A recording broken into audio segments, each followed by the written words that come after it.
Morning, everyone. Welcome to lovely Morningside Heights. Thanks for joining us today. Thank you to the hundreds of people who are here with us in person, as well as the thousands, actually, who are joining online for CEGIP's annual 2024 Columbia Global Energy Summit. I am RJ Johnston, and I'm the Acting Director of Research at CEGIP, and it's my pleasure to be the MC for today. If you looked at the agenda, you know that we have a great, outstanding lineup of leaders from throughout the energy, diplomatic, international community here to share their expertise with us today. And just to follow on what Emeritus said, a few housekeeping notes before we get started. First of all, in terms of questions, we will be taking questions from the audience for all of our panel discussions. And if you want to submit a question, you can scan that QR code that's on your table there, and that will allow you to submit a question. Second, we do have a very full agenda today, and we want to make sure that we stay on time with all the programming so that we can get the best out of our speakers who've come to join us today. So on that basis, we ask that everyone try to return promptly from the program coffee breaks and lunch so that we can get started and maintain our schedule.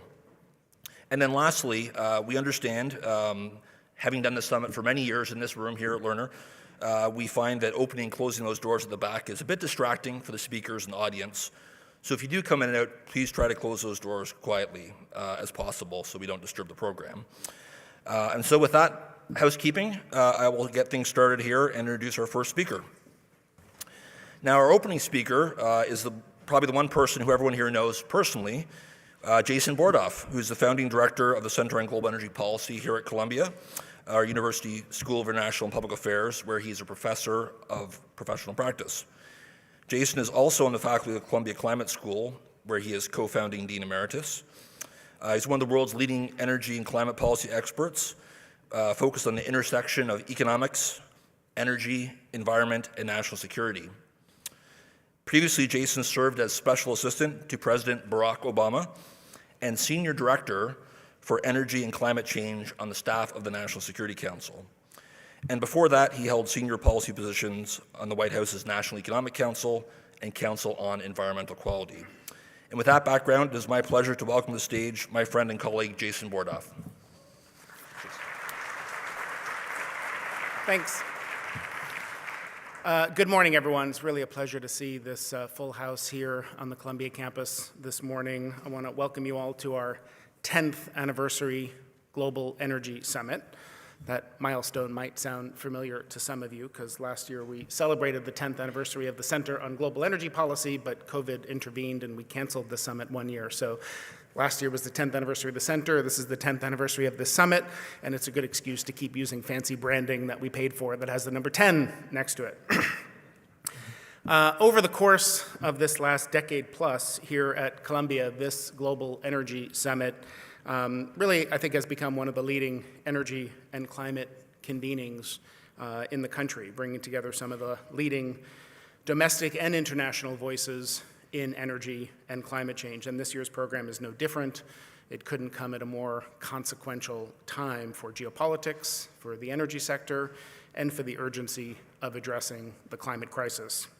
I'm thrilled with the program we put together today, with the limitations you have for what you can do in one day, showcasing those working on some of the toughest energy and climate challenges impacting finance, government, civil society, industry, from the developed world and the developing world, from the investing and finance community, from the public sector, from civil society, from private industry, from the energy and climate world, the geopolitical and national security world, and the energy and environmental justice world, among others, with diverse backgrounds, offering different perspectives on some of the most pressing issues of our time. And all of these leaders are here today, like all of you, for substantive and, as we heard at the outset, respectful dialogue, even perhaps disagreement, with the goal of leaving today with hopefully an improved understanding and deeper insights and maybe some innovative ideas, all of which are core to what we do here at the Center on Global Energy Policy every day. And more broadly, it's what the focus of universities like Columbia, within the classrooms of the School of International and Public Affairs and every other school do every day, and is core to our mission so that we can better tackle today's very complex energy and climate challenges, because today's energy and climate landscape is as complex and dynamic as perhaps it's ever been. We're seeing that each and every day, the challenges and opportunities posed by climate change and by the ever-accelerating energy transition, although not accelerating quickly enough. So I'm hoping that our conversations today are going to touch on many of these critical challenges, like how do we scale up the financing available for clean energy, particularly in emerging and developing economies we'll talk about today. These are parts of the world that require $1.2 trillion roughly by 2030, just 6 years from now, to be on track for goals like net zero by 2050, 1.2 trillion compared to 270 billion last year. That's a really big increase in 6 years. Emerging and developing economies use just a fraction of the energy we take for granted. So we'll talk about how to eliminate energy poverty, meet the energy needs of rising prosperity, promote energy justice, including here at home, which is the focus of the Energy Opportunity Lab that we've built at the center, co-led by Professor Diana Hernandez. We'll talk about our complex geopolitical and environmental landscape, for example, in Russia, Ukraine, and for example, in the Middle East, which we were all reminded about this weekend, the risk of escalation of the conflict in that part of the world. We'll discuss rising populist forces internationally in this year of global elections, how they might complicate and impact the energy transition. We'll discuss the mounting headwinds for the energy industry that risk slowing the pace of the energy transition, such as higher cost of capital, supply chain bottlenecks, long delays in permitting, building the infrastructure that we need. We'll examine growing forces of protectionism and economic fragmentation driven by concerns about national security, supply chain resilience, economic competitiveness, and what they mean for the transition. Because meeting our climate goals requires building so much clean energy infrastructure so quickly, and we'll talk with policymakers and with investors deploying capital about how we can build the global energy infrastructure that we need to meet the world's energy needs and accelerate this transition at the scale and speed we need. We'll examine how power providers and developers can meet the growing needs for electricity in a world where power demand looks set to potentially rise sharply as a result of electrification of things like transport and heat, data centers, training AI models, and more. This is what we do every day here at the Center on Global Energy Policy. We built a place that is specifically catered to issues like this, and I think uniquely positioned to discuss these pressing issues in an interdisciplinary way, with the expertise that places like the Energy Center, convenings like this one, are well positioned to bring together the nexus of these critical topics affecting the global economy and international affairs.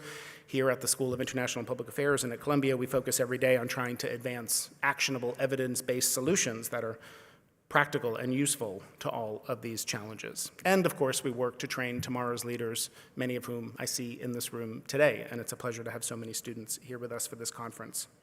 So with that, I'll say thanks again for being with us today for our Global Energy Summit, our 10th.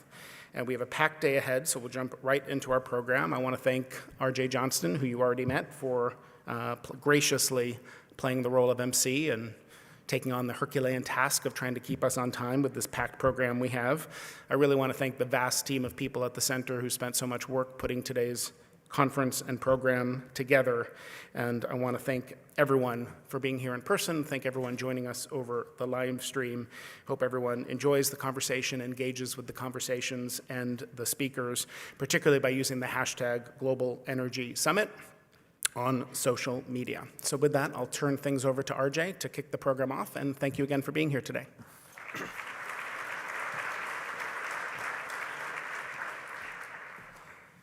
Thank you, Jason, for the great introduction. For our first Fireside Chat today, we are lucky to have Lynn Good, who's the Chair and Chief Executive Officer of Duke Energy, who will be in conversation with Daniel Yergin, who's the Vice Chairman at S&P Global.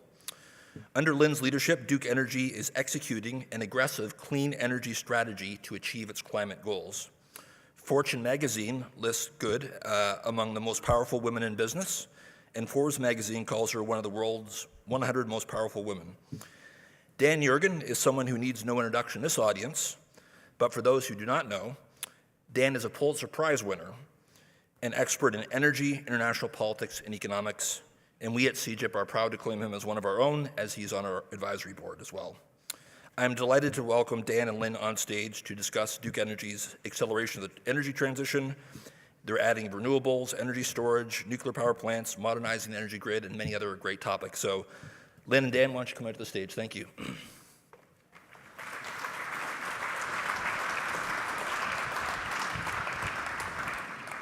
Good morning, everybody. Very glad to see you here. It is the 10th summit, and Jason has certainly laid out a great agenda for the day.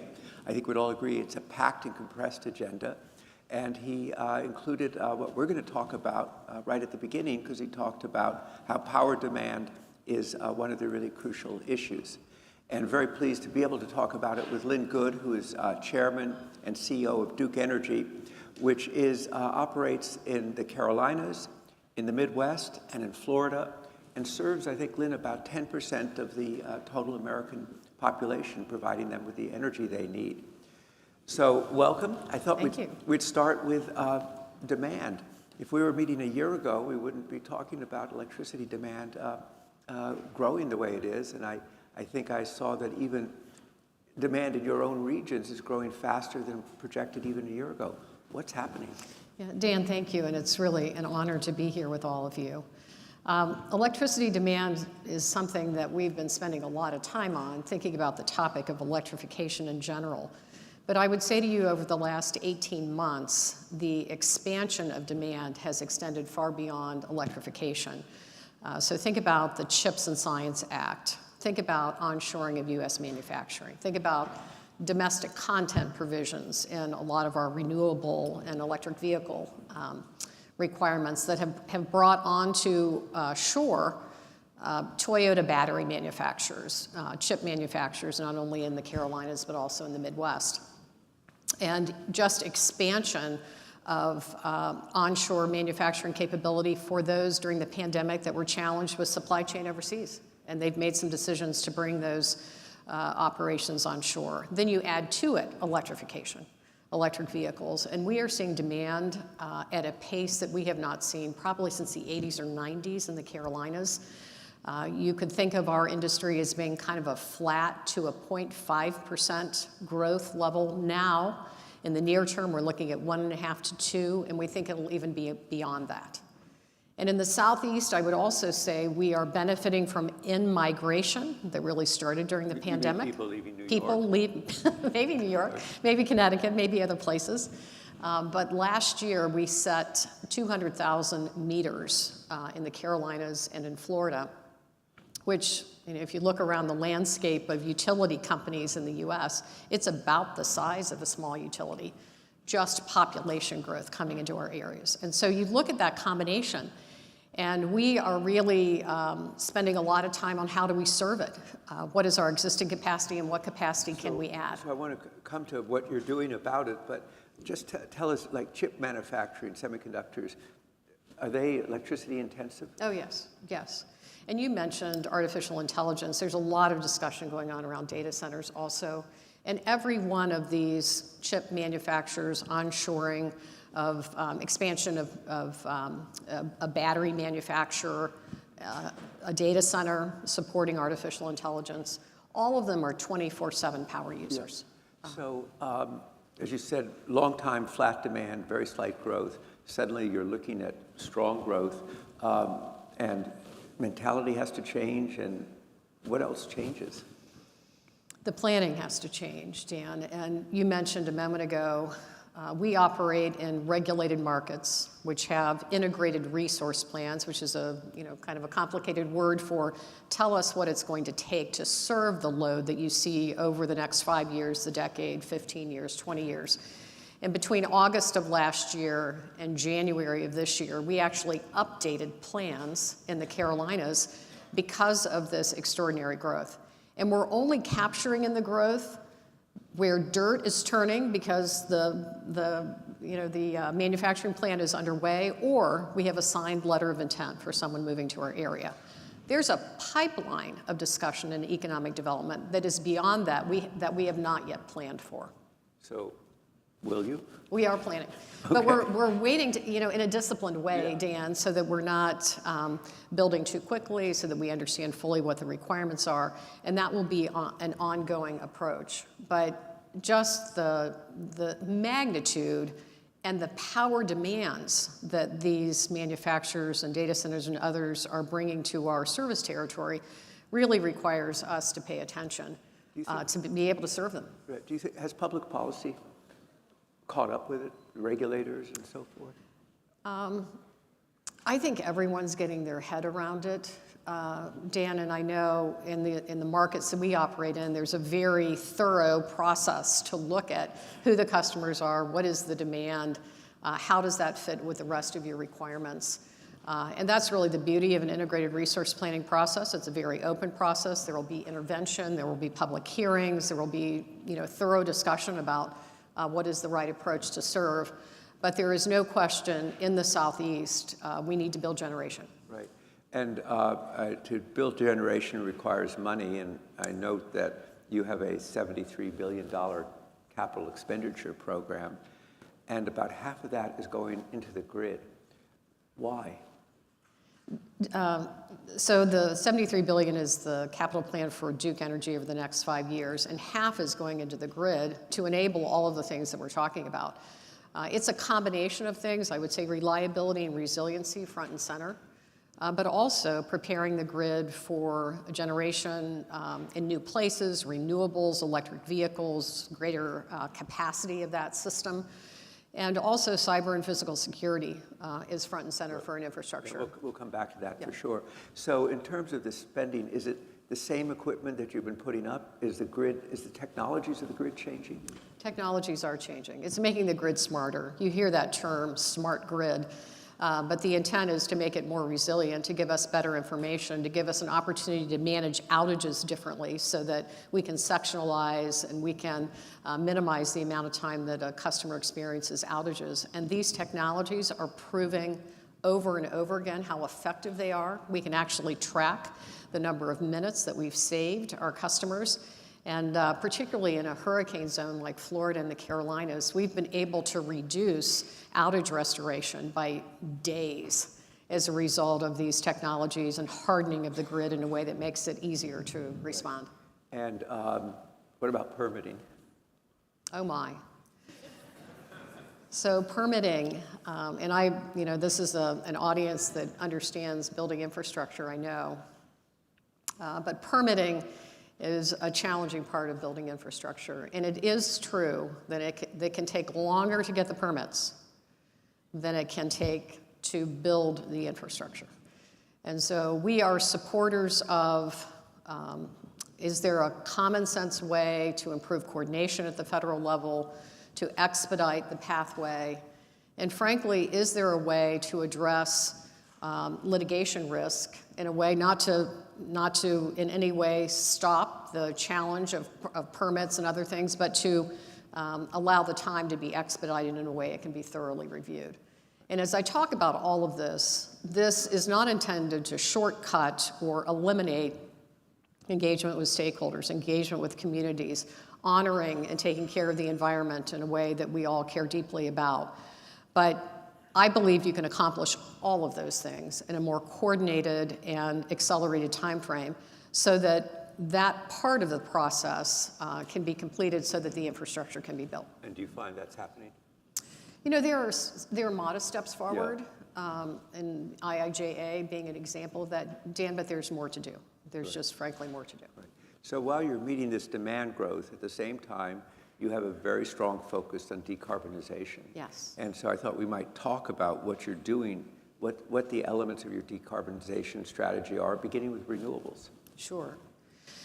We have set targets to be, of course, net zero by 2050, net zero methane by 2030, out of coal by 2035, and building renewables every step of the way, battery storage. We are the largest operator of regulated nuclear plants. We have 11 reactors in the Carolinas. We are working to extend those lives, and then also looking at how we can bring in additional nuclear technology in SMR, for example. So it is an all-of-the-above strategy, and frankly, Dan, that path is being challenged by all of the growth, and what are the decisions we need to make in the near term to meet the growth while also maintaining trajectory on carbon reduction. Yeah. So that is a point of great discussion at Duke. Because obviously you had the renewable strategy, and suddenly you're also having to deal with growth and adjustments. Yes, and staying on path to retire coal by 2035. Right. These are all dynamics that we're wrestling with. Right. In terms of renewables, in your areas, wind or solars or? So in the Carolinas and in Florida, it's solar and battery storage, a lot of battery storage. We are targeting 30,000 megawatts of renewables and 10,000 megawatts of batteries across our system by 2035. Some wind in the Midwest. We're beginning to look at offshore wind off the coast of the Carolinas, but I think all of you here in the Northeast have seen some of the challenges for offshore wind, so we're being thoughtful and deliberate about that. But it's largely, from a renewable standpoint, solar with batteries. So you made a strategic decision to get out of, call it the commercial solar renewable business, and focus only on the utility business.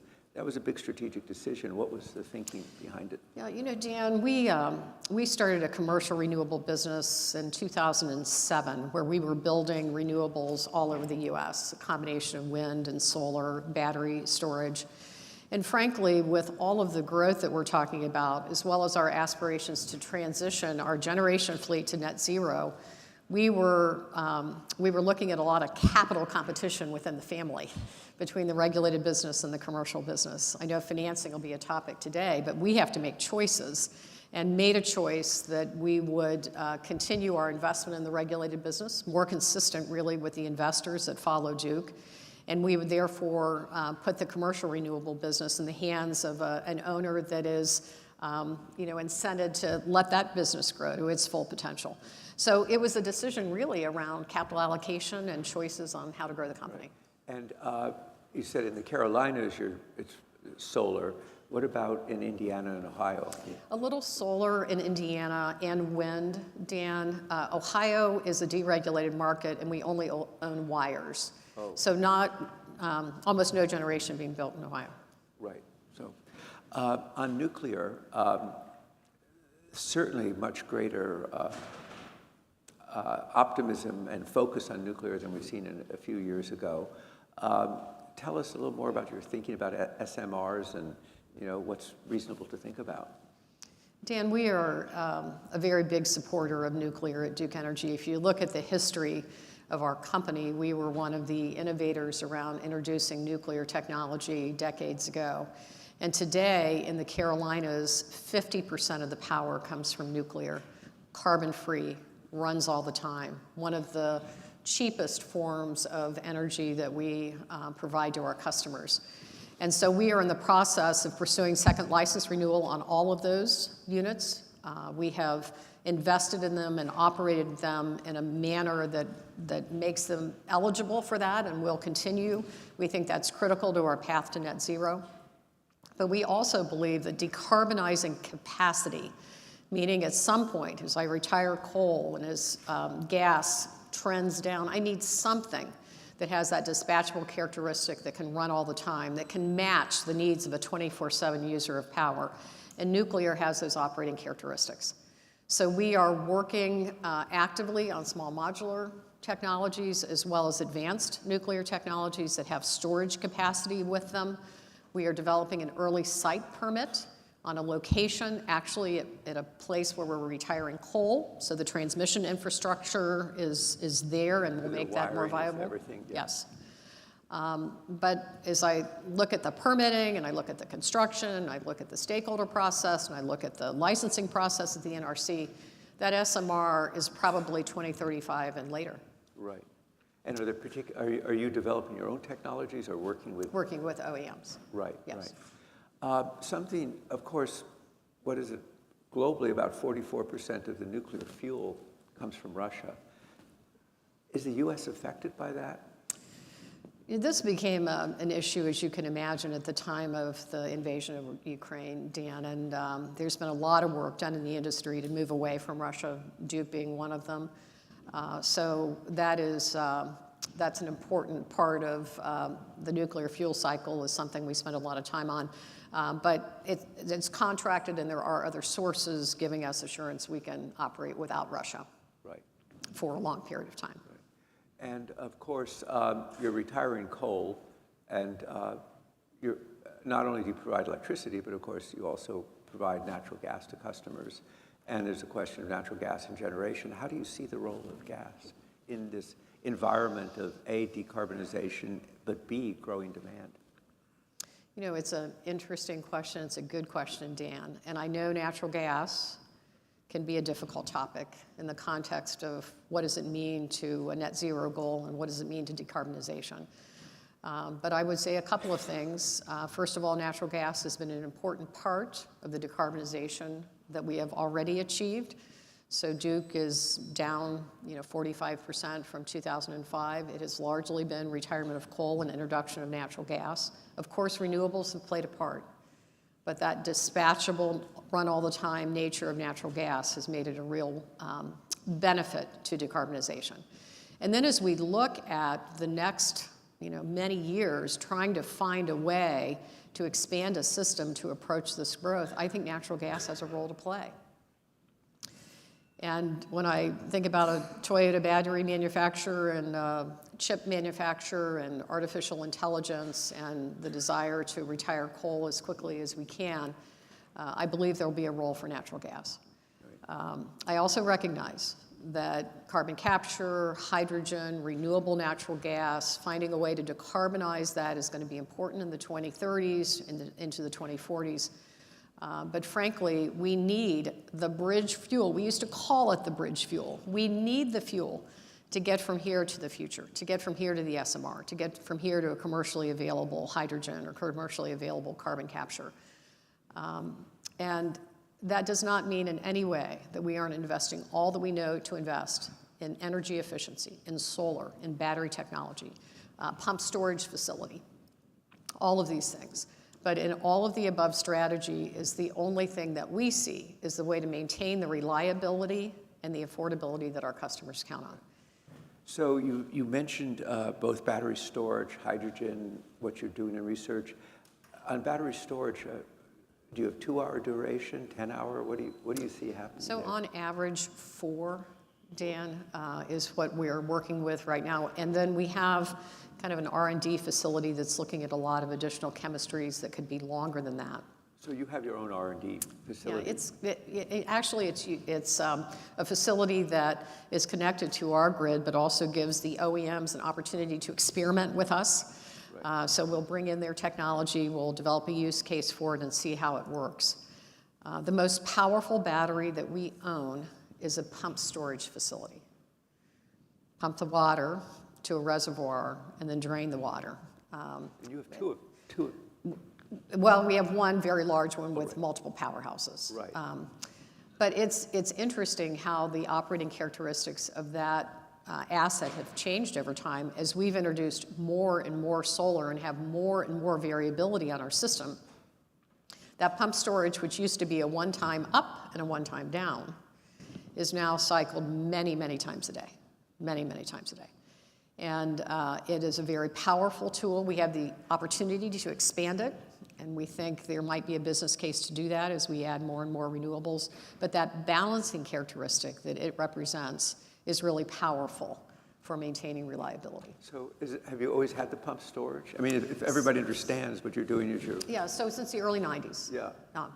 Since the early 90s. You pump the water up and then come down and generate power. Yes, it was actually built with the idea that we would use nuclear power in the evening when load wasn't as great. You use nuclear to bring it up, and then you would use it during the day to meet peak demand. That's why it was built. That was the business case back in the late 80s. And now it's a very different business case. It's managing solar today. And it's very interesting also that, I mean, you have to cycle it up and down, that managing it, the unit differently. Yes. Yeah. Last year, a lot of excitement about hydrogen, still excitement about hydrogen, but maybe slightly different perspectives. What do you all think in Duke about the role of hydrogen? Or have you formulated a clearer view yet? I believe hydrogen will have a role to play, but there's some work to do. I think anyone who has spent time on this recognizes that we're still in the early development, not yet commercially available, not at scale. If you think about the amount of hydrogen you need for blending of generation of power, quite substantial. But we are piloting. We have a solar plant, an electrolyzer producing hydrogen connected to a peaking plant in Florida, so we're learning a lot about the operating characteristics of hydrogen. We also were the recipient of a grant from the Department of Energy on carbon capture. We have a gasification plant in Indiana where we are studying carbon capture. The geology actually exists in Indiana for sequestration, so it's kind of a great place to begin experimenting with that technology. And then, as I said, we're working on SMRs. We see our role as the operator providing valuable insight into how these technologies can be used in the operating environment to meet their full potential. So a question from the audience that follows on what you said a little earlier is, what role does AI or can AI play in making the grid smarter, and pros and cons of using AI for this purpose? It's a really good question, and we have been using various forms of AI for several years. And I'll give you an example of that. So we use a drone technology to scan solar fields looking for aberrations. So it's collecting data, it's comparing that data to what we know a functioning solar farm should look at. It's highlighting issues so that we only dispatch repair after the comparison occurs, and now you send somebody to repair or replace a panel. So that type of thing has been used for a long time. We also believe there will be a way to work with all the data with smart meters, with smart technologies on the grid. Is there a way we can figure out how to optimize? Is there a way we can figure out how to more effectively dispatch crews when there's an issue? Can we get ahead of things? I know a lot of our Western colleagues, I see Maria in the audience, are doing a lot of work around wildfire detection. Is there a way we can use some of these technologies to get ahead of data and figure out how to be smarter on anticipating what might happen? We have a disciplined approach on how we're using AI to really test the business case. It's technology and business working together. Let's pilot, then let's move more aggressively when we think the business case is there. But it represents so much potential that we have to see what is possible, because we want to, operate our assets as effectively as we can, and we want to do it at a low cost. Right. Well, you mentioned resiliency a little while ago. Let's talk about physical resiliency and cyber resiliency. Obviously, you mentioned hurricanes as a big concern. Just how are you addressing resiliency, and how do you think about it? It is an everyday assignment, Dan, frankly. And many of you may have followed in December of 2022, it was a Duke substation that was fired upon. So the Moore County site where a transformer was taken out of service was one of our facilities. And it's just a reminder that, things happen, whether a physical attack of some sort or a cyber attack, and we always have to be ready. So there are investments going on all the time, risk-based, assessing where we have vulnerability, and then moving investment, moving people, et cetera, in those areas.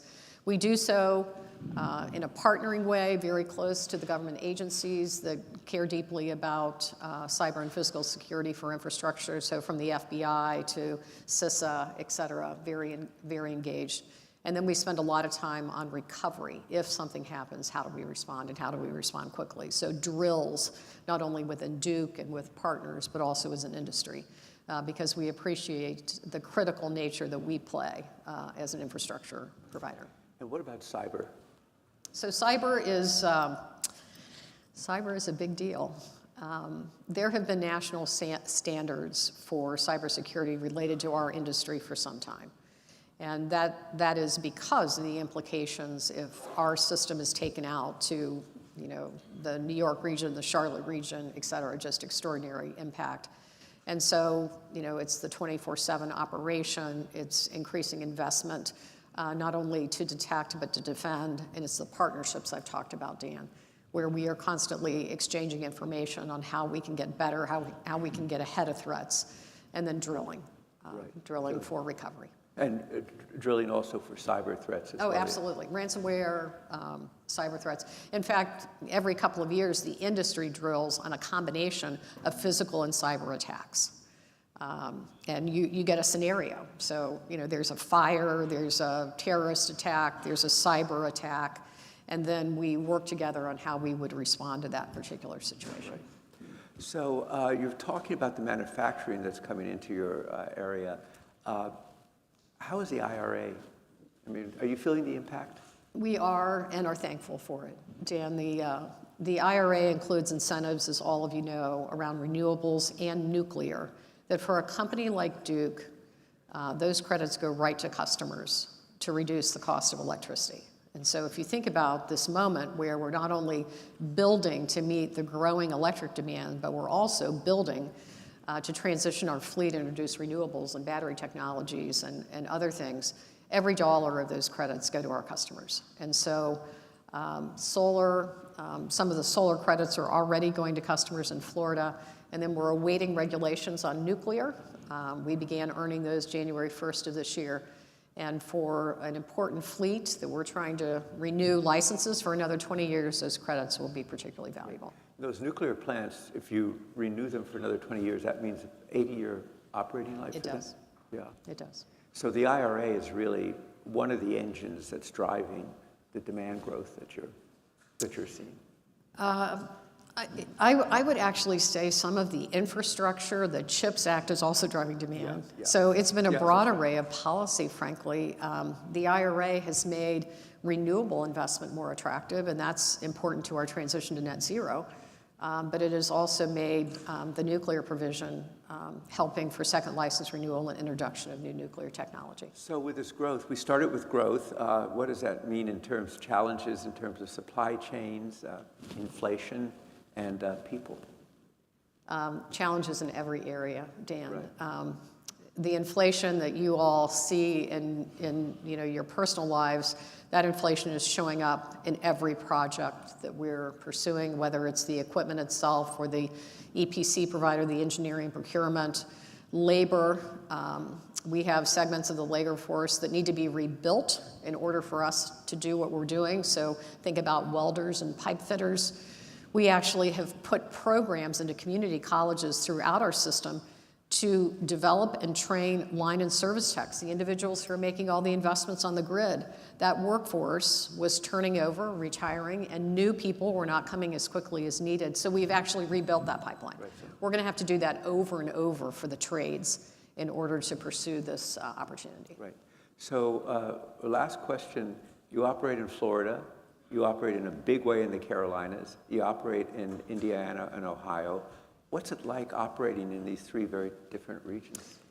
Dan, I would suggest that regional differences are something that we really need to think about, not only when it pertains to growth, but our aspirations for the future. Because every one of those regions have different renewable characteristics. Solar's good some places, wind not so much, wind good in some places. The legacy existing infrastructure is different in each of those places. So there's coal in the Midwest, built near where coal was mined over the years. There's a lot of gas in Florida. It has been the powerhouse of Florida. There's nuclear sitting in the Carolinas, 11 reactors within driving distance of the Carolinas. So you have to respect that when you think about how am I going to move forward, whether it's decarbonizing, whether it's pursuing growth. And we have found that customizing solutions in each of the areas to meet the aspirations of those states and enabling what they're trying to accomplish is a key role that we play. Right. And so there is no silver bullet. You all know this. There's no single technology. There's no silver bullet. There's no single solution that'll work for every state.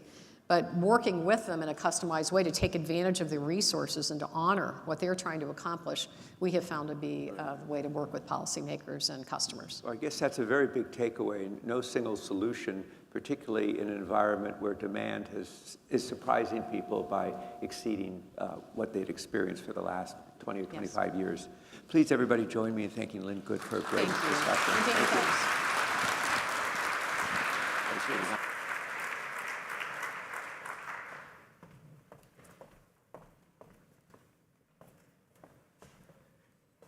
Thank you, Lynn, and thank you, Dan, for that fascinating discussion. And I was half listening and half doing work back there, but there were a couple of things that stood out to me. I think Lynn mentioned 30,000 megawatts of solar. And just to put that in perspective, if 1 megawatt powers about 175 homes, by my math, that's about 5 million homes powered by solar and wind, which is pretty amazing. It's also interesting to hear all the focus on storage and intermittency, and that's something that at CGIP we're working on all the time. We heard them talk about pump storage with hydro. We heard a conversation about batteries, about natural gas, about hydrogen. And that energy storage theme is something I think we're going to hear a lot more about today. And I have to tell you, folks, that every day someone comes up to me and asks me about energy demand and artificial intelligence. And that question seems to come up again and again and again as we build data centers and expand AI, expand internets, expand all the VR programs. So it's really interesting to hear them talk about that as well. So when we think about these issues, we're now going to widen the aperture a little bit from a US-focused discussion to a more global discussion. We are, after all, the center on global energy policy. And we think about permitting, technology, decarbonization, and finance, all of which were in the previous conversation. We now want to go a little bit deeper into the finance topic for our next panel, which is driving the energy transition in emerging and developing countries. The emerging and developing economies, also known as EMDEs, need 2.4 trillion annually by 2030 to stay on track to meet our climate goals. The experts we have on this panel this morning will get into the challenges of scaling that kind of capital for the EMDEs, talk about the financial institutions and business models funding them, and more. The conversation will be led by Akshat Rathi, who's the senior climate reporter at Bloomberg, and he'll be leading a conversation with Damilola Ogunbiyi, who is the CEO of Sustainable Energy for All, and the special representative for the UN Secretary General and the co-chair of UN Energy. We also have Avinash Prasad, who's a special advisor on climate change to the president at the Inter-American Development Bank. And we have Somaila Zuburu, who's the president and CEO of the Africa Finance Corporation. Please join me in welcoming them all to the stage.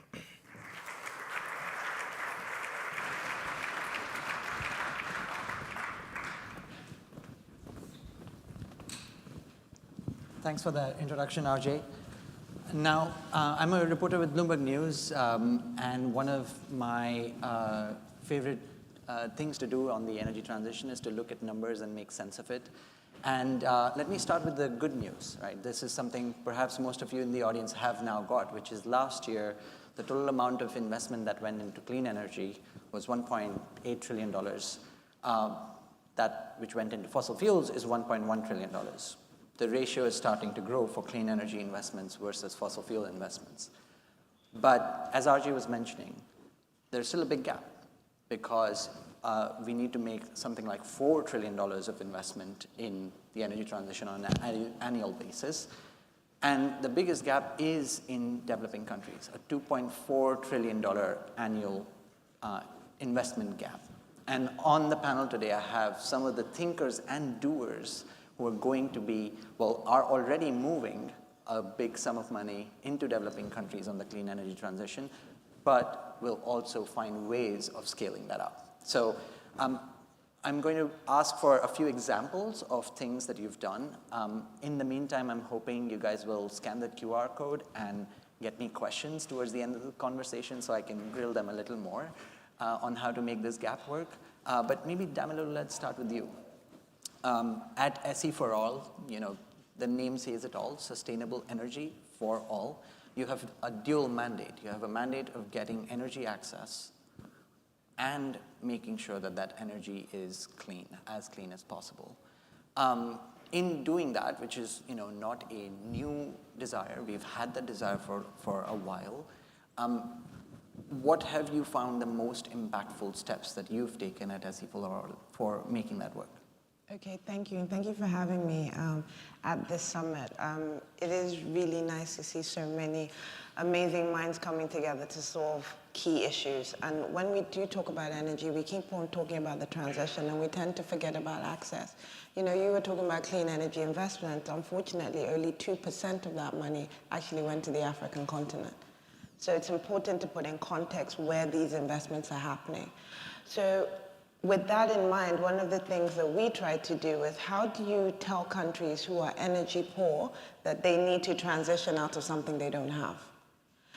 it is really important when you go to my country or the continent I come from, people are like, transition out of what? We do not have this.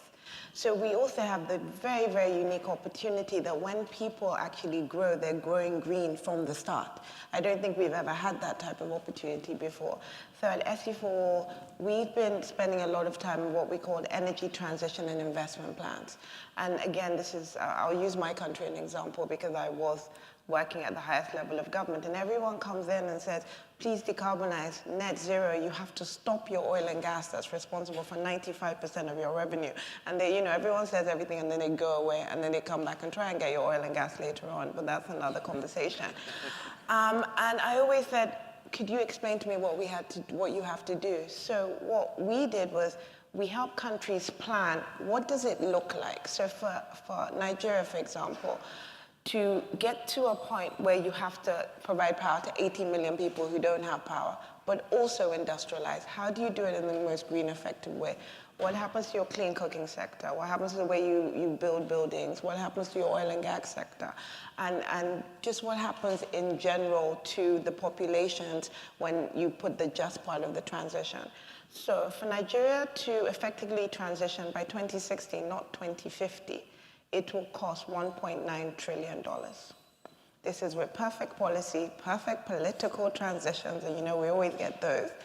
And I just really want to put that in context of people's minds.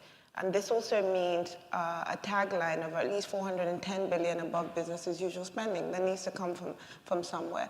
So this is data that we equip the governments so they understand what they have to plan for. And a country like Nigeria also understands, what do I have to start investing in now for when the last barrel of oil leaves my country? So it's those type of things we do with our energy transition plans. And now you've developed these energy transition investment plans, the ETIPs, for a number of countries. Has it started to already unlock investment in any of these countries, or are these plans that now need to become policy and then the investment will come?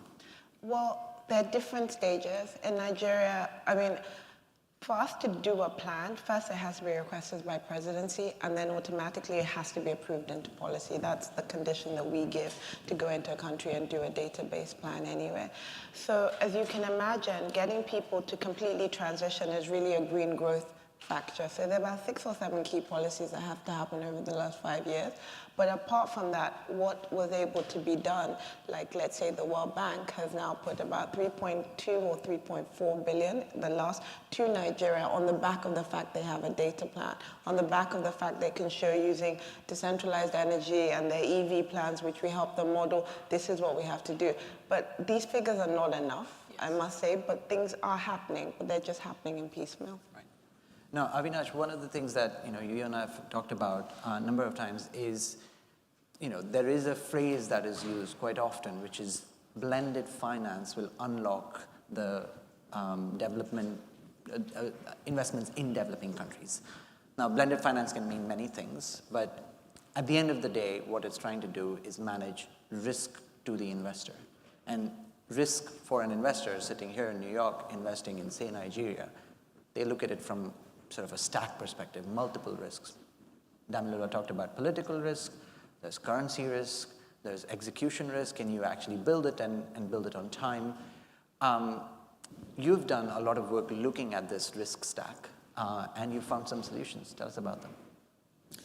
So I think that we should start off with the number you mentioned at the beginning.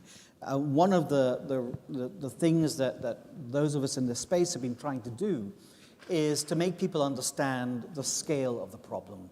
Because until 2 years ago, we had all kinds of wonderful, clever ideas that made their proponents look wonderful and clever, but they were just not scalable. So $2.4 trillion a year ex-China.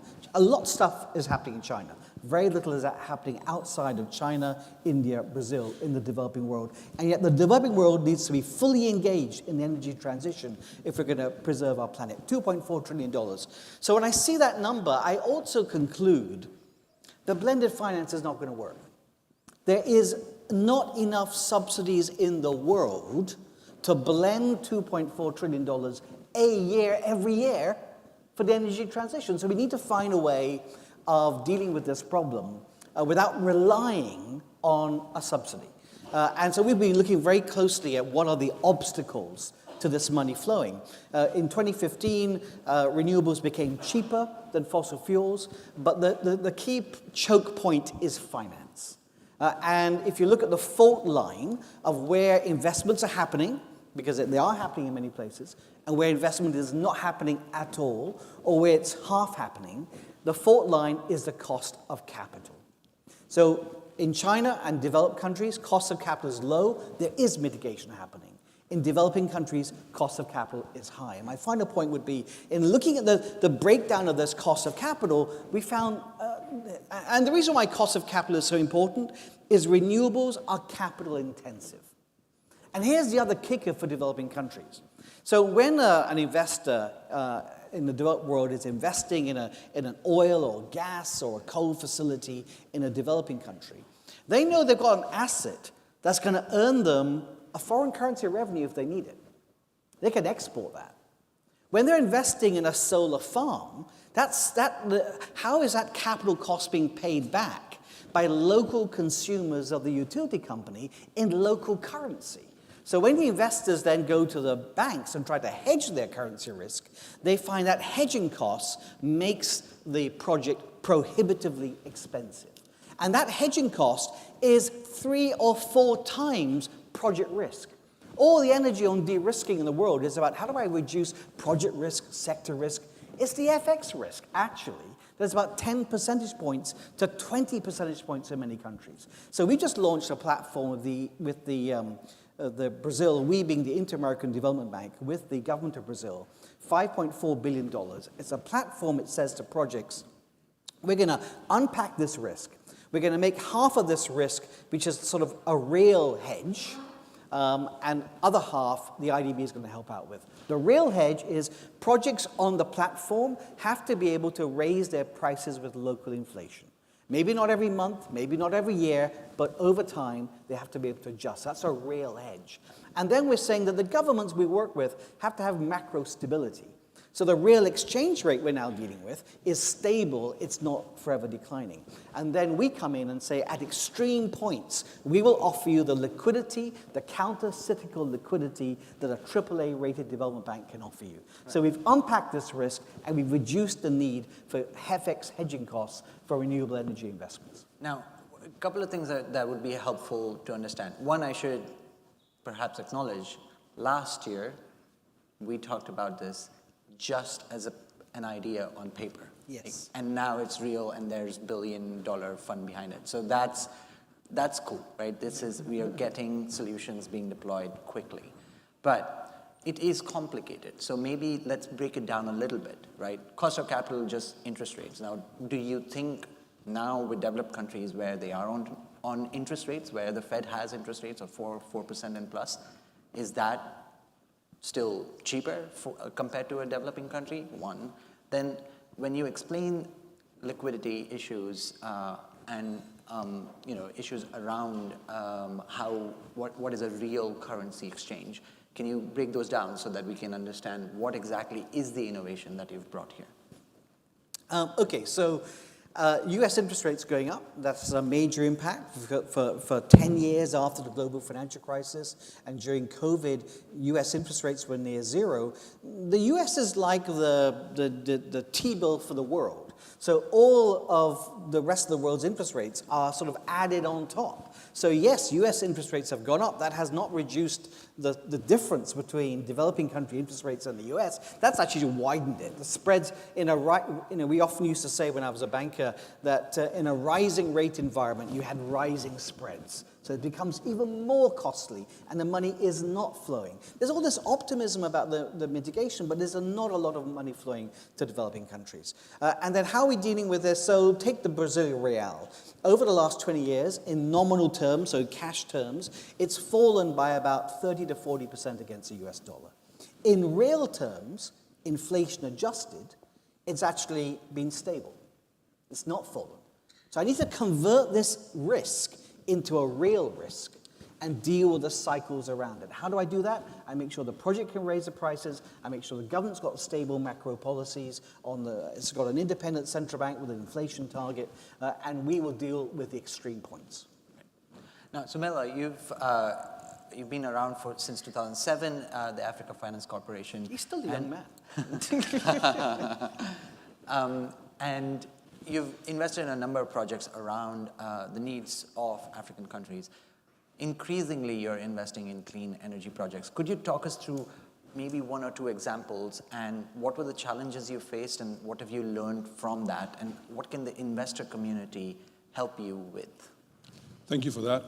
So I think the first way to look at this is the fact that Africa, has about 39% of the renewable energy potential of the world. It has about 10,000 gigawatts of the solar capacity of the world, has about 110 gigawatts of the wind capacity, 350 gigawatts of hydro capacity, and about 15 gigawatts of geothermal capacity. But I think apart from, I would say, maybe the gas, powered systems, where we have about 10% of the, actually, it's not even 10%, it's more like 5% of the capacity. Everywhere else is 1, 2, 3% of the capacity. And if we are going to get to net zero, there is no way we get there without Africa. Because Africa can unlock an additional 350 gigawatts of renewable energy capacity between now and 2030. So what we've done is to look at energy access. Because like Damilola mentioned, for most Africans, energy transition is moving from firewood, which is the most basic form of energy systems used for cooking, to anything less polluting. So that's what we have. And in a lot of African countries, so for example, Nigeria, which is really a gas country with some oil, energy transition will be more practical there, if you use gas systems. I know it's not a very popular topic, but it's just reality. So going to renewable energy systems is going to cost, like she mentioned, $1.9 trillion. But if you try to go through energy transition with natural gas, it's about $500 billion. So it's more scalable. What we have done is to really focus on energy access for Africa, energy affordability for Africa, because the cost of capital, like we know, it's very high. So for example, US interest rates about 5.5. In Africa, if it's cheap, it's 9%. Mainly it's 12, 13, 14, 15%. So how do you finance energy systems with such high costs? What we've tried to do is to look at what is the requirement of a country and what is the best source of energy for that. So we've always known that renewable energy systems were cheaper on a long-term basis because most energy systems rely on fossil fuel, which has a high cost because it has to be imported in the main, and in some cases it has to be developed at a high cost, and that development cost is not available. So we've tried to focus on how can we use renewable energy. So we did the first renewable energy project in Cape Verde. It's a small island country. We built a plant that provides 20% of the energy requirement, and we discovered how long it took for people to get comfortable with the risk in Africa. And what we decided to do was, on the next project where we're trying to build an independent power plant that was hydro-based, we decided to introduce what we call a construction finance equity bridge instrument. The idea being to increase, the chance of success or reduce the completion execution risk for the project. So we find that because Africa is perceived to be so risky, even though it's not true, the stats tells us that the only place that's less risky than Africa with lower default rates is the Middle East. Africa is still priced much higher risk. So instead of just spending time and convincing people about projects, we said, okay, look, why don't we build the projects so that people are not concerned whether the project will happen or not, but they will have the cash flows of the project to diligence to ensure that there will be repayment. So we introduced that instrument, and it helped reduce the time for development. And we did that again for Djibouti, which was also the first independent power plant in the country. And there, of course, we know Djibouti is a small country, and they actually have aspirations to use most of their renewable energy sources for the energy they have. So we work on a project to replace imported energy from Ethiopia and diesel generators with renewable energy, and we built a wind farm. There, again, we introduced the construction finance equity bridge instrument. Started with first a partnership with the government, 90% for us, 10% for them. And then we developed the project. We got the MEGA, World Bank, MEGA, to provide political risk insurance.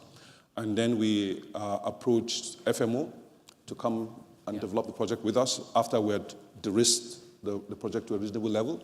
And they came on board, and then they invited climate investors to work alongside them, and we reduced from 90% to 51%. And then we used the construction bridge to construct the plant, because wind farms are reliable technology now. So we work with Siemens out of Germany to do that. So we're able to deliver the project at a faster period because of that construction finance instrument.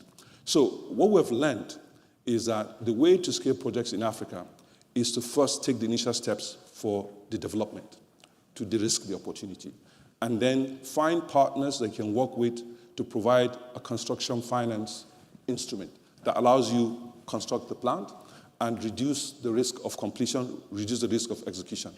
Make the investment in the transmission capacity that will absorb the energy, because that's a big challenge. You know, I mean, the capacity to absorb the energy is always a challenge, so make that investment.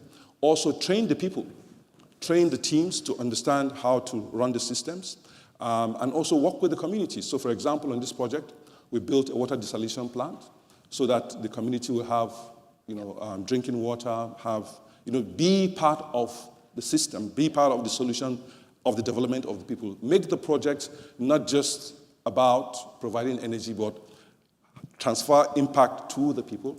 And we did that. Also, in this case, we had to consider migratory birds, because it's at the route where there are lots of birds flying.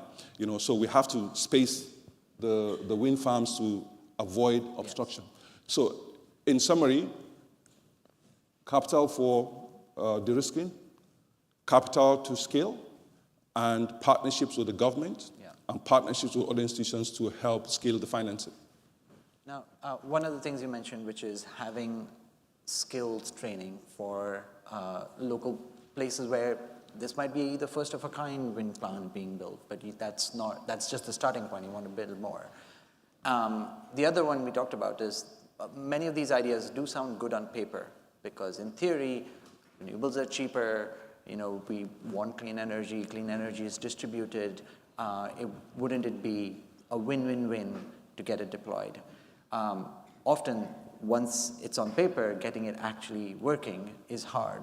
Now, Damilola, one of the things around distributed energy that's always come up is microgrids. How can we use clean energy that's distributed and also solve the problem of energy access, so solve a twofer? That's been an idea for a long time now, but at SE4All, you're now finding success at scale. Talk us through a few examples of how you've made mini-grids and distributed energy work. Well, I think, the data speaks for itself. There's at least 500 million people that can be connected to distributed energy. And please, I want to correct the thinking of distributed energy as some little solar lantern or something that you give somebody and all of a sudden you said you transformed their life. That isn't what we're talking about. That it's enough energy to live productively. It's enough energy to have productive uses. I want to separate that because we are pursuing mini grids and high-capacity standalone system doesn't mean that you do not need a grid. Okay, because sometimes people think it's the way out. You still need the integrity of your grid system to work. And when, Somaliland, we talk about renewables not being cheapest in Africa, it's typically because of the lack of the grid. In a great grid system where you can just plug in the renewables and everything works, it will be cheaper. But when in some situations you have no grid, you're building out that transmission, distribution, and last mile. So that's on the grid side. In terms of the mini grids, we've seen quite a few successes now. I think there's probably about 100 million customers now connected to mini grids solutions globally. We've seen a default to payment rate of, less than 6%. Which is back to Somalia's and this perceived risk factor now. And then we've also seen the evolution of what I call the interconnected mini-grid. So for the first time in the recent years, we're now seeing what happens when the grid gets there. And that's super exciting to me, because you still need the backbone. You still need these communities where they might have started off as villages, but they're now growing into like towns. So you do need more energy. So you're seeing the relationship between the utility and the mini-grid developers, and you're seeing a lot of more franchising going on, which we would probably never have dreamt of like 10 years ago. 10 years ago, it was like you have an isolated mini-grid. But now with planning, you're seeing mini-grids developing and part of the ecosystem, you know, of the utility. It doesn't work perfectly all the time, you know. There are situations where, you know, in some communities, you build your mini-grid and your capacity is already run out in 2-3 months, right? So we're now seeing a lot of energy efficiency coming in. How do you deal with a lot of agriculture equipment? Do you have to build a separate system from them? And that modeling work is truly exciting because people are paying for it.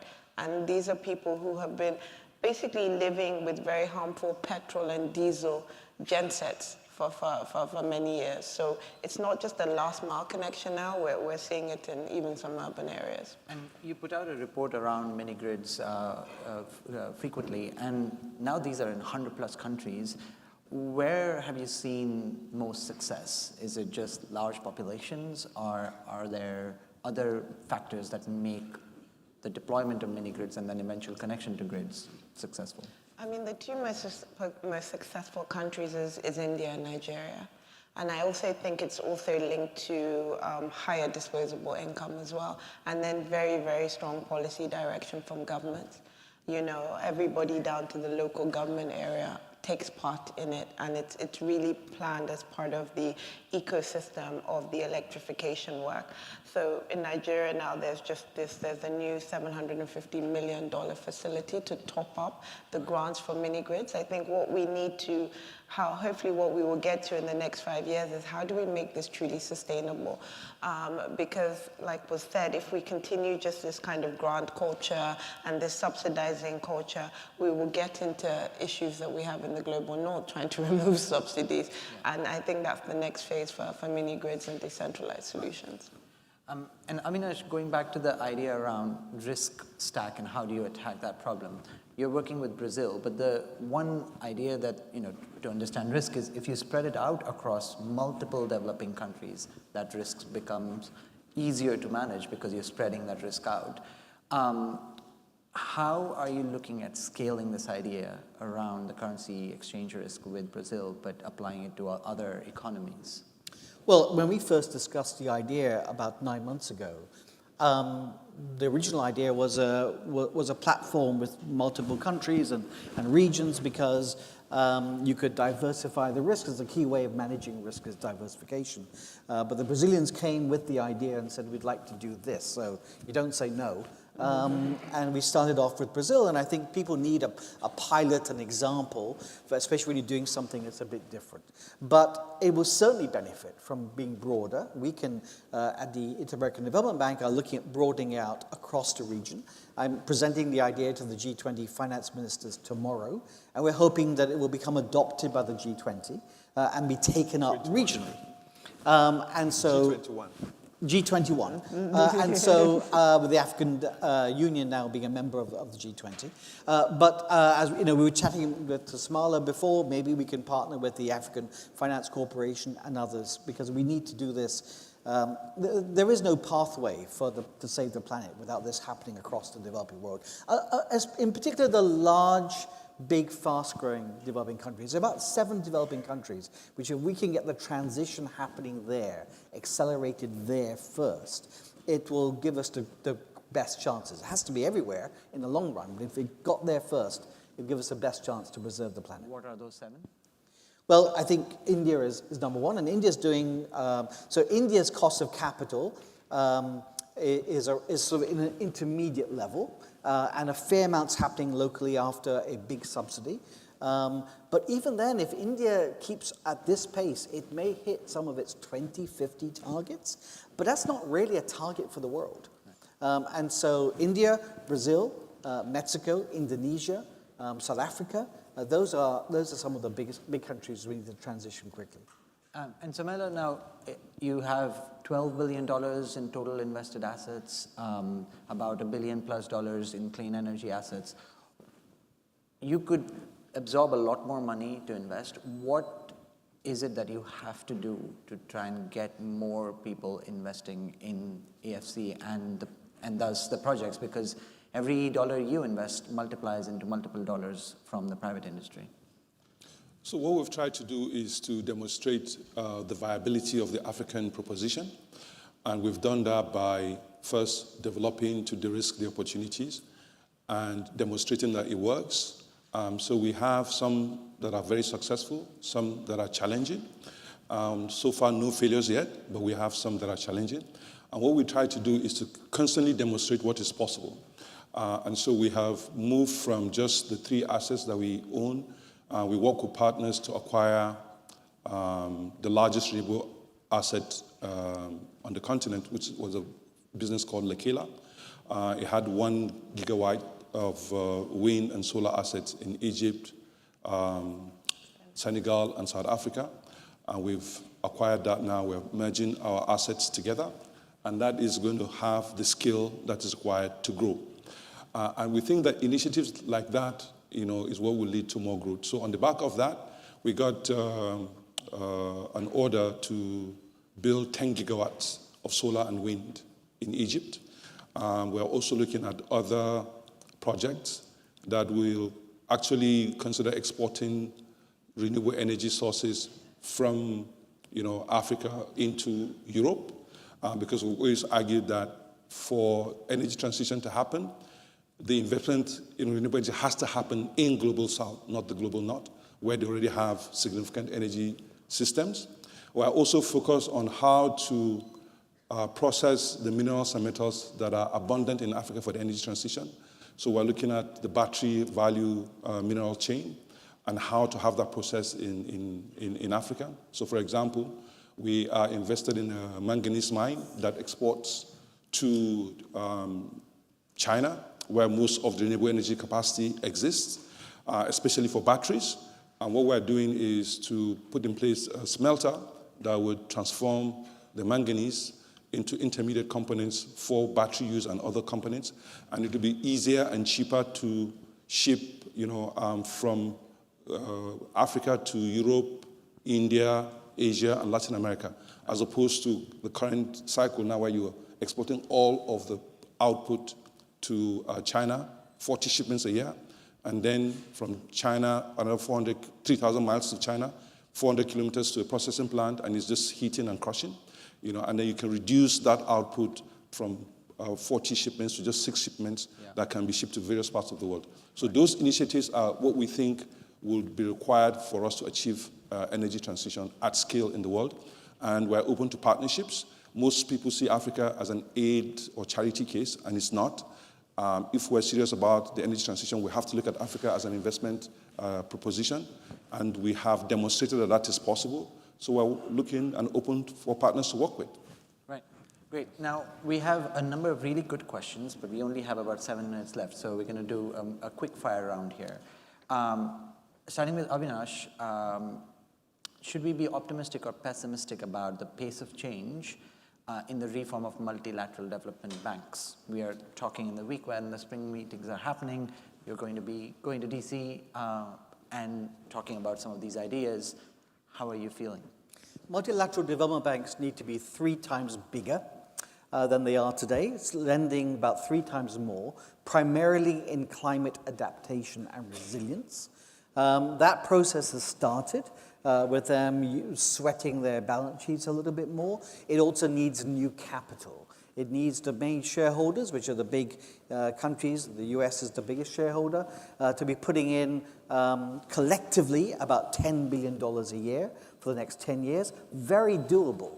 We've spent around $200 billion on Ukraine, $10 billion a year to transform global finance, to make the development banks 3 times bigger, and that will solve our adaptation resilience problem. Solve inverted commas, it's a big problem, but that will deal with that problem. Am I optimistic? It's happening, but we need to keep pressures up. Right. Damilola, have efforts to de-risk and aggregate deals improved the appeal of investing in renewable energy projects in emerging markets. So you combine projects that make it, for especially large investors who are looking to invest hundreds of millions of dollars, easier. Is that happening? Well, I'm seeing that happening more in the mini-grid spaces now, where you find, before we had 100 to 120 developers, and now there's kind of aggregations of sites that are currently going on, but it's not happening fast enough because that's what people are interested in funding. But the other aspect that I think is really important is the way capital is coming in now. So we're a big advocate that a lot of these projects have to be done by local currency financing, because if you don't, you can't really turn around to someone and say, sorry, I'm going to increase your energy bill by 20x because of the devaluation of the naira. It just doesn't work, So we think, some projects are failing not because there was anything wrong with the project, but the way it was financed was wrong. And for that, the role of guarantees play a huge role in terms of the enhancement of that. So I think that there's a few building blocks going on, but the role of guarantees and the whole role of local currency financing to fund renewable projects are key. But can I just say on that, the pace we need, that's very important. It's necessary. But the pace and scale of investment we need will outstrip domestic savings. So we must deepen domestic markets, but we need about $1 trillion of foreign investment to flow in to developing countries. So you've already answered a question that was there. Why don't you use local debt? There you go. So local debt has its limits. It is good to use local debt because it's in the local currency. By definition, investment is going to exceed savings. Yeah. And Somela, a question around special purpose vehicles. So one example I can pick up, there's one of the ideas is around advanced market commitments. So we've seen in a number of sectors now increasingly. Initially it was in a small sector in carbon removal where a number of companies came out and said, we would like carbon removal to be something that we'd want to fund. We'd want to buy those credits. We're going to pay really big, large sums, $1,000 a ton in many cases. But that allowed for many companies to get going. This is now starting to happen in other sectors. It's happening in green steel, for example. Do you see these kind of special purpose vehicles, these advanced market commitments, say in battery production in Africa, playing a role in funding the transition in emerging markets? Definitely, any idea or initiative like this can work. What is important is let's see a pilot. Let's come together to see what we're trying to solve for, and then we can look at all the elements of it and try to make it work. So in terms of carbon credits, and that's what really this is talking about, we think that is one of the tools to finance the energy transition. It's just that the carbon credits need to be viable. They need to be focused on not just, the accounting of it, but really how to keep the trees in the ground to absorb the carbon dioxides, keep the peatlands, so focus on really what is the objective, which is carbon removal, and you must incentivize the communities to keep the trees, give them alternative livelihoods so that they can maintain the trees and do something else, as opposed to just buy carbon credits that really are not related to a system for conserving and regenerating the forests. Right.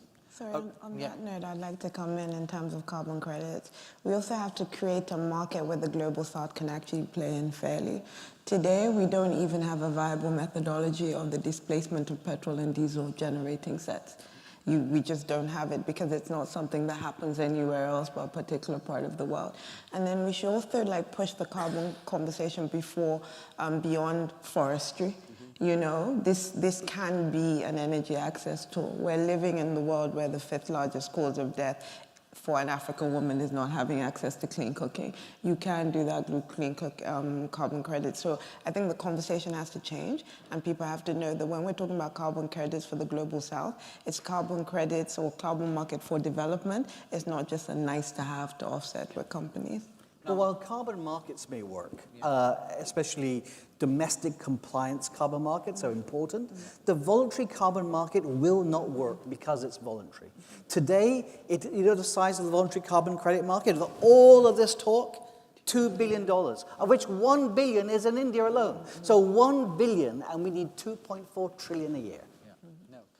Now, one last question. We've got a minute left. Avinash, what is the way to repurpose fossil fuel subsidies to help with many of these blended finance instruments. Because if you're thinking subsidies can't do it, well, there are still a lot of subsidies being given in developing countries to fossil fuels. But it's too simple a view that basically we just switch these subsidies. A lot of these subsidies are not designed to be fossil fuel subsidies. They're subsidies to deal with inequality and poverty. There's a lot of of energy poor people. So if we need to find a way of repurposing the support we're giving to the poorest and lowest income people.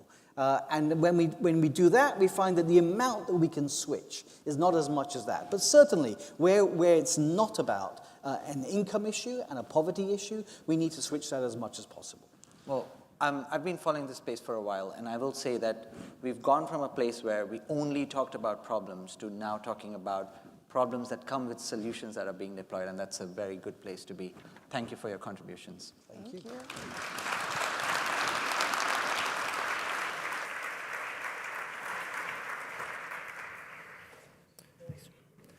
Thank you for another excellent discussion. It's been a great day so far. We're now going to take a very short 10-minute break. Please come back promptly so we can keep the program on time. So please come back in 10 minutes. Thank you.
Bordoff and Tom Donilon from BlackRock to the stage. Thank you.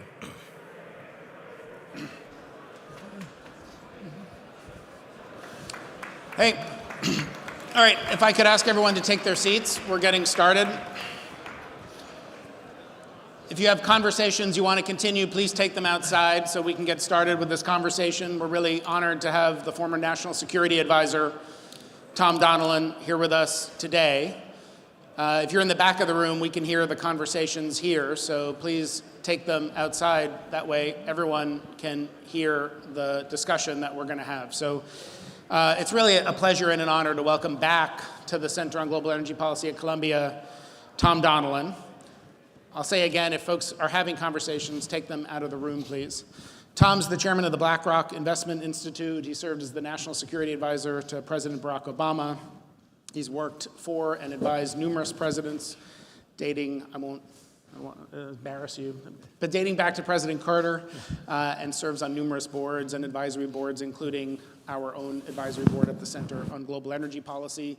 He's also my former boss, and I've been fortunate to count him as a mentor and to benefit from his generosity and time and counsel, his immense foreign policy expertise, legendary preparation and work ethic, deep commitment to public service, really provides a model, not just for me, but I think for all of us, and including the students who are in this room today. When we launched the Center on Global Energy Policy in April of 2013, we had two keynote speakers that day, then Mayor Michael Bloomberg and the National Security Advisor, Tom Donilon. And on that day, Tom talked about the geopolitical implications of the dramatic changes that we were seeing at that time from the U.S. becoming a large net importer to a much larger producer and eventually exporter of energy. And we also talked about climate change and why climate change was an important and urgent national security risk. But it was interesting, Tom started his remarks, I went back and read them, by saying at the opening of his keynote how unusual it was for a national security advisor to speak at an energy and climate conference. And I was struck rereading that, especially after this weekend, because I don't think anyone today would say such a thing. We see every day how foreign policy is deeply intertwined with the energy transition and climate change. So we're going to jump right in. We've got so much to talk about. We will not have enough time. But I want to start with events of the weekend, Tom. We're in a moment that seems rife with conflict, potential conflict in Israel, Gaza, Russia, Ukraine, China, Taiwan. So let's start with the events of the weekend in Israel. And it seems like 24, 48 hours later, there's this conversation about whether this was for show and performative, and Iran had to do something to retaliate for Damascus, but they signaled it was coming, and you can see it's not hard to shoot down 300 missiles and drones, so this is all should end now. Or this is a really significant and unprecedented kind of escalation, direct from Iran, direct into Israel.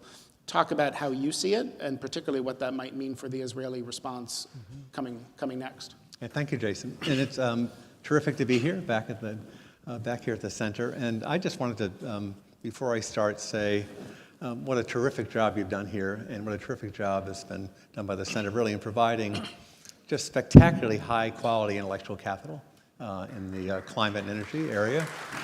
Really, you know, in just 10 really short years, right? It really has become a kind of a go-to resource, I think, for the world in these areas, right? Rigorous, fair-minded, quite useful for policymakers, I think, around the world. So congratulations on the work that you've done here at the center. I was proud to have been here the first day when we walked in.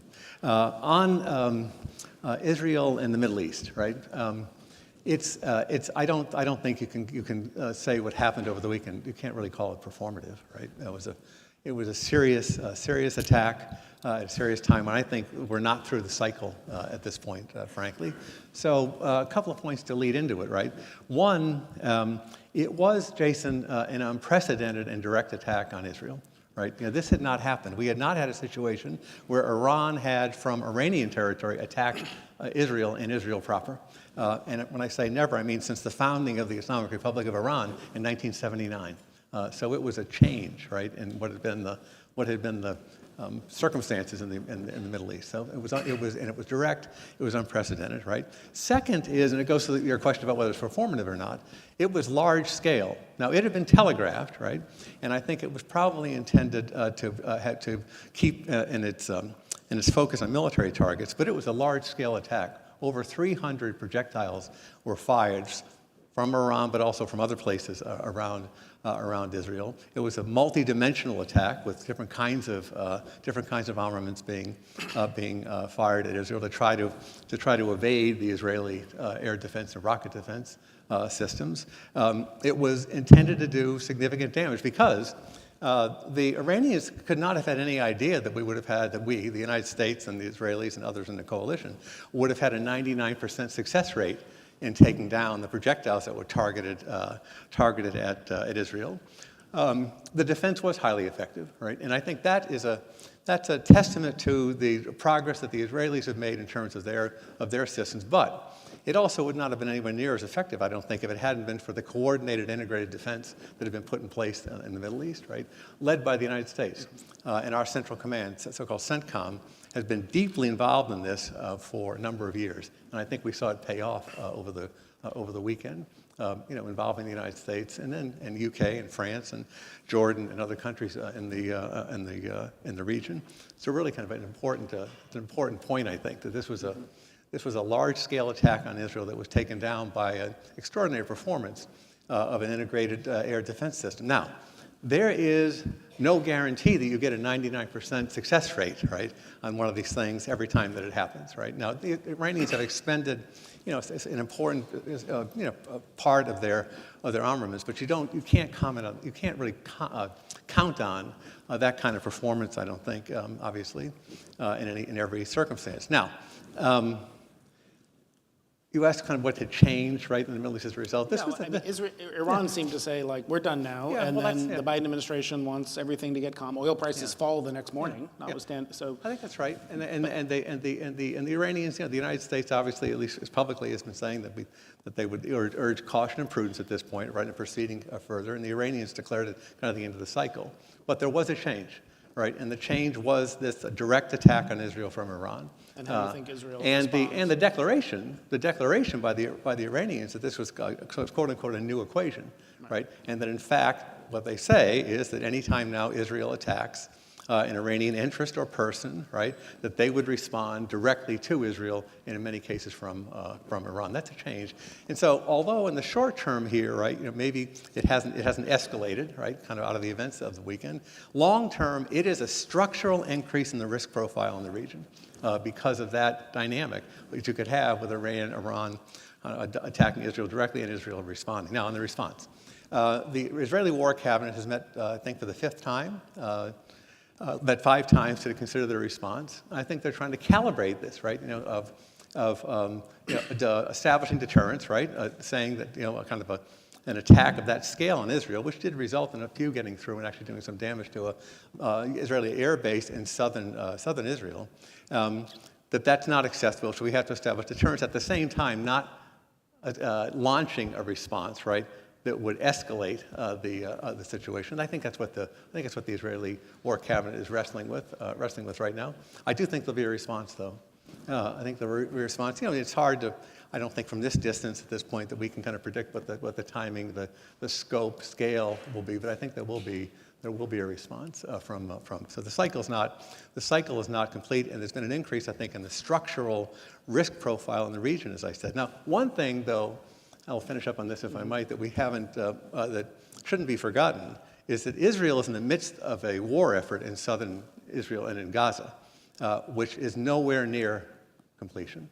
The next military target for the Israelis is probably a southern city in Israel, in Gaza, called Rafah.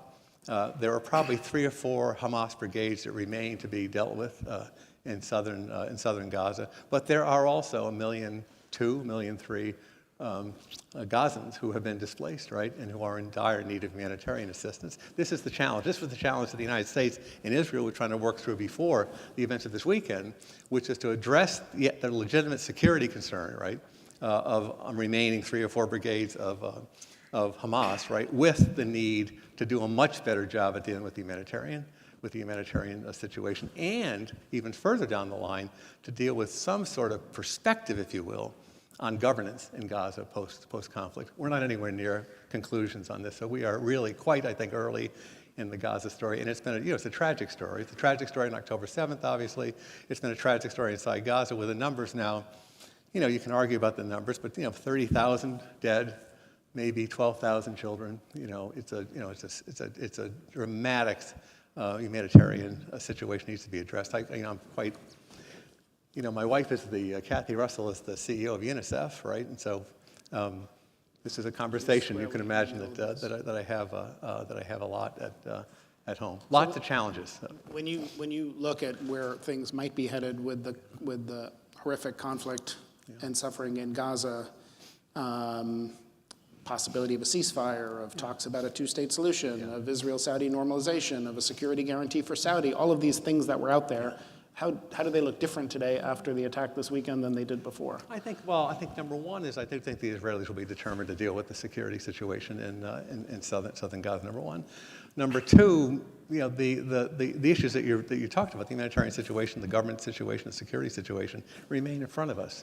And I think that's going to require kind of setting forth a perspective on what governance looks like in Gaza and with Palestinians generally. That's going to involve, I think, much more intense involvement from the major Arab states. I think to try to address this going forward. So these are kind of all in front of us here, and we're kind of I don't even know that we're midstream in trying to dealing with kind of the outcomes of the Hamas launched war on October 7th. The other thing that is of concern to me as a security person, right, is the longer this goes on, I am become increasingly concerned about knock-on effects in terms of terrorism, right, in Europe and the United States, especially in Europe.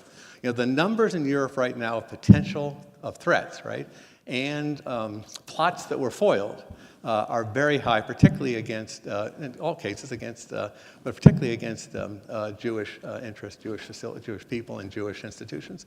And the longer this goes on, Jason, I think the more you have to worry about knock-on terrorist effects around the world. The last thing I'll say is we also have a situation brewing in the northern part of Israel, on the Lebanon-Israeli border, which has been going on since October 8th.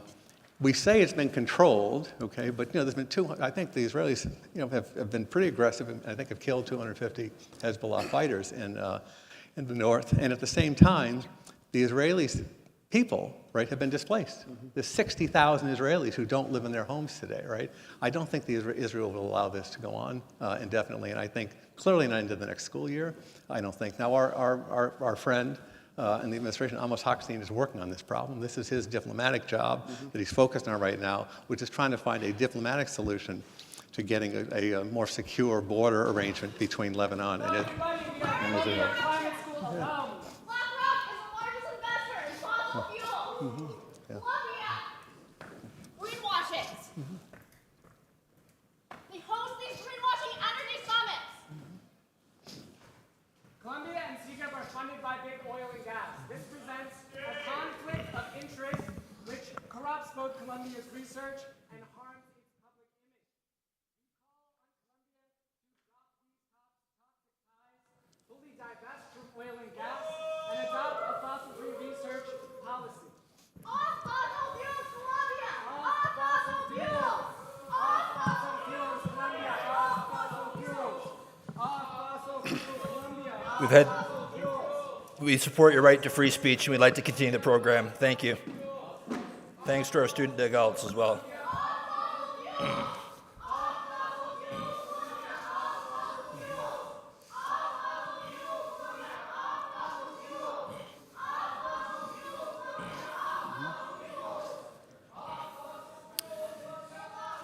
Jason, back to you.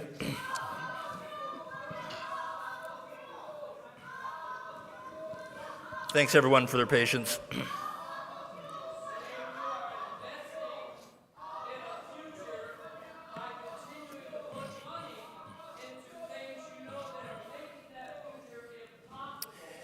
We think we've heard the perspective from, we'd like to continue the panel. Thank you very much. We'd like to keep the panel going. Thank you very much. Thank you.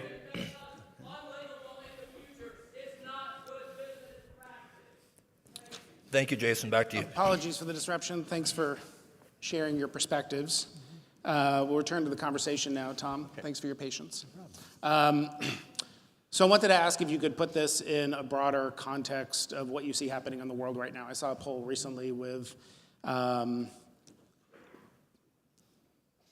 recent poll of 500 institutional investors that talked about how geopolitics was the #1 risk to the global economy that they see in 2024. I was wondering, from your standpoint, how you see it. Is that right? And how has that landscape and set of risks, how do they look today? How have they evolved in the 10 years since you joined us on day one? It's not recognizable from 10 years ago, Jason.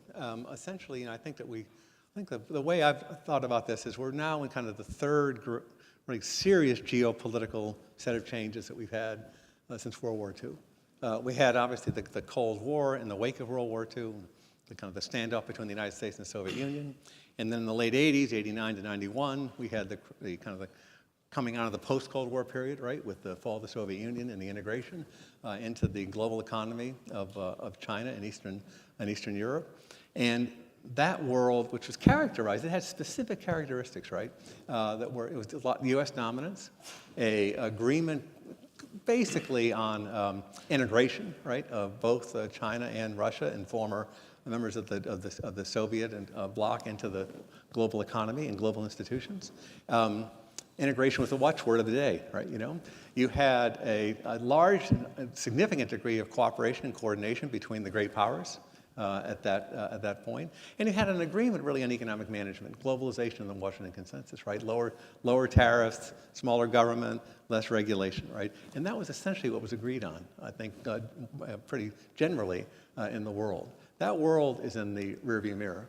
If you think about just the fragmentation issue, about the kind of the coordination and cooperation among great powers, I was talking to someone earlier coming in here today. So one of the first assignments I had from President Obama was to work on the G20 summit in London in April of 2009. And the purpose of that summit was to deal with the great financial crisis. And around the table was seated the newly elected President of the United States, Barack Obama, the then President of the Russian Federation, Dmitry Medvedev, the then head of the General Secretary and President of China, Hu Jintao. Gordon Brown was hosting, a number of Europeans, right, and developed a joint plan to deal with the great financial crisis. That meeting would not take place today on any topic. And that, I think, in a nutshell, shows, I think, the degree of change and fragmentation. We're talking about Iran. Jason, as you know, I oversaw the pressure effort for 4.5 years on Iran. And our partners in that pressure effort were the permanent members of the Security Council that included Russia and China. And of course, they're in a very different position right now with respect to the United States and with respect to Iran and North Korea. So a dramatic change, I think, Jason, in kind of the geopolitical lineup, if you will. So more fragmentation for sure. Less cooperation, less effective in operation, I think, of the international institutions.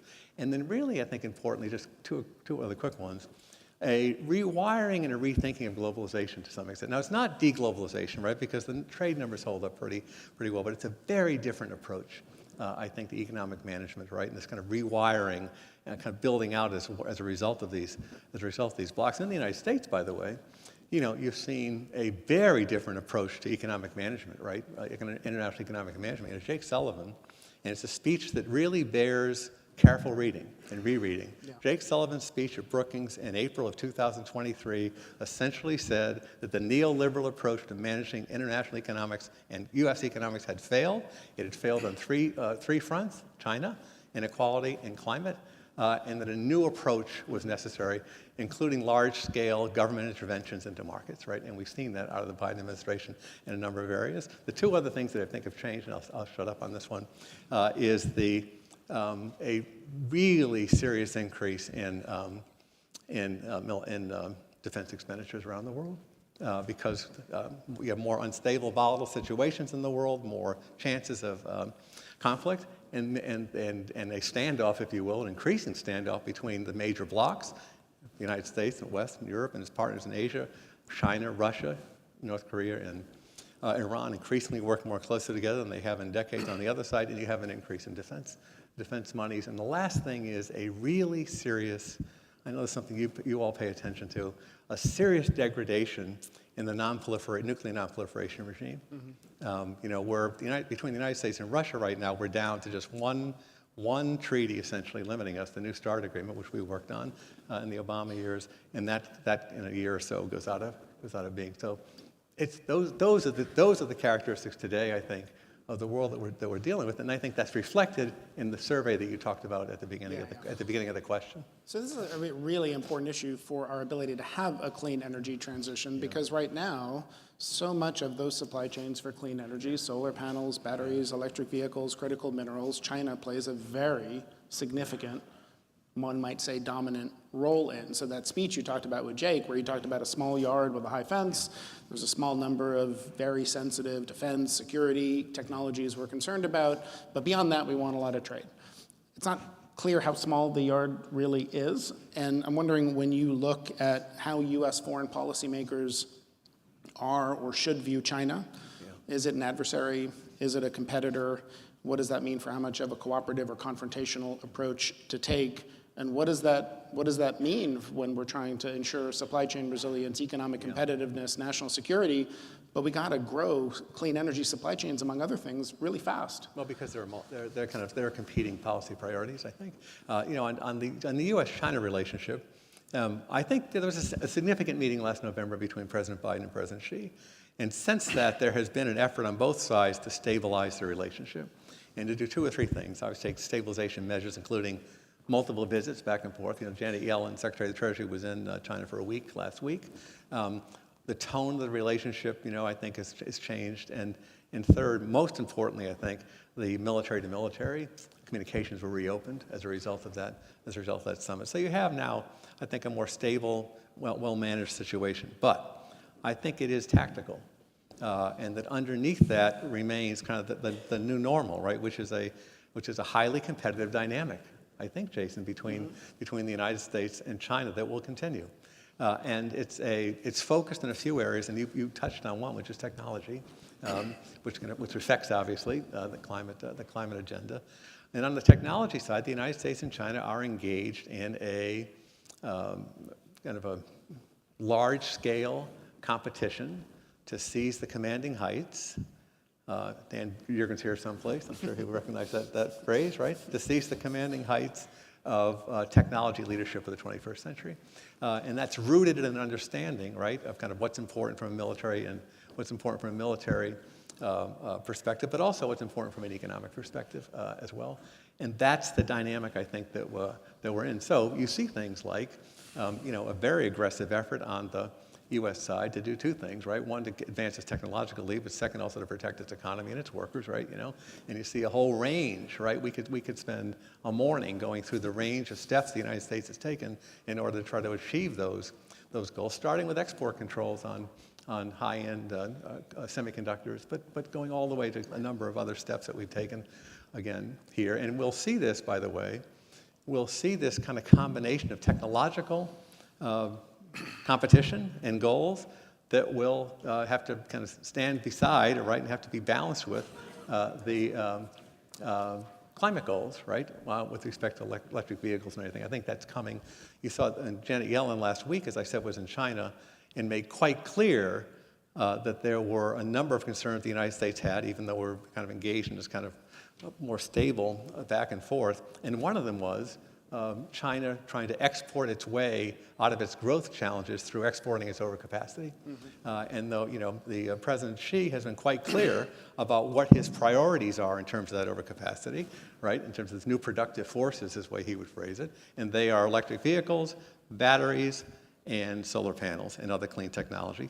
That is going to be the next big trade set of issues, I think, coming forward. The other one, by the way, is going to be on China's support of the Russian industrial base in the war in Ukraine. But that's another meeting. I wanted to ask you about meeting. Russia, Ukraine as one other geopolitical hotspot, of course. So the U.S. is having trouble finding political consensus to provide funding for Ukraine, and Zelensky warns that without that, military may be forced into retreat. Can you tell us where you see the conflict now? What does success for Ukraine look like? And if that's possible to use that word, the likelihood of full Russian retreat seems low. Right. And what implications does this have for European security or other things around the world, Taiwan or anything else more broadly?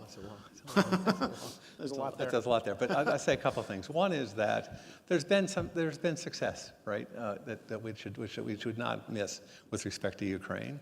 You know, in February 2022, when the Russians invaded Ukraine, I think most folks thought that essentially they would succeed, right? And that, and the Russian goal at that point was to decapitate the government, right?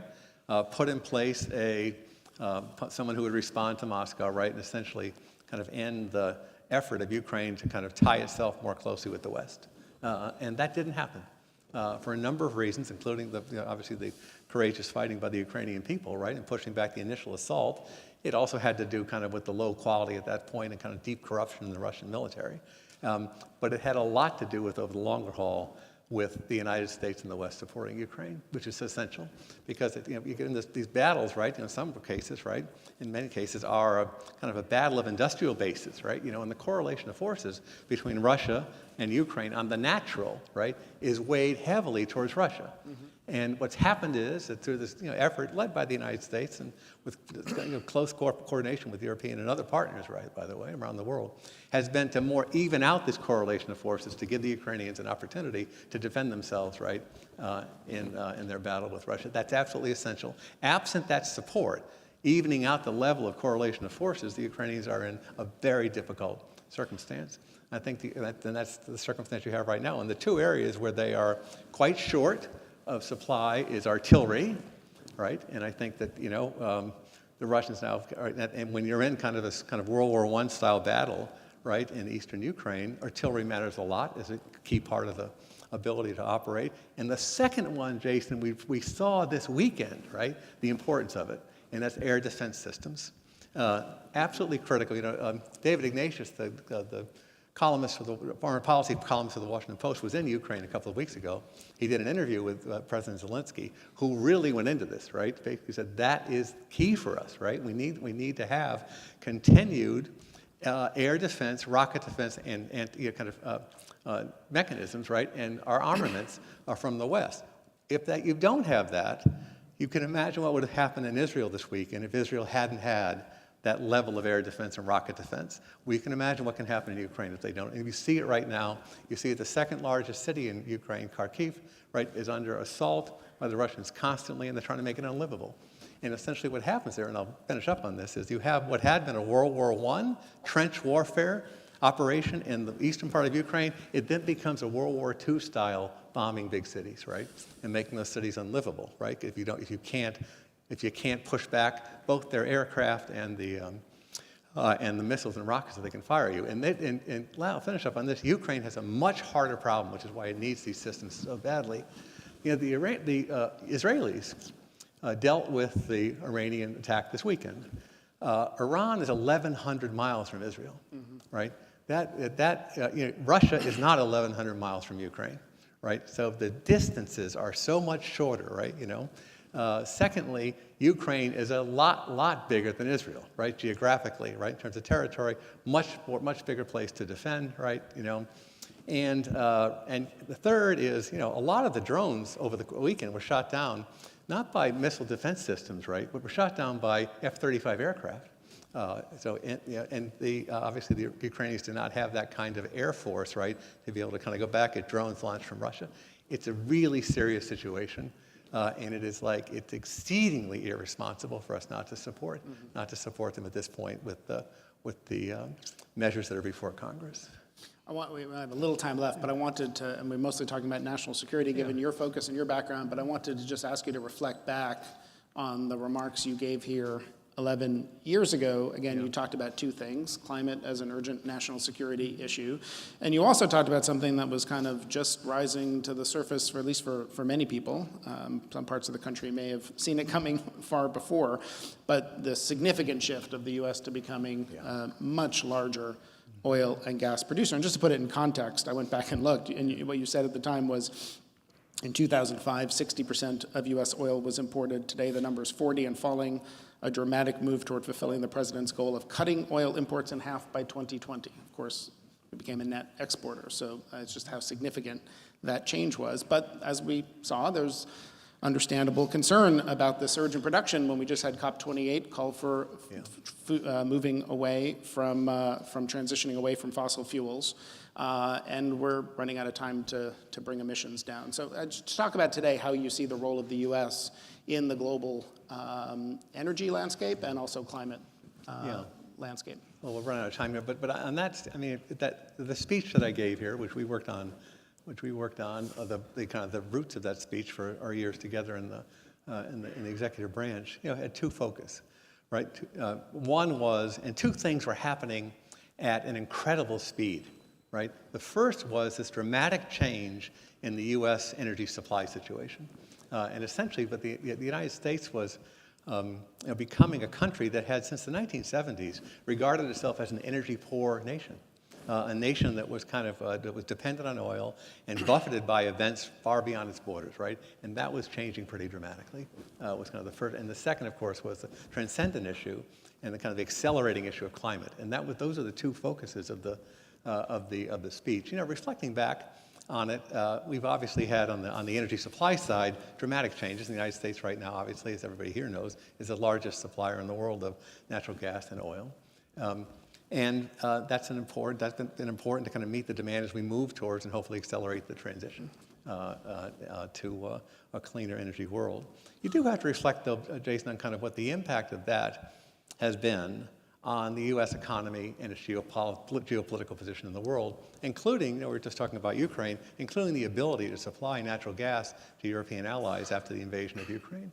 And also to kind of look back again on kind of the economic changes in the United States and what the benefits were of that. At the same time, the United States, under the Biden administration, has pushed to try to accelerate the transition pretty aggressively.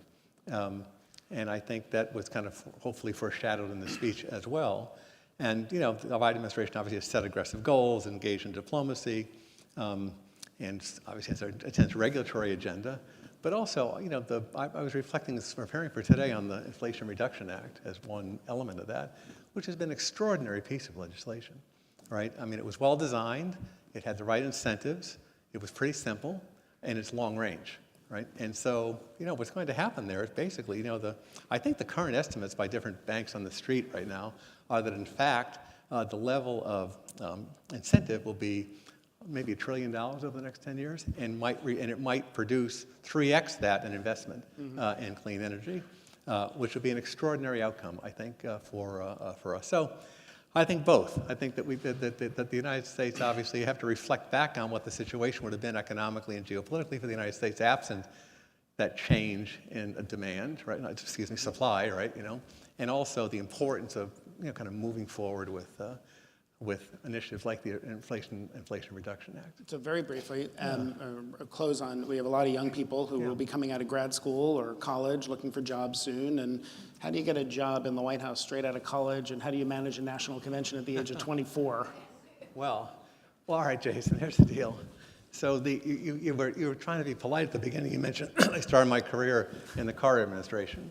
So I'm looking around the audience here, including the students, right? You might as well have said he worked in the Benjamin Harrison administration, right? So I got that, right? Kind of a historic event for most people as I look around in this audience. I was very lucky with mentors and had opportunities. Again, I started working in the White House when I was 21 years old. My first big job was for President Carter was in this city, where I managed the convention down the street here in Madison Square Garden. And it was one of the great nomination battles in the modern history of the Democratic Party. It was the battle between Senator Ted Kennedy challenging then incumbent President Jimmy Carter for the nomination. And I was fortunate enough to be able to manage that convention and learn a lot about politics. Keep on moving, right? Is my advice, right? Be open to lots of things and changes. And my career obviously has changed radically right, a number of times, right? I don't think when I was sitting in the trailer and deep into Madison Square Garden worrying about delegates from, Illinois, right, that I could see myself as national security advisor, right? But it was things have worked out. You were lucky with mentors, and I was as well, and you've been one of them. So thank you. Please join me in thanking Tom Donilon.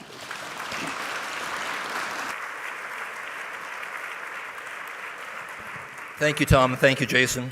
Jason, go too far because we'll need you for this next one here. Okay, we're going to keep going here, and our next panel is talking about financing the clean energy future with public and private capital. We talked about that a little bit earlier this morning and had some great perspectives in the previous panel on the developing and emerging market side of this. And of course, we've heard that it's going to take $2.4 trillion a year to scale the sustainable energy that we need to meet our Paris Agreement commitments. And in this section, we want to talk a little bit more about how that's going to look. And we're going to hear from some experts who are making these deals directly, whether it's in the private equity world, infrastructure funds, multilateral agencies, of course, government. And it's really interesting to see how all those forces, how all those actors are working together to unlock private sector capital, to de-risk clean energy infrastructure investment, and we'll be hearing a lot more here about that in this session. So the recent historic infrastructure investments and policies in the US and abroad are going to shape how the private sector will meet global decarbonization goals. We want to discuss how investors and financiers are assessing and funding the development of clean energy projects and much more. This session will be moderated by Amy Harder, who's the executive editor of Cypher by Breakthrough Energy, and she'll be joined on the panel by David Foley, who's a senior managing director in the private equity group and the global head of Blackstone Energy Partners, by Karen Carniol-Tambour, who's the co-chief investment officer at Bridgewater Associates, and Vera Songwe, who's the chair and founder of the Liquidity and Sustainability Facility. We were hoping that Sarah Ladislaw, who's the senior director for clean energy at the National Security Council, would be here this morning. Unfortunately, she had some transportation difficulties, so we'll have Jason Bordoff join this discussion as well. So with all that background, I'd like to welcome the panelists to the stage.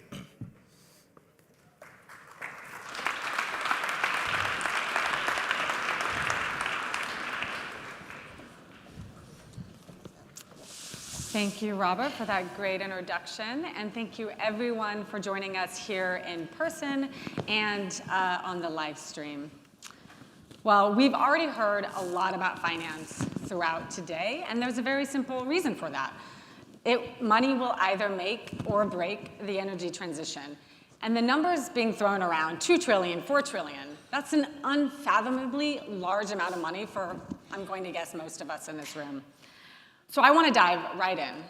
I want to actually open with a lightning round question where I ask the panelists to just say a quick yes or no to get us off on a fast pace. Has it gotten easier or harder to finance the clean energy transition in the last 2 years? Easier. Harder. We love disagreement, healthy disagreement on stage. Harder. Jason? They would know better than I, since I'm not doing that day to day, but I would probably say harder, but maybe I'm wrong. David, let's start with the optimist. You said easier. Can you talk about how have the last 2 years been for you from where you sit at Blackstone with a lot of cross-cutting factors? We have the Inflation Reduction Act, we just heard from Tom about what a big deal that is. We also have a lot of geopolitical unrest, which we also heard about. So, David, why are you optimistic? So for us, because we're risk-based, control-oriented equity capital, some of the things that you mentioned and that Tom mentioned, the higher volatility in geopolitics coming out of COVID, also supply chain issues, those things create a lot of volatility in the public capital markets, but for us, having committed private capital is a great opportunity to step in, provide certainty where certainty didn't exist, and to finance some of these really great investment opportunities to accelerate the transition. And that same kind of the geopolitical concerns and otherwise, I think, elevated in people's consciousness that it's not just a single variable equation of reducing CO2 and mission accomplished. It's more complex than that. Energy security certainly came to the fore of people's minds with particularly the war in Ukraine. Affordability and reliability are all part of it, and you have to solve that multivariable equation. And so as we went through a period of, I think, really unprecedented volatility over the last few years, once in a hopefully millennia global health pandemic, not one war but two, unprecedented inflation, rising interest rates. Those things caused energy prices, conventional and renewable, to increase. It caused pain on consumers, but what's bringing that back into balance, I think, is continued innovation, technological innovation, especially in the West. Entrepreneurial spirit, which we have in abundance here in America, and then government stepping in with sensible policies, and I do think the IRA was very important. So those things have brought, affordability back into play, and I think stimulated renewed investment. Karen and Vera, I want to go to you. You both said harder. Can you, from your vantage point at Bridgewater, and you, Vera, focused on lower income countries, can you each talk about why it's become harder to fund the transition over the last couple of years? Well, I'll say the really obvious thing for us, which is just interest rates are higher, right? And so that's the most extreme force that affects everything, which is when real interest rates, in other words, what you're paying relative to inflation, is negative. Money's basically free. You can fund anything, and you saw lots of junk getting funded. And so it's just a big shift in environment to actually need to get a return on what you're funding and actually having to compete for capital. So that's the biggest deal by far. But the other thing that's happened, and this has to do with some of the things you're implying, of course, is that nothing just gets funded because it gets funded, right? People have to look at the incentives and decide it's a good idea to do something. And when you're talking about funding the clean energy transition, part of it can happen through basically disincentivizing a lot of the fossil fuels and saying, okay, that's going to be very expensive, so go do the green things. And part of it can happen through basically carrots, a little bit of a sticks and carrots thing of saying, we're going to go and really subsidize the things that need to get funded. And I think that thing that's happened over the last 2 years is that consensus has sort of been reached that the sticks approach of making fossil fuels expensive is just intolerable. It's something that we just cannot tolerate.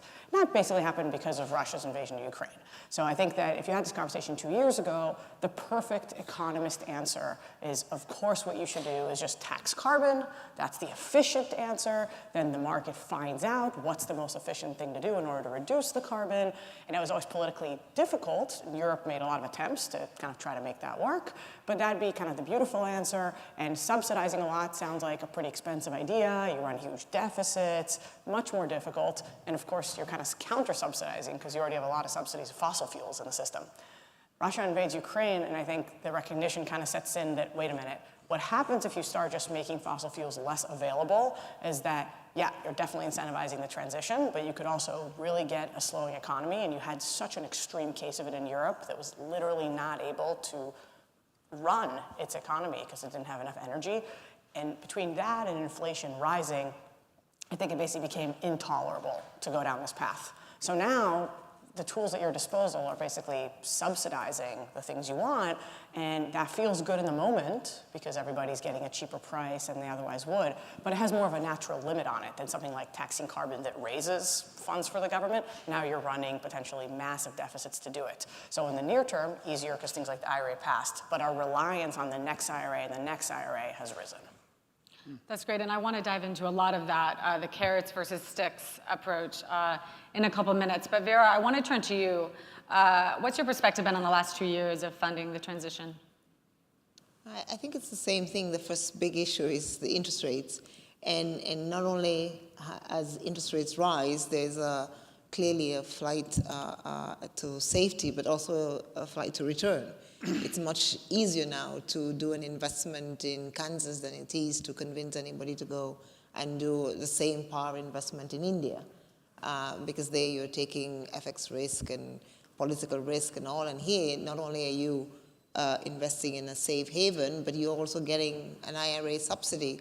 And so the IRA subsidy has actually made it a lot more. So now you not only do you have to convince them and show that you can buy down the risk, but you also have to buy up the subsidy from the United States. And so that's made it a lot more difficult for companies to sort of, want to go and invest abroad, because you have you can get even better returns here. I think that's the first thing. Of course, the geopolitical global environment has made it a lot more difficult. Supply chains a lot messier. So even the cost of construction of any renewable energy facility is more difficult. There is the tension between the United States and China, which is also creating supply chain gaps, and so you can get everything you need if you were to decide as Morocco that you wanted to do electric vehicles, and we're trying to import different things from China and from the United States. That combination has become much more difficult. So, and then in the solar sort of energy space, a lot has already been done. And so I think now we're getting a lot more sort of difficulty trying to do, say, hydrogen in Namibia. How exactly do we do that? Or if you're a believer in the nuclear space, can we do that, and how will that work? So I think it's an issue of, one, exogenous pricing that has gone up because of policies in the advanced world. Second, just the global environment that has become a lot more tense and a lot more difficult. And finally, the lack of technology and knowledge that would be needed to do some of these new things, because the sort of what we know how to do, which is mostly solar panels, the prices of sort of windmills and all haven't collapsed yet to a point where they become quite profitable. I think the only thing is solar as we speak, and so we still need to do battery storage, because if you want to do industry, then you really need to begin to figure out, battery storage and how one can do that, and that is still quite difficult. That's great, and I want to come back to some of what you said, but Jason, I want to turn to you and tease out what Vera said a couple of minutes ago about how the IRA has actually made it more difficult to fund clean energy in lower income countries, which is probably not what Congress had intended. As somebody who spent time in government but now leads a global energy institute, what's your reaction to that? Yeah, it's an interesting question about whether it was what Congress intended. It was intended to boost investment in the United States. So the kind of so-called great sucking sound.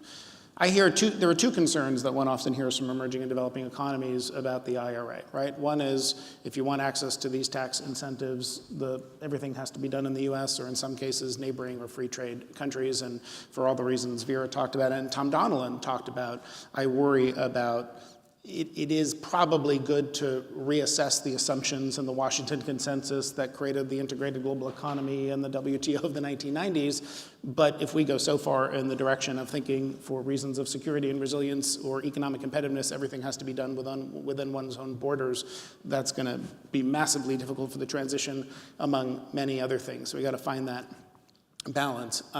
The other is, it's just now you have this incredibly generous tax credit, $3 per kilogram for green hydrogen or whatever it is, and people might invest in the United States rather than somewhere else. I will say that after being criticized for years by the Europeans and others for not doing enough on climate, I don't have a huge amount of sympathy for suddenly we're doing too much on climate.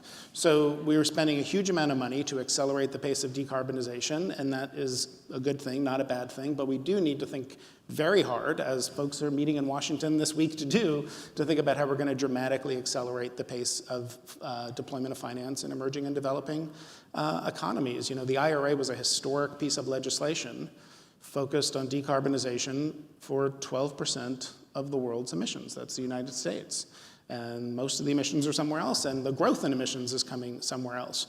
And what we need to do also in Washington is use all the tools of development finance and international economics and export credit and Commerce Department and all the other parts of the government to really think about how we can play a more meaningful role, frankly, than we have in the past, to dramatically accelerate the pace of capital deployment and clean energy deployment in the parts of the world that really have not contributed a huge amount to emissions to date and don't necessarily have the resources to decarbonize or cope with the impacts of climate change. Right, and I think when we talk about the US versus the world, obviously it's different when we're talking about China or Europe unhappy with the IRA versus many countries in Africa or Southeast Asia, which understandably and rightfully so, argue that they need some financial help with the transition in a way that China and Europe probably don't need.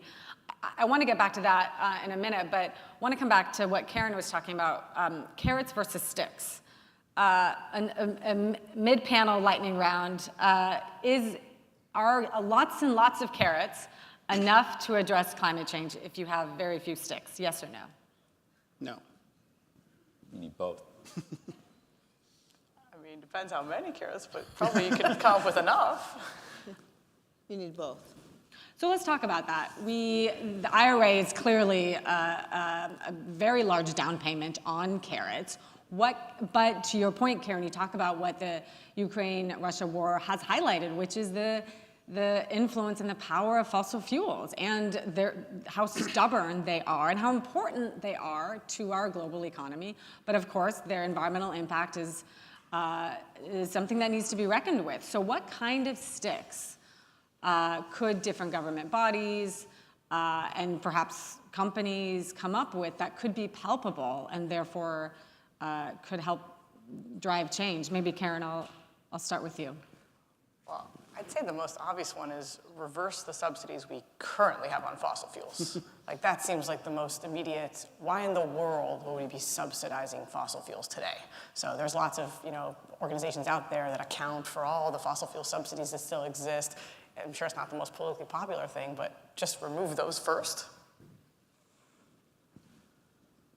David? I think I'm kind of more of a carrot person myself, because I think they work better, especially in a market-based economy. Instead of people trying to do everything they can to avoid the stick, they'll do what you want, which is go for the carrot. And in your discussion with Tom, Americans figure that out to the extent that, instead of 400 billion, last estimate was 800, and I agree it's going to be well over $1 trillion. And also, how can you miss that climate's global, and if you're trying to design something that's just in your country without acknowledging all the other countries, it's going to fail. And that's where I think, while well-intentioned, some of the policies in Europe's led on this in a good way in terms of innovation, but some of the sticks, you can end up hitting yourself in the face with it. If you're raising your cost of production and industry, and you're in a world where there's global trade, you're going to reduce your jobs, reduce your tax revenue at the expense of your affordability within your own population. So if you apply that to fossil fuels, it's the consumption of fossil fuels that creates the problem, not the production. People aren't producing more than's being consumed. In the Western democracies, there's been a real focus, because it's easier, I think, to go after the producers with some success. In Europe, and they're not really consuming that much less fossil fuels. They're just buying it from places that don't care as much about the environment, transporting it over longer distances. And that's not a great way to do it. So I think, when you think about these sticks, we live in a global economy. The whole basic economics of comparative advantage in trade worked well in a globalized economy. But then with COVID and now with the geopolitical concerns, you have to have energy security. It makes sense to be not relying on just one supply source for something so critical as energy. So I think what the world's going through is you're going to have to endure for a period of time.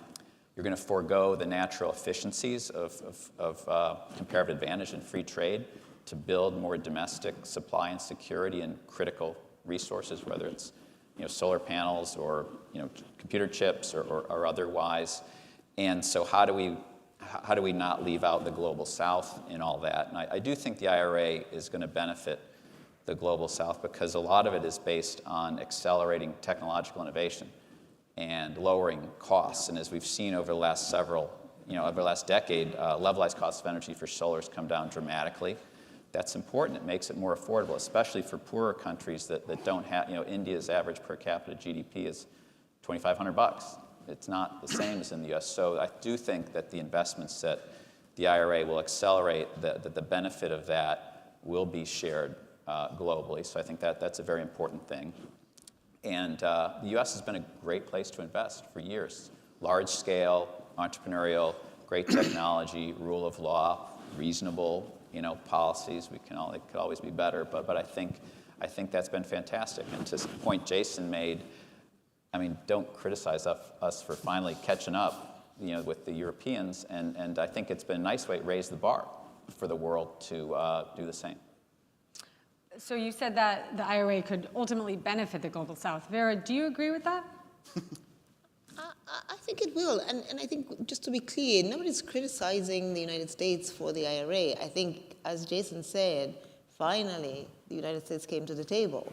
And that is, I think, was a very important fact. And I co-chaired the Independent High-Level Expert Group on Climate and worked very closely with Secretary Kerry.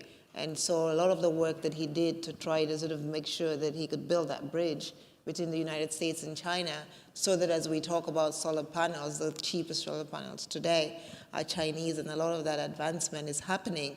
But that the United States could take the leadership to bring some of these questions to the table, I think was important. I think, and we're already benefiting. The reason why solar panels are so cheap today is because the Chinese also put a lot of subsidies into producing solar panels, and so the world, yesterday I was talking with Gillian Tett from the FT, and she was saying that it had, a little church in England. They now have solar panels on the roof, and this was a demonstration, and they even have sort of replaceable. Every 1 year the price goes down, and you can replace it. That's where we want to get to. And I think the kind of innovation that will come out of the United States is clearly going to do that. We've done a lot of studies on trade that show that when the developing world trades with the United States, it adds more value, it creates more jobs, and it's much better. And I think that's where we want to get to. Just to link the IRA and the CBAM, the Common Border Adjustment Mechanism, I think that the only way that the IRA then begins to do what we are all talking about is that we don't then have 40-year patents on sharing the technology. Because if all the innovation that comes out of the IRA then needs 40-year patents for the rest of the world to benefit from it, then it will not happen as fast as you're saying. So I think that there has to very quickly have a conversation around how quickly is that sharing of technology going to happen. You have a few more minutes to put in some questions for our panelists. So please, for those here in the room with us, please be thinking of what you might want to ask our panelists, and we'll get to that in a moment. I want to bring up CBAM, the Carbon Border Adjustment Mechanism, just a fancy word for a border carbon tax. That is a stick, right? That's a stick poking at somebody else outside of the borders, and all the tariffs on China and other countries, that's also a stick. What kind of, and we can anticipate those tariffs will either stick around or get even more aggressive depending on how elections go later this year. So what, Jason, I might throw this one at you initially, but please everyone chime in. What could be the impact of these on the ability to finance the transition? We'll see how countries respond. Again, and I think it makes all the sense in the world from the standpoint of basic economics. If you're going to impose a carbon price on your industry, that you want to level the playing field, and it's understandable by Europeans would think that if the energy-intensive industry there has a carbon price to pay, they can't be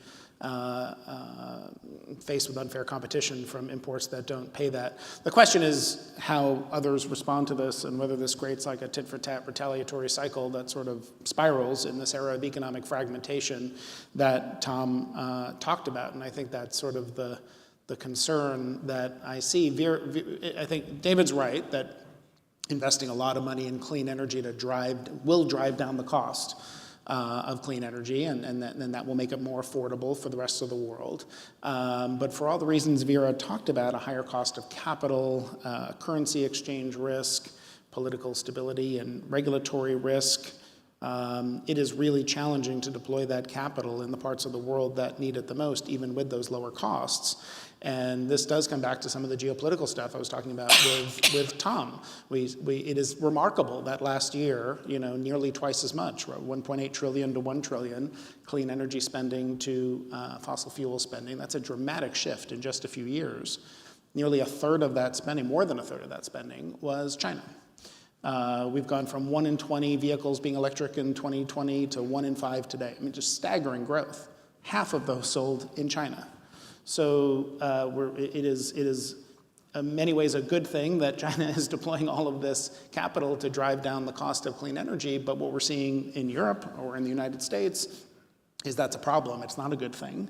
And now we need to figure out how to create, Biden just launched a national security investigation into whether Chinese digitally connected electric vehicles are a national security threat. If we see for security reasons, economic competitiveness reasons, that we really have to put in place, you could see where a CBAM goes in the place of not just leveling the playing field. In the U.S., we don't have a carbon price, but we're talking about border adjustments also. That easily flows in the direction of kind of protectionism that makes it harder to have this transition.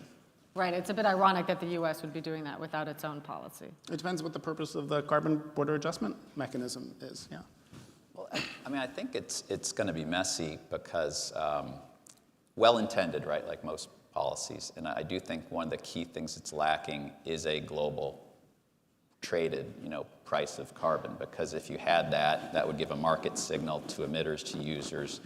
It would be efficient. Market participants could react in a way that individual states trying to micromanage stuff are never going to do quite as well. I think Europe already had a mandatory compliance market on certain industries that raised their cost of energy a lot. This is a way to try to level the playing field a bit and signal their trading partners what a cost of carbon is. But in order to get it through the existing trade agreements, as I understand, it's really only on some of the primary, like raw materials like steel, not on finished goods that have steel in it. So it might hollow out some European industry a bit, which would be a risk. But another way to get at having a global cost of carbon would be if voluntary carbon offsets are really have greater acceptance. SBTI recently approved their use, which is has been controversial, but I think with more transparency and validation of those offsets, it would also help. Another question you asked about financing energy transition global south. A lot of the kind of most efficient, lowest cost, most productive carbon removal, reforestation, other very legitimate ways to reduce and avoid CO2 are in the global south. And voluntary carbon offsets are a way to transfer money from the West to those developers in a way that, despite John Kerry's best efforts and others over the years, it's just not happening. The West is not going to transfer billions of dollars of taxpayer money to the global south to do that in a mandated stick kind of way. But I think done the right way, voluntary carbon offsets would be a step in the right direction for that. I would say that, in my view, if we didn't have this rising tension with China, we never would have seen this shift to carrots, right? That it's not that everyone in Washington woke up one day and was like, we really got to get serious about climate. I think a lot of that thinking had to do with realizing that we have this strategic adversary, China, and if they're willing to throw, ungodly amounts of money, it's hard to even imagine in our political system this happening, at becoming competitive at these technologies. How could we be, kind of unwilling to do anything down the path of subsidizing these things? And so I think this was much more industrial policy in reaction to China than it was kind of really realizing what we need to do on climate. And that's a great thing that China competition kind of put us in that direction, because you look at the IRA, and now it's gotten other countries to look and say, wait a minute, I don't only want these subsidies in the US, just like you said, I should go do something similar. And it's sort of galvanized that kind of action. The flip side of that is that the existence of that Chinese adversary, the other thing that's kind of in the system, not going away, there's all the inertia there, is everybody is trying to figure out how to redo their supply chains to have less reliance on China. And I think there's very little that could happen that's going to change that train. It's a slow-moving train. Nobody can do it in a day. Companies just can't just write China out of their supply chains. But the thinking on that has just really metastasized, whether it's Washington talking about lots of different items from a national security perspective, or you just look at corporate plans, and it's almost impossible to sit in a corporate boardroom today and say, let's do something new in China, versus let's go double do and do something more expensive to have a resilient supply chain, which really means spend more money and have a double do to make sure I'm not reliant on China. So when you go back to financing the climate transition, again, there's the good and the bad here. The good is it's unleashing a lot of money to compete with China, but the bad is that China is the most competitive on a lot of these things. And when Europe is looking at China flooding them with EVs or solar panels, they're not saying, wow, I'm so glad that I have this really cheap way to do the energy transition. They're saying, our competitiveness is going to be destroyed if we let China subsidize what it's doing and kind of dump the supply on us. So balancing these two things, so we get the best of both worlds, we get some of this really cheap Chinese technology, the benefit of all the subsidies they did, and at the same time use that energy and desire for national competitiveness to fund our own and compete with that and do it locally. There's a best of both worlds and there's a worst of both worlds here. That's well put. Vera, I want to bring you in. How could some of these sticks, CBAM, tariffs against China, how can some of these policies be implemented in a way that won't further penalize lower income countries that are already dealing with the challenges you've talked about? I think that's a good question, and Jason mentioned it a little bit. The whole idea around climate change and CO2 emissions is that it's a public good, right? And it's a global commons. And when people sort of are in an environment of global commons, you tax and you sort of have a redistributive method of sharing that. And with the CBAM, it's interesting. I take the case of Egypt, for example. Egypt exports steel, fertilizer, and cement and other things. Now they've added ceramics to the list, to the EU. And all of these are going to be sort of under the CBAM penalty. And so any one of these imports into the EU is going to. And then the question becomes, well, they're going to make all of this extra resources off of taxing Egypt. Egypt is the space that is being polluted, and the EU gets the resources. And so should we be thinking of some redistributive process? The Indians have come up with an idea, which is to say, let's tax CBAM at origin. So let us, India, do the taxing. And so we can keep the resources. It hasn't yet been fully approved by the EU. But I think that eventually what's going to happen is the US is going to do a CBAM, the EU will do a CBAM, India will do a CBAM, and all of a sudden the rest of the world will come up with stakes, and everybody will have a stake of some sort. And maybe that is, today we are missing a global climate organization, and maybe it's the WTO, but eventually we will start trading CBAM credits, right? Because are you giving me more CBAMs than am I giving you? And that will maybe be one way of beginning to sort of have a global tax. Because, so this is in some sense today we're maybe complaining about the CBAM, but it may be the best way to do it. It may be the best stick because everybody puts a stick up, and those who can enforce it the best will then sort of encourage the rest to make sure that they can disclose. I agree with you on the carbon, I wanted to say, but I don't think that I think voluntary should continue. I'd say that very quickly first, that we should keep doing some voluntary for now, but voluntary is such a distortionary process that we need to get to compliance. We need to get to compliance quickly so we can level the DNA across the world, pay the same for the same kind of carbon DNA. And I think that will go much faster also in terms of convincing. So if you had the CBAMs, but you also had a robust, highly integrity-led compliance carbon market, I think we begin to have a conversation that starts working. That would be the optimal thing, but it's also the nearly impossible thing. So in terms of just taking a situation that's clearly not good right now, there are some things we can do pretty immediately to make it better. It's not going to be perfect next year, but it'll be better. And if we can keep on making it better year after year. Compliance markets are that difficult to put in place? Globally, I think difficult. Not in an individual country, but globally. The emerging economies are desperate for us to get compliance markets quickly. I think that the resistance is coming from the developed world right now because it's going to make it more expensive to do your carbon abatements. And my sense is that with CBAM, we will start having price discovery. And the minute you have price discovery, you can put a compliance system in place. One of the reasons the IRA worked, I think, and I do agree it was in part due to China, but if you're inherently taxing, a country's choosing, a democratic country, so voters, right? And they're generally the people paying the taxes, and they're also ones that vote.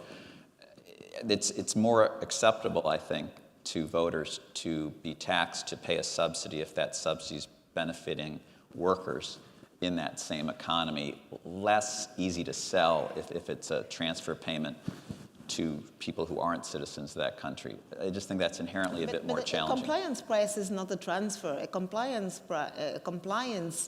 cost of carbon is one of two things. It's either the fossil fuel industry paying to abate while it finds new technology. So it's a cost. It's not a subsidy. It's just a tax, right? It's just You're another way correct. to do Just a carbon tax. It's a tax. Sounds like on the next year, citizens of that Jason, we country. need a panel on carbon offsets. Yeah, with David and Vera, this is going to be great. Yeah. I love that dialogue. I do want to get to a couple of questions from the audience. We have one for you, David, which is, what do you think are the least and most efficient subsidy allocations in the IRA, which kind of jumps off what you were just saying?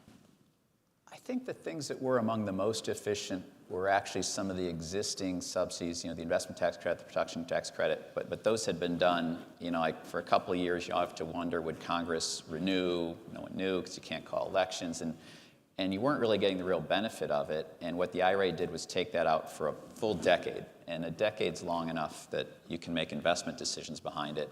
And what it did was it lowered the inherent risk premium in the cost of capital for those industries, for solar, for wind. It also applied that subsidy to grid-scale battery storage, which it had not been eligible for before, which is very important because wind and solar don't produce power necessarily when and where it's needed. You need to be able to store it. So I thought that one of the more effective things in the IRA was just extending the duration of that subsidy over a period which someone could invest behind, and not having it always be wondering, is it going to get renewed or not? And frankly, the incentives for domestic manufacturing, I think, make it more resilient.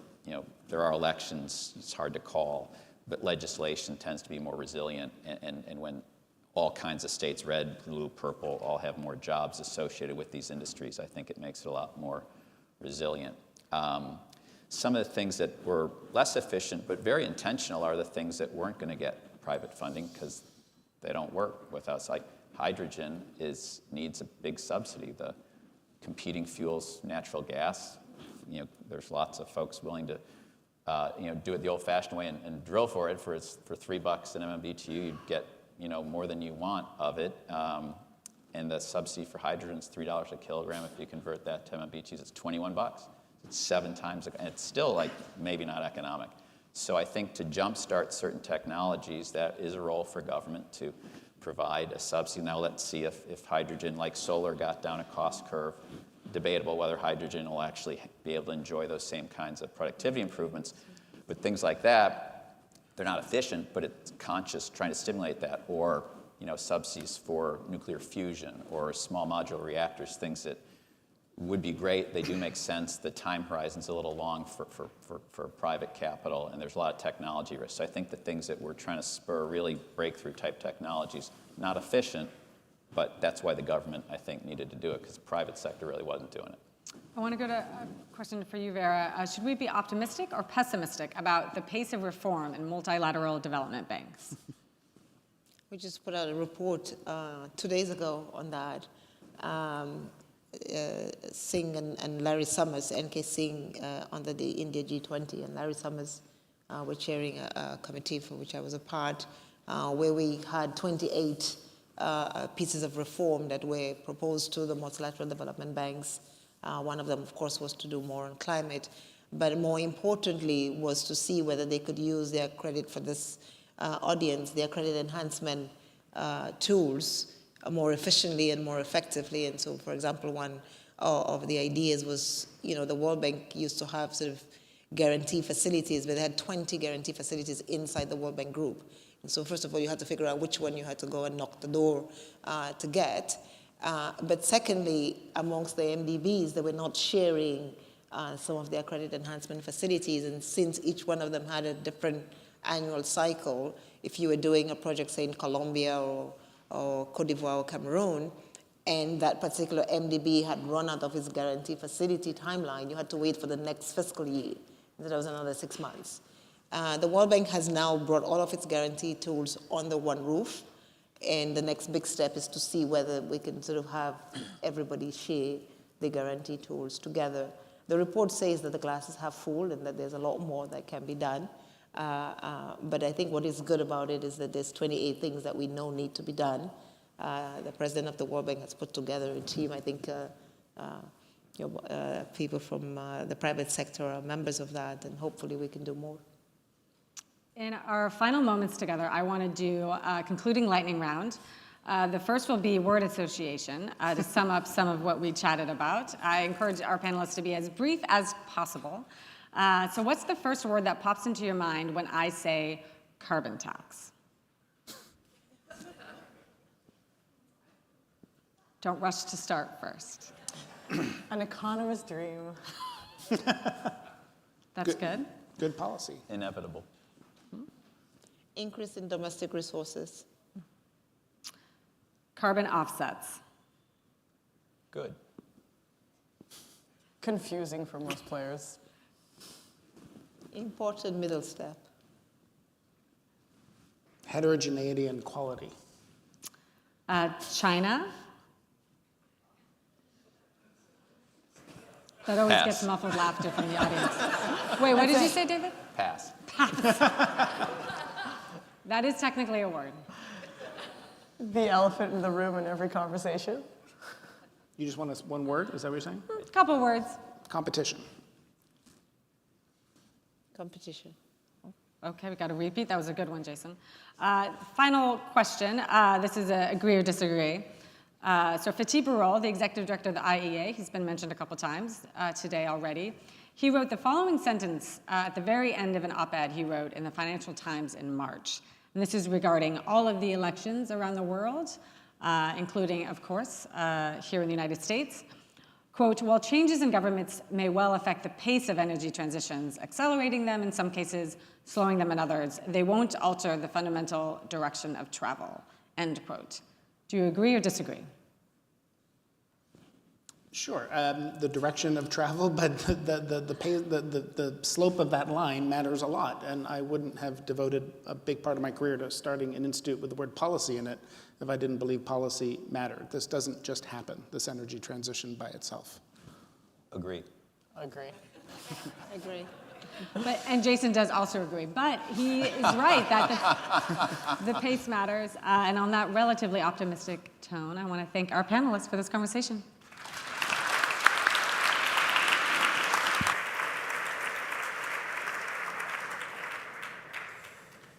Thank you, Amy and panel. I enjoyed seeing that one-word answer process in question, the speed round. That was great. Okay, so we're now going to turn to the topic of addressing energy insecurity at home. I think we spent some time earlier with Tom Donilon talking about energy insecurity globally, both in the geopolitical sense and also in the economic and access to energy sense. Each year, millions of households across the country experience some form of energy insecurity, with people of color and poorer communities disproportionately impacted. This panel of experts on the stage will focus on the rural and urban communities most affected by energy insecurity and the policy solutions that address inequality in the clean energy transition. We're going to have the moderator, Somini Sengupta, who's the international climate reporter at the New York Times, who will lead a conversation with Shalonda Baker, who's the director of the Office of Energy, Justice and Equity at the U.S. Department of Energy, with Kate Finn, who's the executive director at First Peoples Worldwide, and Doreen Harris, who's the president and CEO of NYSERDA here in New York. Please welcome the panel to the stage. And as Jason said before, if you're having a conversation, please move outside if you can so we can hear the speakers. Thanks very much. Right behind you. Thank you. Hi, everybody. Hello to those of you here IRL in real life and those of you joining us online. Welcome. We stand between you and lunch. But we're going to be, we're going to be fun. So, I grew up partly in India, and I know, what it's like to not have electricity round the clock. And maybe some of you do too. And I say that because the issue of energy access and energy equity is really not about, kilowatts of power. It's about human beings. It's about how we live. So I want our focus to really be around that. Shalonda Baker, if you would, paint a picture of what it is like to survive in a place of energy insecurity in the richest country in the world. Yeah, so thank you so much, Somani, for moderating this panel. It's great to be here. This is such an important conversation. And I think, a lot of folks don't really understand the lived experience of being energy insecure in this country. So as the person who introduced our panel mentioned, we have a crisis of energy insecurity in this country today.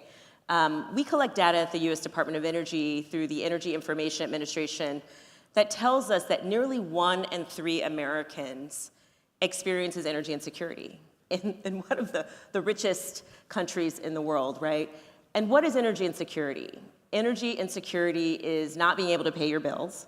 It's making the difficult choice between whether to heat or cool your home or eat. In this moment of climate instability and major events that disrupt entire communities, energy insecurity can be a life or death situation where folks are not keeping their homes at a safe and comfortable temperature during heat waves or during deep freezes. When you drill down on the numbers, though, and look at the socioeconomic dimensions of energy insecurity, we know that 52.2% of Black households, so I hope people are listening, 52.2%, over half of Black households in America experiences energy insecurity. 47% of Latinx households experiences energy insecurity. You can walk down the streets here in New York and encounter people who are experiencing that, again, making difficult choices about whether to heat or cool your home or eat, not being able to just pay for ordinary and necessary expenses. Diana Hernandez, who's a professor here at Columbia, has interviewed some of those individuals. And the types of coping strategies and mechanisms that those households engage in include opening the oven just to knock out the chill, during the winter, opening the refrigerator just to get a little bit of cool air. I've given lots of talks all over the world, and when I start to talk about these coping mechanisms, I see the nodding. Wow. I see the nodding. And so it is a pervasive issue in this country. It's a crisis, but fortunately, we are in the middle of an energy transition that can help to restructure the design of our energy system and eliminate and eradicate energy insecurity. So I want to stay with that. Okay. Energy transition, you have said, could be the next civil rights battle. What do you mean? Don't we all have to make the energy transition together? Yeah, so I have argued in prior work before assuming this role that the energy transition could be the next domain to advance civil rights. And what do I mean by that? So energy insecurity is one thing. Again, if we take the sort of socioeconomic, racial dimensions of that, we see that certain communities are more burdened, certain households are more burdened. But let's also bring in this idea of environmental justice and environmental harm. We know, again, based on the research that scholars have been doing for 30, 40, 50 years, that Black communities in particular, Latinx communities, indigenous communities, are more likely to live in the shadows of fossil fuel generation.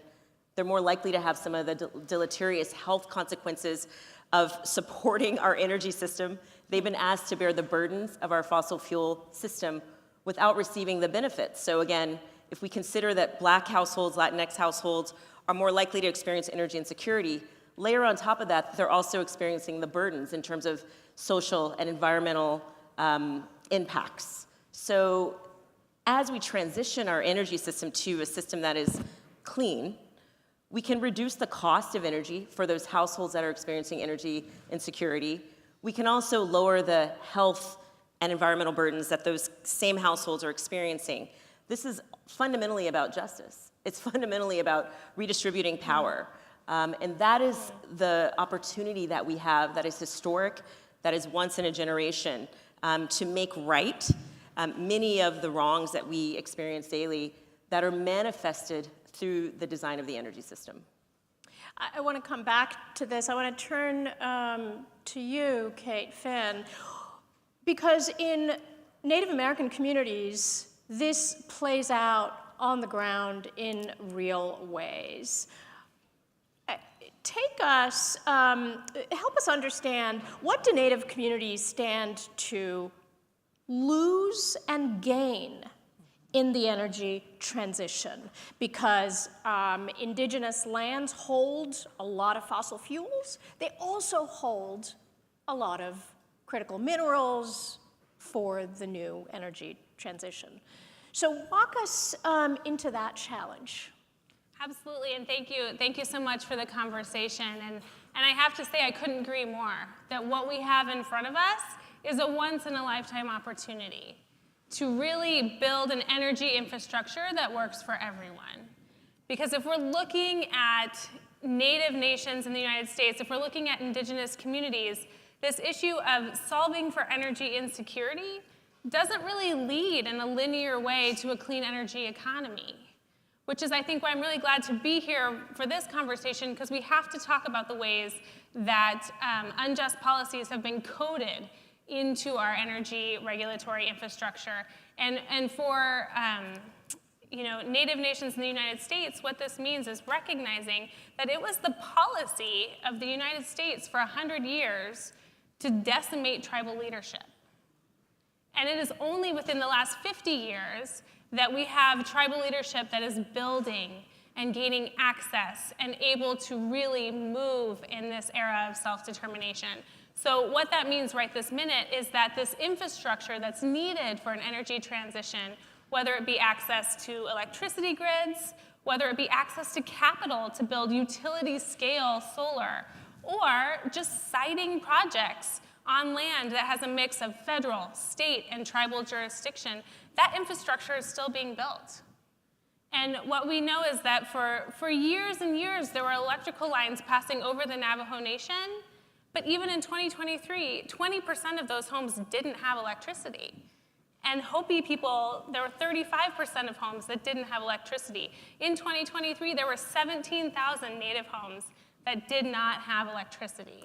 That's an extraordinary data point. 35% of homes in the Hopi Nation did not have electricity as we speak. Do you want to say a little bit more about the what the Navajo Nation in particular is facing? We were talking backstage about that. Do you want to take us into the Navajo Nation, to the dilemmas that they're facing? Absolutely. So when we speak about these things, I often point to the Navajo Nation. You know, we talk about a just transition, and what does that look like, and how do we do it? And it's a great conversation. And the Navajo Nation is doing it in real time. The coal plant that really was the main economic driver for many, many communities closed down overnight a couple years ago.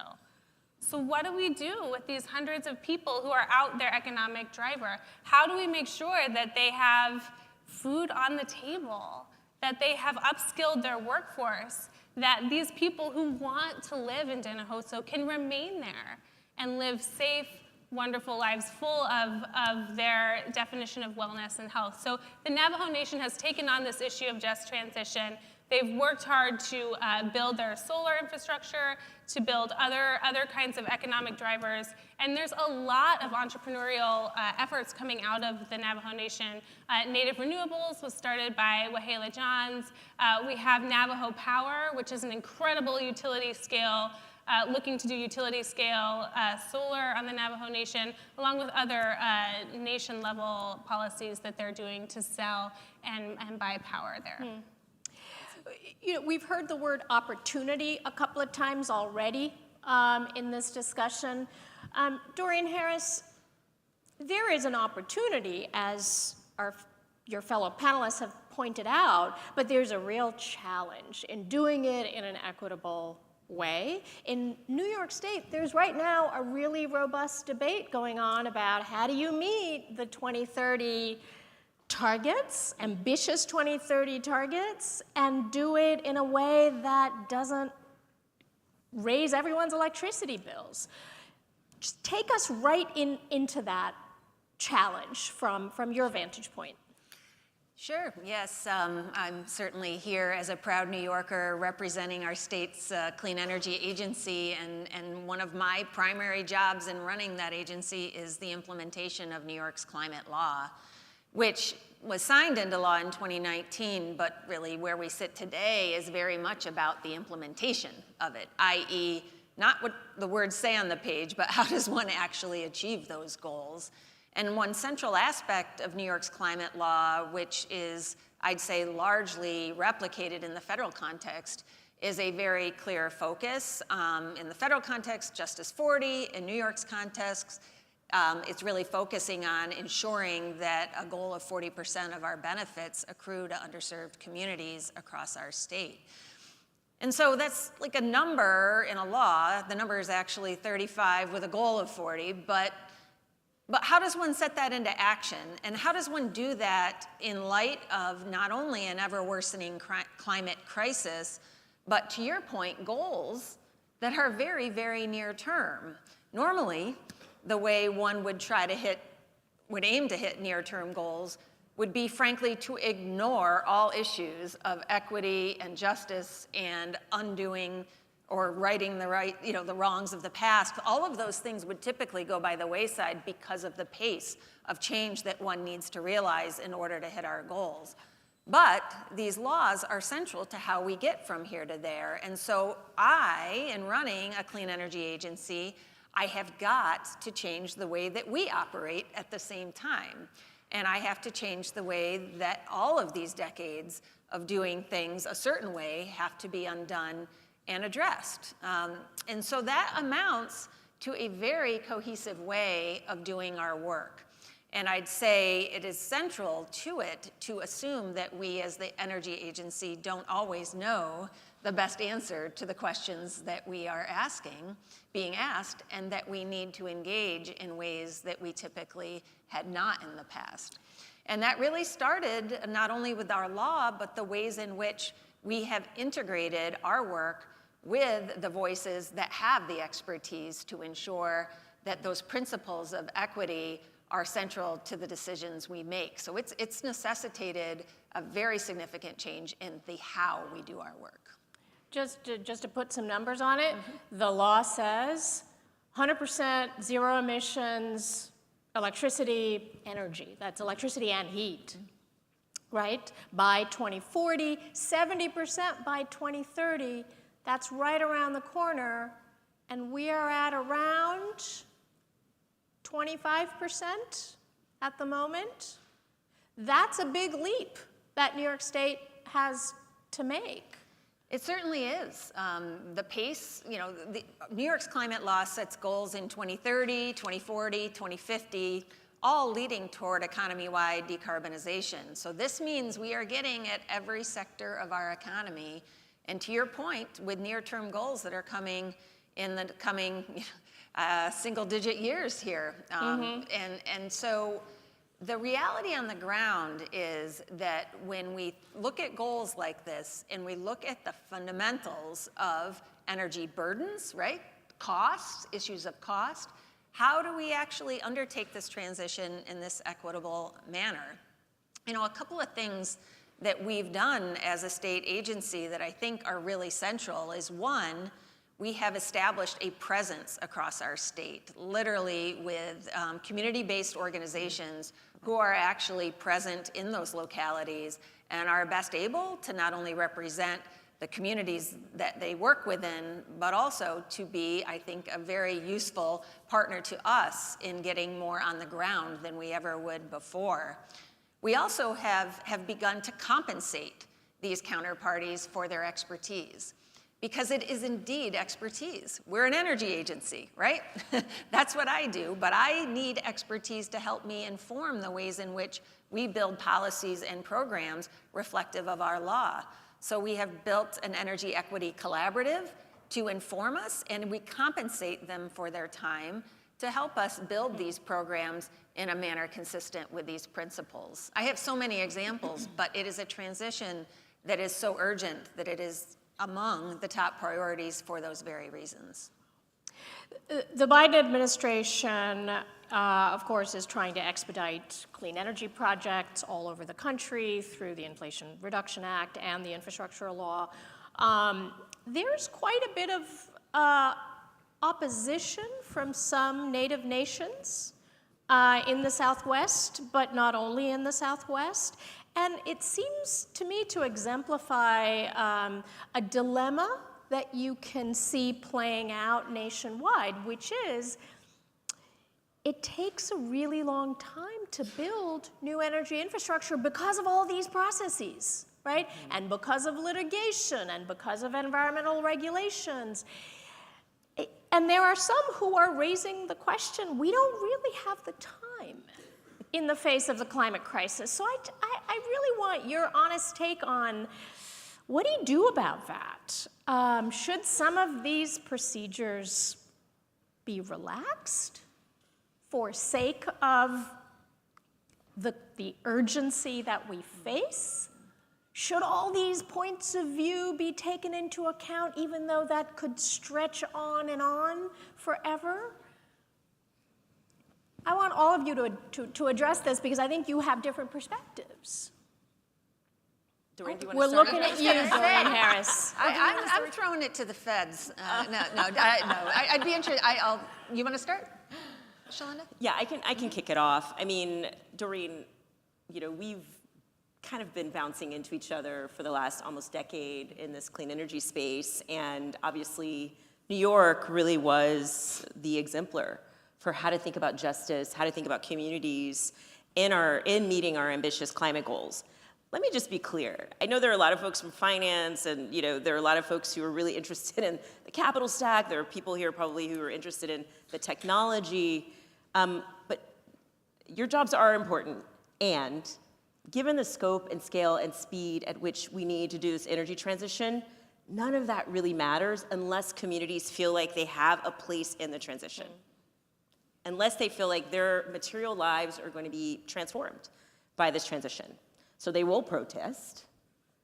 They will stop your projects at any chance they get. So even if you relax standards, there will be barriers. If people physically put their bodies in the streets to prevent you from doing your projects, they will do that.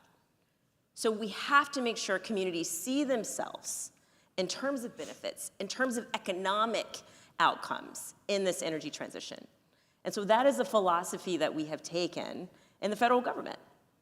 The Department of Energy has $100 billion to spend on this transition. $100 billion with a B. That's one layer of a multi-trillion-dollar capital stack that we ultimately need to do our nation's energy transition. A lot of what we have money for is bringing back manufacturing, so domestic manufacturing of batteries, recycling of batteries. We have deep investments that we're going to be making on decarbonization, including carbon capture and storage. The challenge is, a lot of our decarbonization efforts are taking place in communities that have already been asked to bear the burdens of the fossil fuel energy system. So we're talking about places like the Deep South, Port Arthur, Lake Charles, places where if you go in the middle of the night, it looks like you're on Mars because they're so bright, lit up with the lights of petrochemical facilities, lit up with the lights of the largest oil refineries in the world. And these communities are saying to us, Department of Energy, we have been burdened by this energy system, and you promised us that you were going to dismantle all of this. You didn't tell us you were going to come back and ask us to layer on top of that carbon dioxide pipelines that may or may not involve risks. You didn't tell us that you were going to come back and do carbon capture and storage. We're running out of space. Our communities are dying. And so these are the things that we hear. And so we're trying to create space not only for those voices, but we're trying to create space for real benefits to flow to those communities. So we've tried to transform the way we do business as a department, and imagine me knocking on doors, talking to scientists and engineers and saying, I know that you're the top of your game. I know you're the best at what you do in the world, but you need to understand how to listen to communities. And so every single applicant for DOE funding for that $100 billion now has to put together a community benefits plan. The applicants have to show how they're going to engage communities, how they're going to actually share in benefits, how we're going to help to create wealth through businesses that are now, for the first time ever, going to be participants in this energy transition, and how they're going to create high-paying union jobs on those sites. Without real benefits flowing to communities that have already borne the burdens of our energy system, we will fail. Full stop. We're going to fail. And so a lot of people talk about there's no energy transition without transmission. True. But where is that transmission flowing? It's flowing through indigenous lands, it's flowing through rural communities. So communities have to see themselves in that. They have to see benefits flowing from the deep industrial development that is happening in their backyards. Otherwise, again, they will put their bodies between us and reaching our climate goals. So you're pointing to the challenge of how to make the energy transition sticky. Right. Right. Dorian Harris, how do you see this? You know, it takes a long time to build energy infrastructure. Do we have that time? What does New York propose to do to accelerate this transition? Well, I'd say that this is really central to the transition itself. At the heart of this is change. I mean, change in a lot of different ways. Change to the ways people live, I would say for the better, I hope. That's certainly part of our measure of success, is creating people's lives in a more healthy, comfortable, affordable way. Like, that's change. But also change to the ways, communities function, the ways agencies function within those communities. I would never claim, I am not Pollyanna about this, this is hard, but the reality is we have to do two things at once. We've got to move quickly, and we have to bring groups together and do this in an equitable manner. And I believe we can, and I believe we are. But I would also say that a state like New York needs to be scaled up across this country. When you look at the principles that we've put into place here, I don't see those same principles in many other jurisdictions I travel to. So the reality is, there's a big, big job ahead of us. New York cannot do this alone.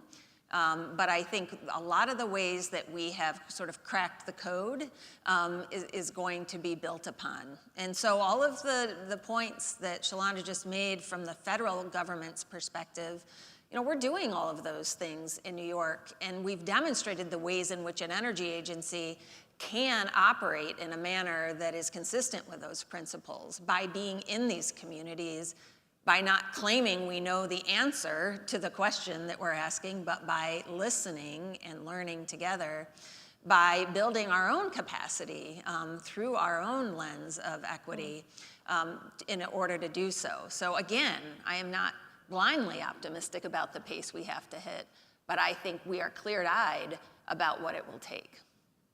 Kate Finn, where are you on this dilemma between, the urgency to build stuff quickly and the caution?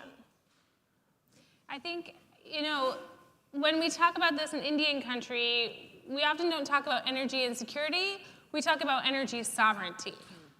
Because energy sovereignty means that tribes are able to deploy their own economic priorities. And we know that as Native nations, their economic priorities encompass social and cultural and environmental priorities as well.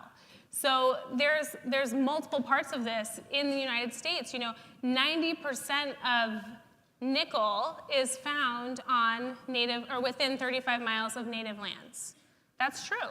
And it's physics that the nickel is where the nickel is, right?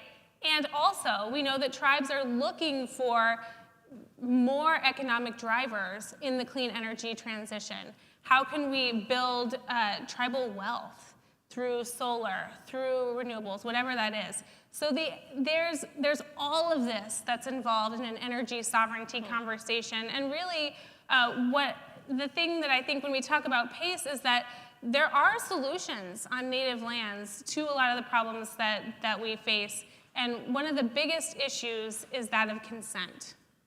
Tribes have not had adequate decision-making power or participation in deals that have been done on their lands in the past. So if we're going to do something different, if we're going to, take up the world on this opportunity to do a just transition, we have to make sure that there is decision-making power and participation.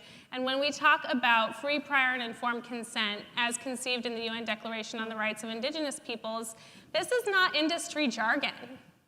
This is a concept that was built by Indigenous peoples for collective decision-making in their own institutions. And so when we talk about there's 574 federally recognized tribes, that's a lot of perspectives.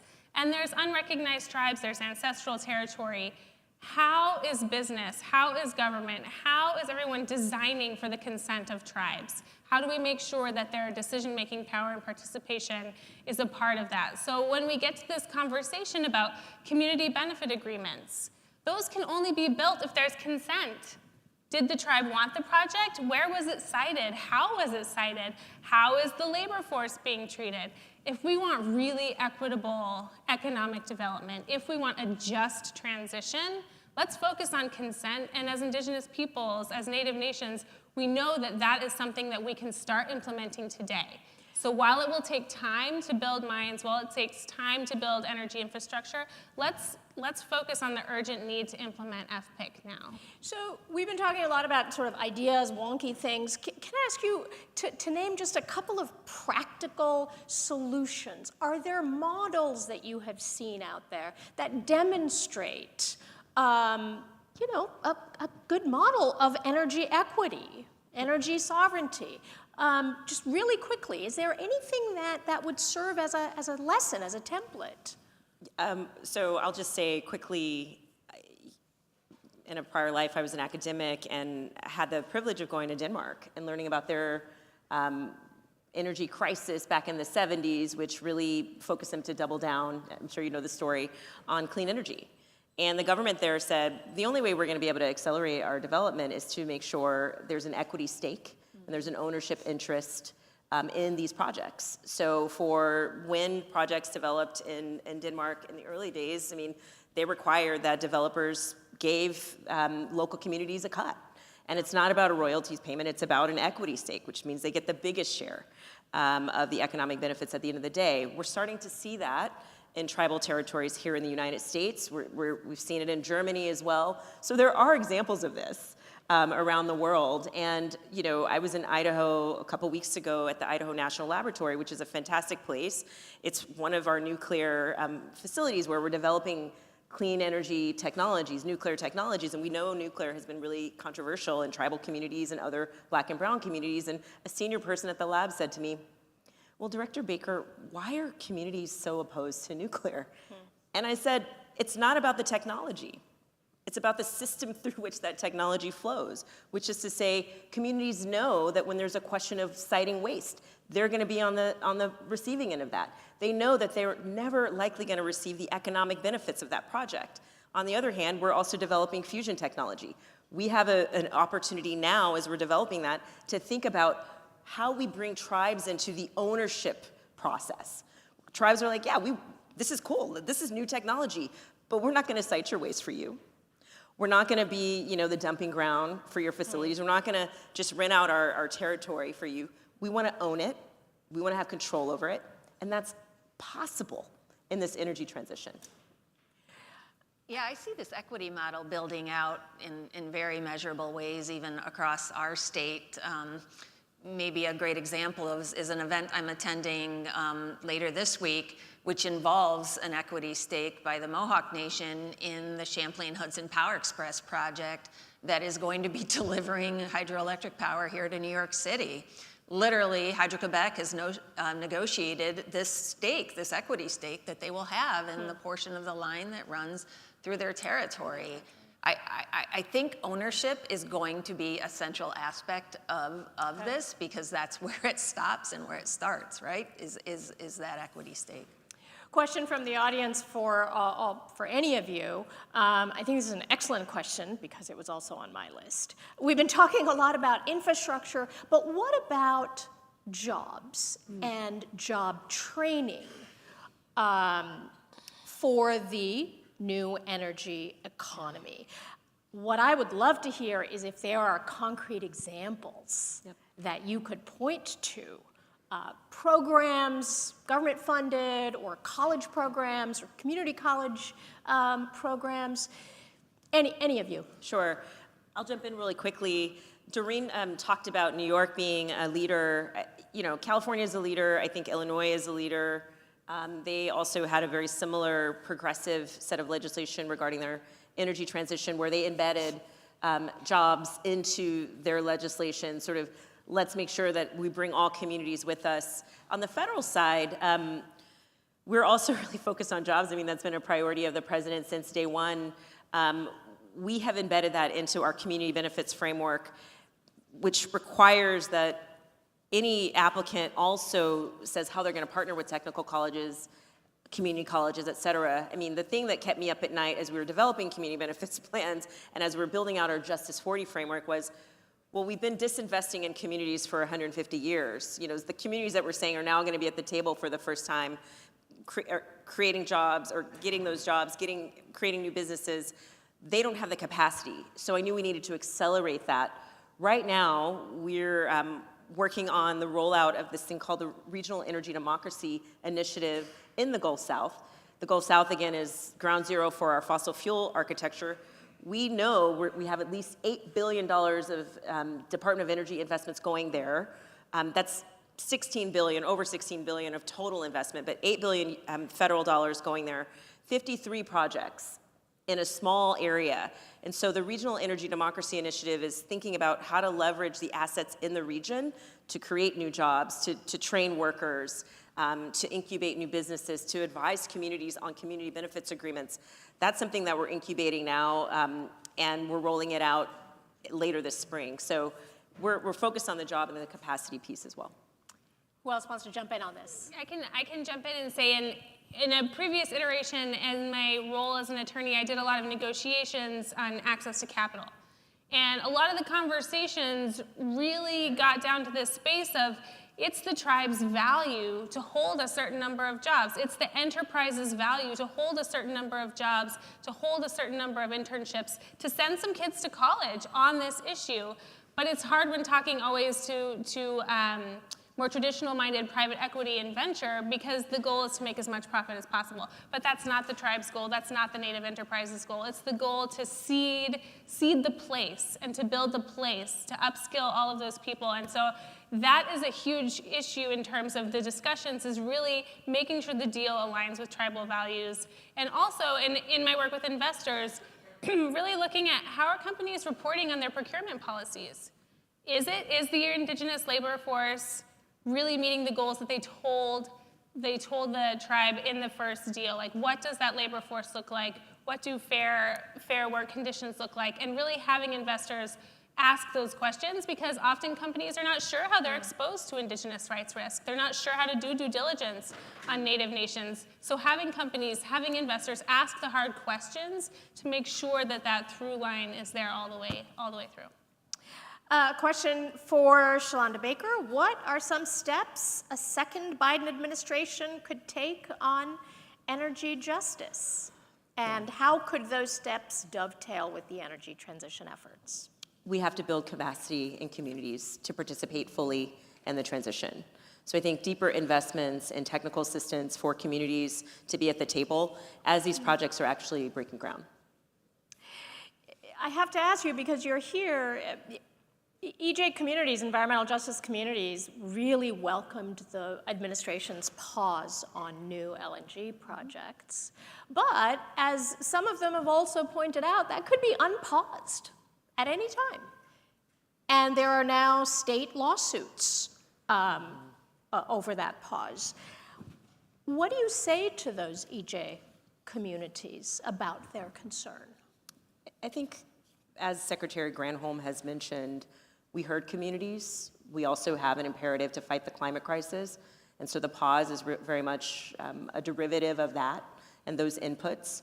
We're working on a framework that can truly incorporate the cost of those projects. And we're working as fast as we can to develop a framework that will allow us to evaluate the permitting. So that's what I'll say now. We constantly have our ears to the ground. I hear from communities every single day in this job, and the Secretary is listening as well. So, last question, lightning round. I want you to answer with one word. When I say 2030, what's the one word that comes to you? Doreen Harris. Building. Kate Finn. Sovereignty. Shalonda Baker. Impact. Thank you very much. We are at time. Wow. Thank you for listening. Thank you. Another great session and some more really good one-word answers. So it is time for lunch, and we're looking forward to the afternoon sessions. We'll see you back here at 1 o'clock. Please, please, please keep track of your badge. You will not be able to get back into this room without it. So please keep track of these badges. You will not get back in without them. So we'll see you in 1 hour. Thank you.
Okay, everyone, thanks for coming back on time. And we're ready for the next panel here. So the next panel is the diplomacy and impact of geopolitics on the energy transition.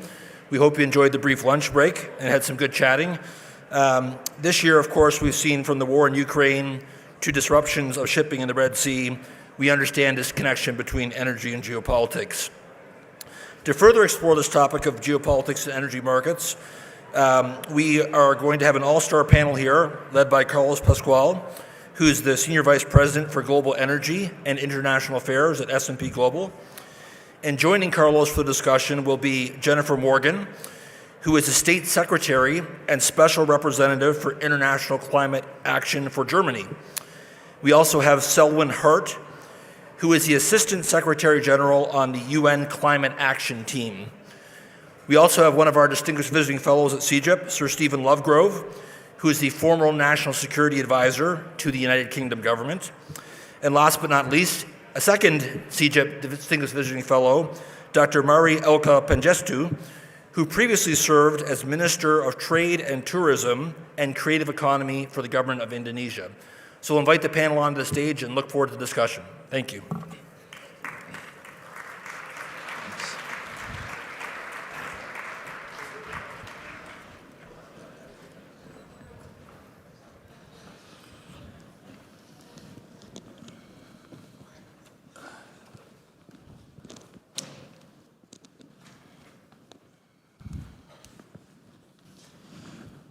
Good afternoon, and thank you all for joining us and being part of this discussion.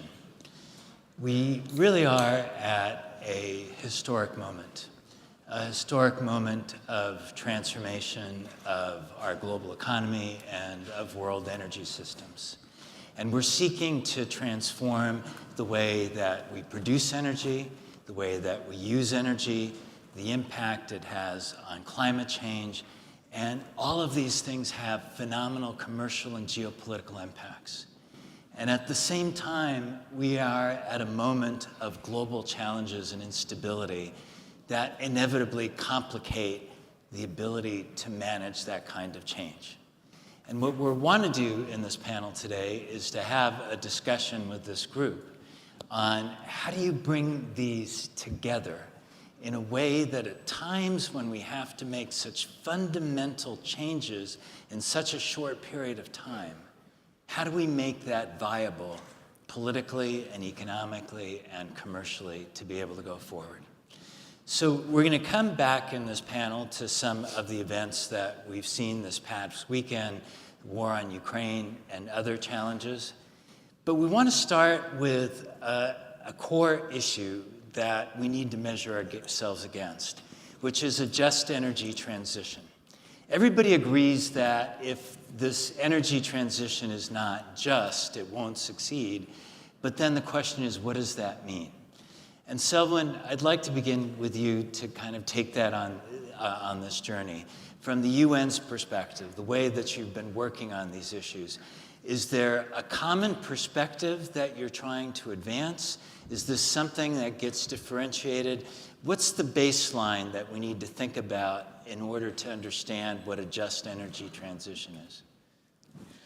Carlos, good afternoon, and it's certainly a pleasure and an honor to be part of this distinguished panel with so many familiar faces and friends. And your opening is absolutely spot on. We had this major climate conference just a few months ago in Dubai. And at this conference, it was very clear that the energy transition is underway. It is inevitable. It's unstoppable. But three important questions remain. Will it be fast enough to prevent the worst impacts of the climate crisis? Will it be fair and not exacerbate inequalities within and between nations? And will it be funded, especially in the developing world? And these three unanswered questions strike at the heart of what needs to happen as part of the just energy transition. It is absolutely imperative that those with the greatest capacity and capability need to move first and fastest. Every country will have their own transition pathway, a nationally determined transition pathway, but those who have the greatest capacity and capability and wealth, they must move first and fastest. And fairness is at the heart of any transition, whether it's globally or internationally.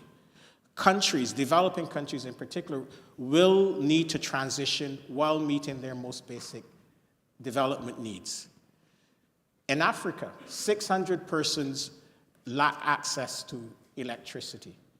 And it's a continent that possesses 60% of the world's solar capacity and 30% of the critical energy transition minerals. No global transition or energy transition will be fair if 600 million persons in Africa are left behind. And financing. It is clear that even with the best political will, developing countries face significant obstacles in accessing the investment needed, from high costs of capital, high levels of debt. These are issues that must be addressed as part of a just energy transition.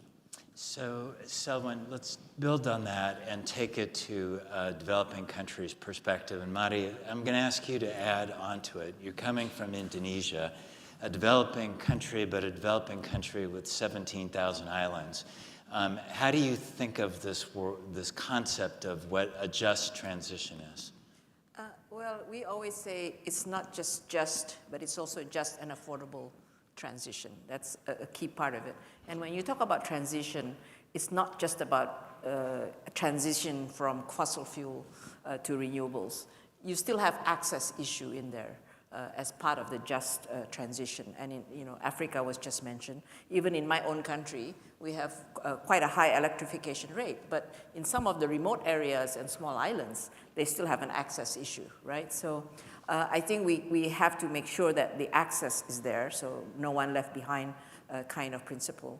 And when you talk about just transition, it is about protecting lives, livelihoods, and protecting the cultural, social, and environmental assets that are where the communities live. Because a lot of times the renewable energy projects are in, geographically speaking, in areas where you could cause any impact on those. And getting out of coal itself also has an impact on the communities living around it. So if you want to accelerate decarbonization, which is the ask now for the climate goal, you've got to take all those into account when you are designing your transition path. And some estimates are saying that the average cost of your electricity is going to go up anything between 10 to 20% when you do this acceleration of decarbonization. So who is going to pay for that, right? So when we talk about financing, as Selwyn has mentioned, it's not just about getting out of the coal, investing in the renewable. There has to be, you have to manage the transition, and there has to also be financing that comes with the transition. And the final thing I would say is that it's complex, it's not easy. I mean, I always use Poland as an example, just because the case study on Poland when they were getting out of coal, it took them like 10 years to really have that coal dependent area really become, get the growth back. So it's not easy, right? Because the jobs lost in the coal mining area are not the jobs that will be gained in the new green industries. And it's geographically, they're in different locations. Secondly, there's the skill level. So the upskilling, the retraining of the workers, these are all very complex, I think, issues that as a government, as a policymaker, if you don't handle that, you will get a pushback on the decarbonization. I think that's critical to underscore the complexity of managing the practical economic issues and the cultural issues. And Jennifer, if we can bring in a European perspective, but in Germany, you obviously had this incredible shock that you experienced with the cutoff of Russian gas. As you thought about what the just transition process was going to be there. Did you think about it as from a German perspective, a European perspective? And how do you keep in line with this global challenge that is also incredibly complex, as Mari just laid out? Well, first of all, thank you for being here, for inviting me to be part of the panel and share some of the German and European experience, because I think we have to think about it all together. I mean, first of all, we're in a climate crisis. It means we have little time to have global emissions by 2030. Right, so Germany has climate in this government as a top priority, which means we have set that forward and had already actually set a coal phase out, because you talk about countries taking the lead. Well, we take that very seriously. So we have a coal phase out working, and I'll talk briefly about the just part of that, because I think that's quite important domestically. And I'm starting with the domestic because I think as a developed country, we need to start with the domestic. And then building up renewables to 80% by 2030 as well. And when the Russian war of aggression hit, well, actually, we just turboed that. And we made sure that we thought climate and energy security and economic security together. It would have been very easy for Germany to have just reopened coal-fired power plants, kept nuclear energy going. But we knew that that wasn't the answer. So we doubled down past the most ambitious legislative package in our history in order to meet those renewable goals. We are on track for our 65% reduction below 1990 by 2030. To be much more efficient. I want to bring efficiency in the room.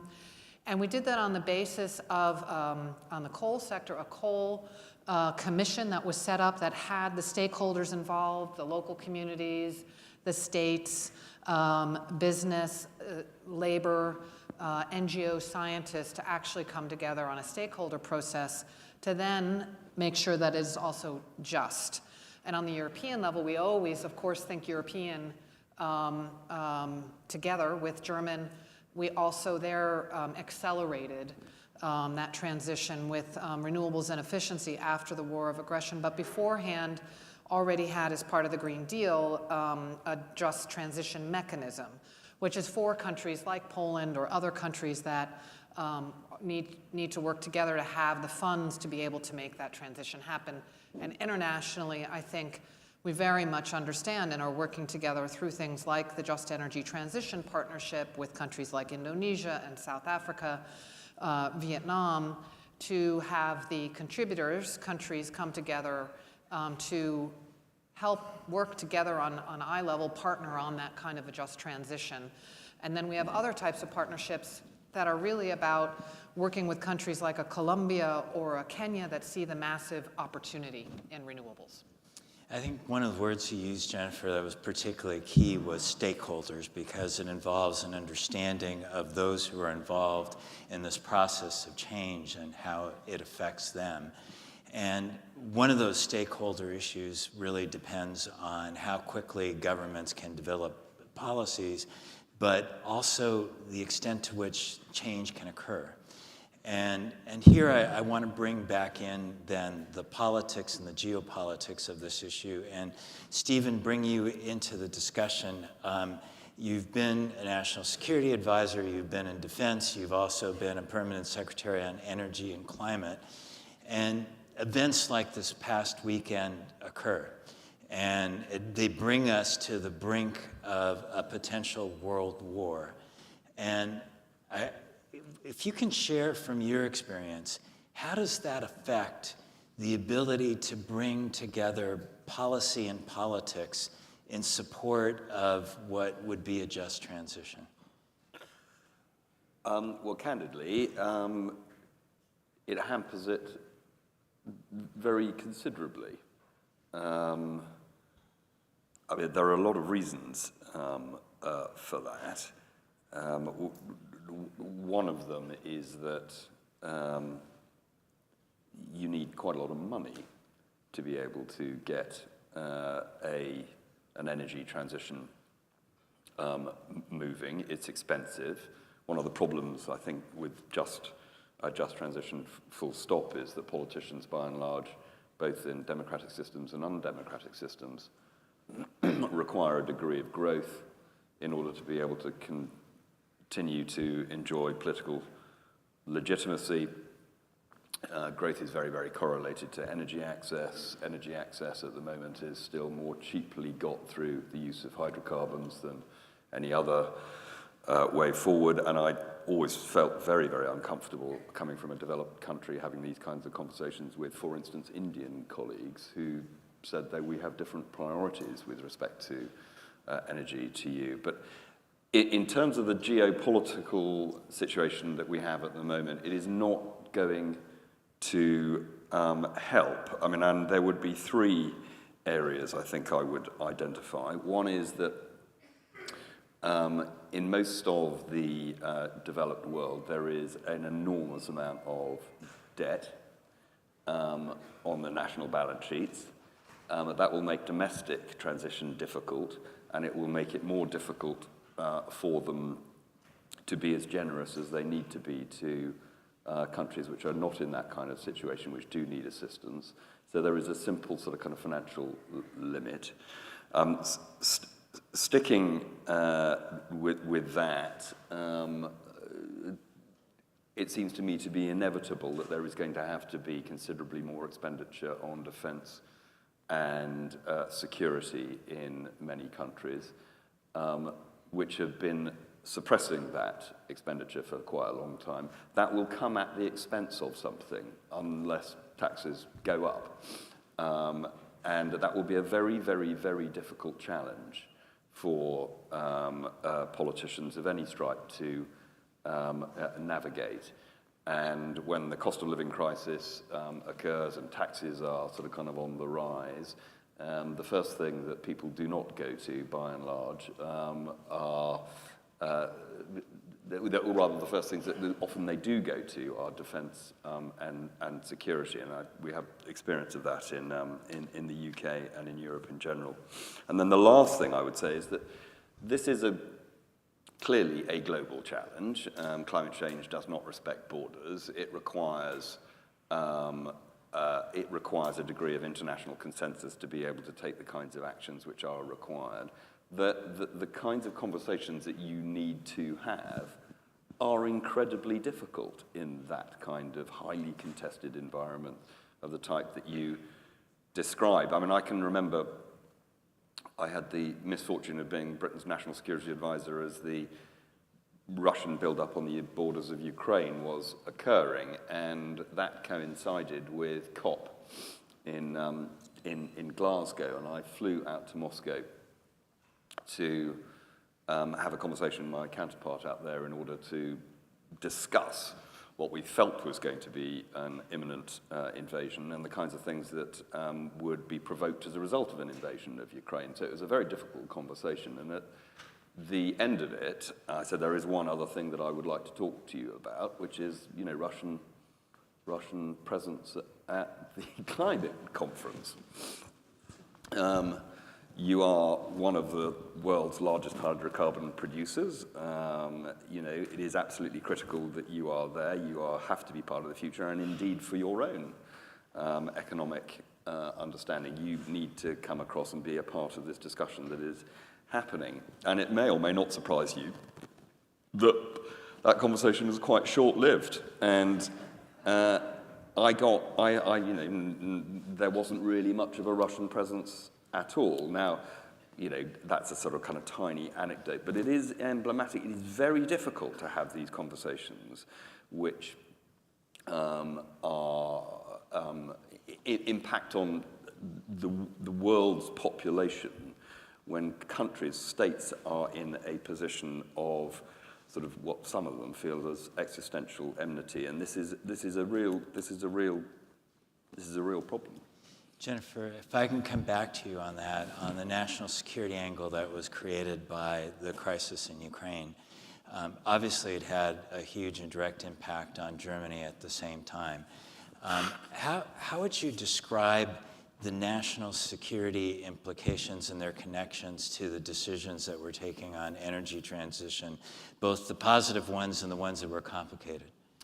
So I think, indeed, as you noted and I noted, I mean, I think one of the lessons on the link between national security, energy security, and climate security, one is that we learned the hard way not to be so dependent on fossil fuel imports from another country. We very quickly phased out 55% of our energy imports on fossil fuels from Russia, and replaced that then with renewables, which I'll come to because of the security challenges there, building up renewables, but also looking, grateful for the collaboration with the United States to be able to quickly build an LNG terminal and import. So they're, of course, looking at who are we importing energy from as an import nation, building our own energy sources as quickly as we possibly can, and bring in, again, efficiency into that, I think has made us more independent on that side of things, and certainly has accelerated what I think we see as a great economic opportunity for Germany, both domestically in terms of the job creation that is happening through the renewable energy, wind and solar,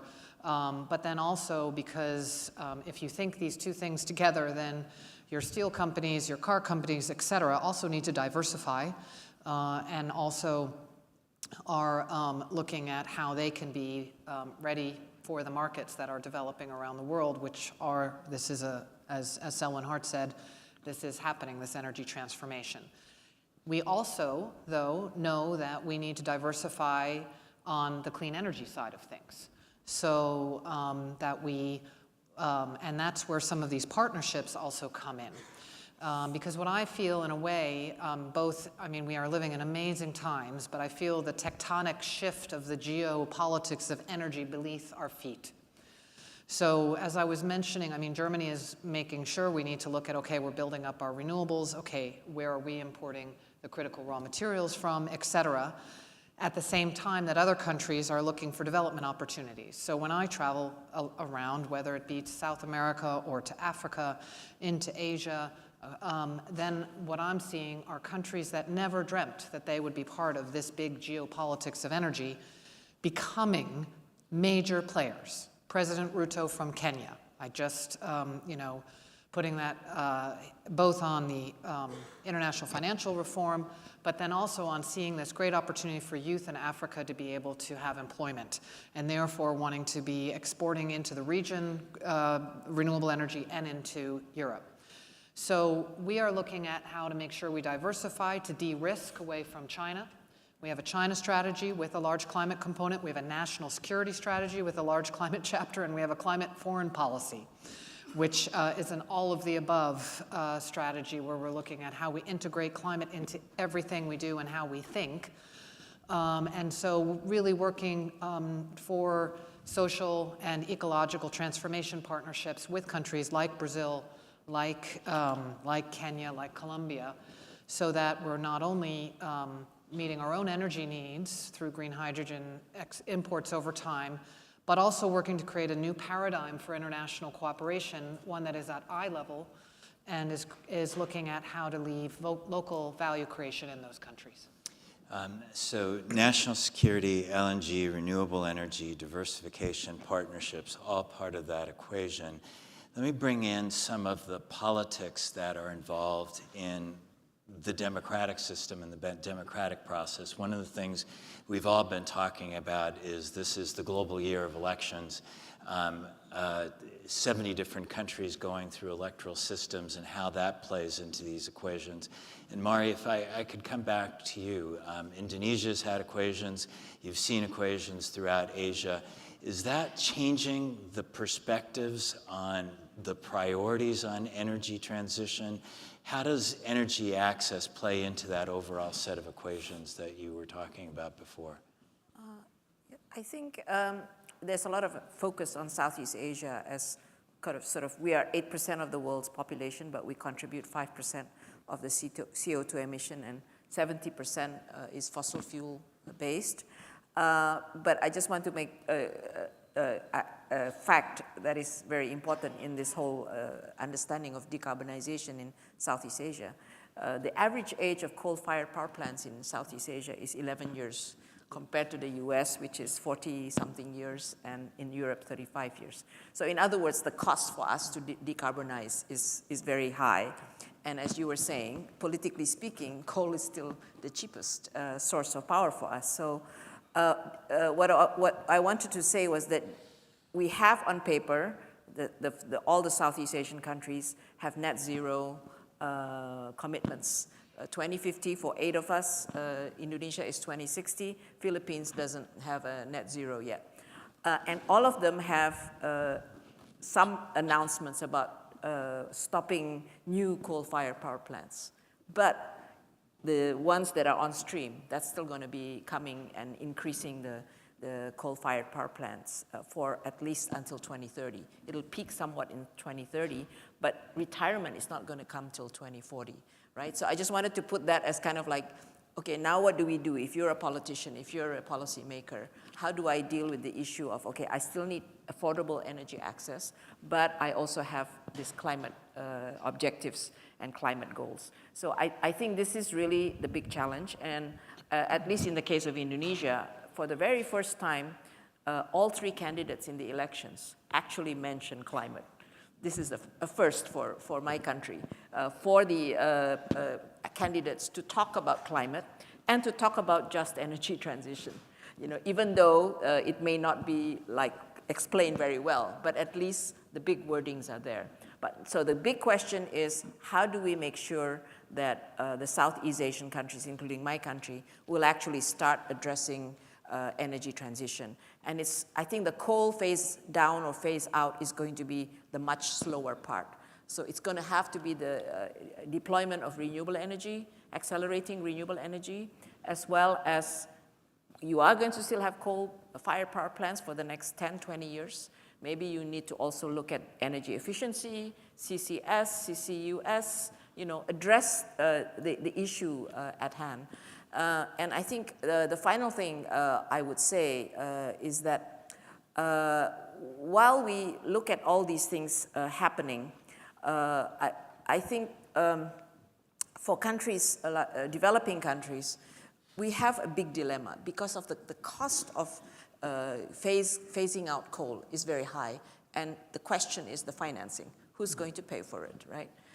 And unless you can break that conundrum and dilemma, it is going to be very slow phase down for our countries. Stephen, you want to jump in, Selvin, I want to come back to you as well. Just a really quick example of the kind of thing that is going to happen in this year of the elections. The Labour Party, which looks quite a long way ahead in the polls in the UK, did have a commitment to spend, I think it was £27 billion sterling on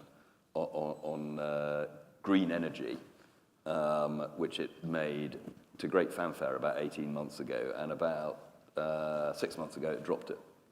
Said we're still committed to green energy, but we're not going to commit to that level of funding anymore, because these are projects that require government funding. And I think there's going to have to be an awful lot more imaginative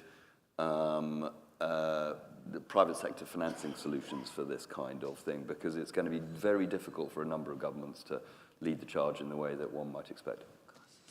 Selvin, this is a completely unfair question, but I'll ask it to you anyway, because I think people will be interested in your reaction to it. So many elections, how does it affect the politics of climate and being able to get commitments, for example, on NDCs? And there happens to be an election in this country on November 5th, and November 14th is the start of COP29. How are these dynamics affecting your ability to get these commitments on climate action? Thanks for the easy question, Carlos. The reality is what the US says and does on climate matters, but as we've seen in the recent past, there is some resilience in the multilateral response to the climate crisis. And politics is one thing, and we know, for example, how the fossil fuel industry continues to spread mis and disinformation, and how that industry continues to have a stranglehold on policy and decision-making in key countries. But the reality is that the economics around energy has shifted significantly. And renewable energy, wind, solar, plus storage, is cheaper in most parts of the world. The reality is that there are challenges, high cost of capital in developing countries, for example. So while the overall cost is lower and it's cheaper, the high upfront cost of investments in renewables and storage serves as a disincentive. And as Marius stated, in some countries, there is a really high cost in terms of early retirement of some fossil fuel infrastructure. So, what happens in the US will matter, but I think the economics has shifted this conversation in an extremely positive direction. And we were in the middle of wars in Dubai. And all countries, agreed to submit new climate plans by next year that are aligned with the 1.5-degree goal of the Paris Agreement, that cover all greenhouse gases and are economy-wide. And they're also agreed to triple renewable energy capacity globally, and Jennifer led that effort, double energy efficiency, and transition away from fossil fuels. We're very encouraged to see many of the major economies taking these commitments seriously, and they've started to prepare their nationally determined contributions or the new climate plans. And the Secretary General has been very vocal, and he's really pressed this group of countries, especially from the G20, to not only present ambitious plans, but ensure that they have the accompanying policies and regulations to give them the credibility that they need. For many developing countries, we will need to be creative and innovative in terms of how we provide these countries with the financial solutions that they desperately need. So whatever happens on November 5th, 6th, 7th, 8th, 9th, or 10th, or even longer in the US, as I said at the beginning, this transition is inevitable. It's just a question, will it be fast enough? Will it be fair? And how do we ensure that the developing world is not left behind? A couple of questions from the audience, and we only have just about 3 minutes, so really quick. Stephen, one for you. At a world that's particularly polarized, are there particular aspects of energy infrastructure, critical infrastructure, that you would highlight as being key to being able to address these issues of speed and affordability?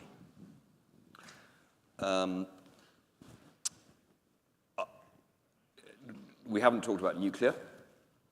Painful subject for Germany, I know, but we don't want to import uranium from Russia either. No, and that is a problem. But I think nuclear in general has a sort of got a very important part to play on this, because of course there is a great deal of wind and solar around, and it is cheap, but it is not always sort of kind of there when you need it. I do think these issues of cost of capital are very significant, and there is a limit to how much the financial markets are going to be able to deal with that. So I suspect government thinking about lowering cost of capital for some of these big capital projects, because one of the things that is happening in the transition is that there is the weight of expenditure is less to do with flow, and it's more to do with stock, if you see what I mean. It's about building a machine without having to feed it with raw materials which are coming from around the world. I think these are quite important sort of kind of technical financing questions, which we need to get into with more precision and imagination, and I think governments will probably have to sponsor some of those answers as well. Technology promise, cost issues, security issues. There's a question for you on gas, and gas from Norway. Is it compensating for Russian gas, or is there need for more? It has partially compensated, so I think that Norway has stepped in along with the US and the Netherlands. But our gas has declined as a whole since the Russian invasion, not only because we've phased it out, we've brought some back or imported some from Norway, Netherlands, and the US, Qatar, but actually the delta is renewable and efficiency. So I think investment in infrastructure needs to be the grid. Germany, we're at 56% renewable energy in our electricity grid. We have days that are 70%. We're working on the storage side of things through a flexible grid. We have a plan in place also looking at how you can do storage through even electric vehicles. And I think that's a key component. It's much more resilient also on that decentralized side of things. So yeah, I answered the question, but I also wanted to contribute to the first one. We're going to be at time, but Mari, I want to give you a last word on issues of transition, cost. Selwyn indicated the reducing cost of renewables, but you had also raised the issue of some of the wider cost of energy systems. And maybe just give us a perspective as you think of this from a developing country perspective, the scale of challenge and the constraints that you're facing. Yeah, very briefly, let me just use the Just Energy Transition partnership that Jennifer mentioned, because Indonesia is a participant in that. And this whole process of discussing what does a Just Energy Transition pathway look like for Indonesia has come up, I think, with an investment plan, which does need financing, obviously, but it has the components of investing in the transmission grid and distribution. It has a component on renewable energy, which is the geothermal, the hydro, and the biomass, but also the variable renewable energy such as solar and wind. And there is a coal-fired power plant component, but it's kind of small because it is the most difficult one to finance. But for what it's worth, there are, one of the big issues about energy transition platforms is the pipeline of projects. For what it's worth, we now have a pipeline of projects, and it's going to go through a process of feasibility. And this is where the rubber hits the road. Is the $20 billion promised going to come on stream, including the $10 billion from the private sector? We didn't mention private sector, but we need to mobilize the private sector. And that needs the de-risking instruments, the concessional financing, as well as the policy reforms of the country. I think one of the things that we've seen is the scale of challenge that's involved, the imperative nature of it. Nobody disputes the importance of speed is absolutely critical. The impact on the stakeholders is key. The ability to do it in a way that meets commercial reality with national security needs and the needs of the stakeholders remains elusive. It's a challenge, and it's going to be different in every country. I think the panel has really demonstrated that. Let's give them a hand. Thank you very much.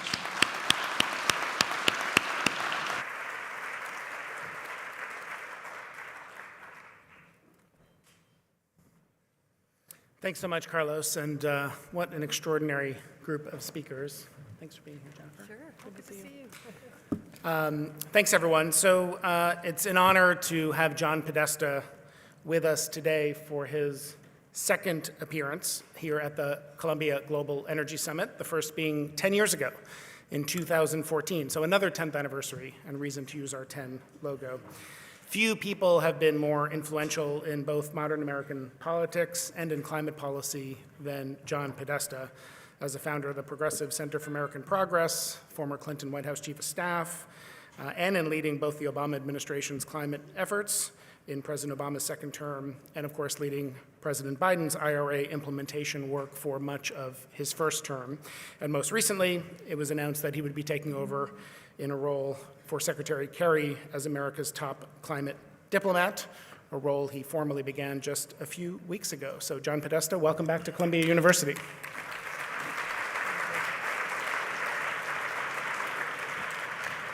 Thanks so much, Jason, and it's great to be here, great to be with all of you, great to be at Columbia University, and great to be at the Columbia Center for Global Energy Policy.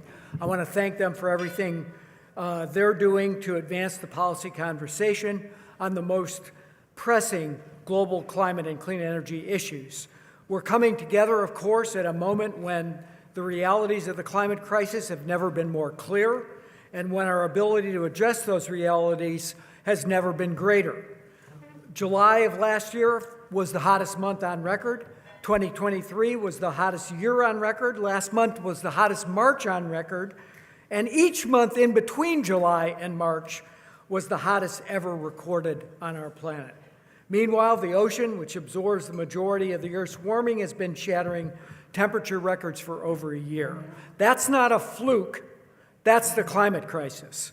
And it's affecting all corners of the globe. Let's just take one of the most common and most deadly consequences, extreme heat. According to the World Weather Attribution Study, climate change made the scorching heat wave in West Africa in February 10 times more likely. Last year, one single heat event in India killed more than 100 people.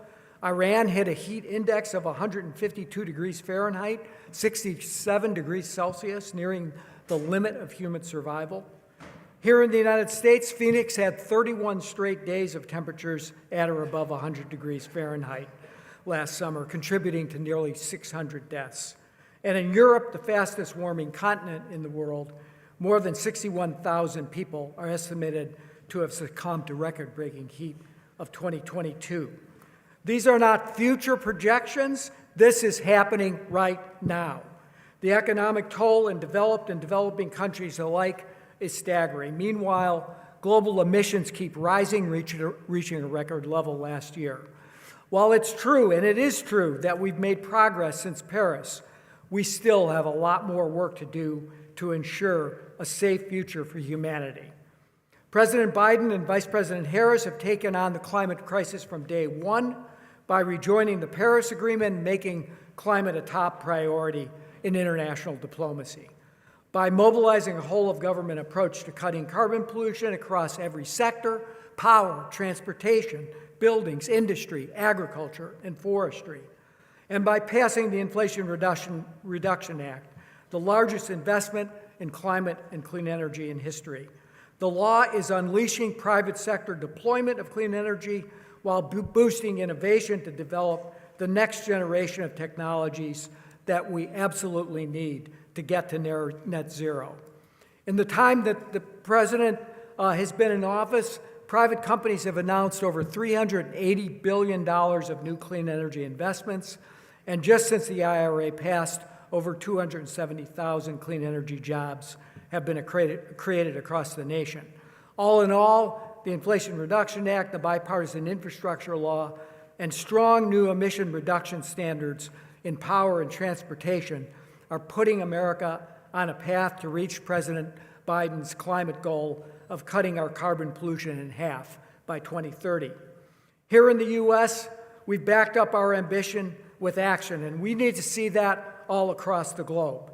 New climate targets, nationally determined contributions in the parlance of the COP, or NDCs, are due to be submitted under the Paris Agreement early next year.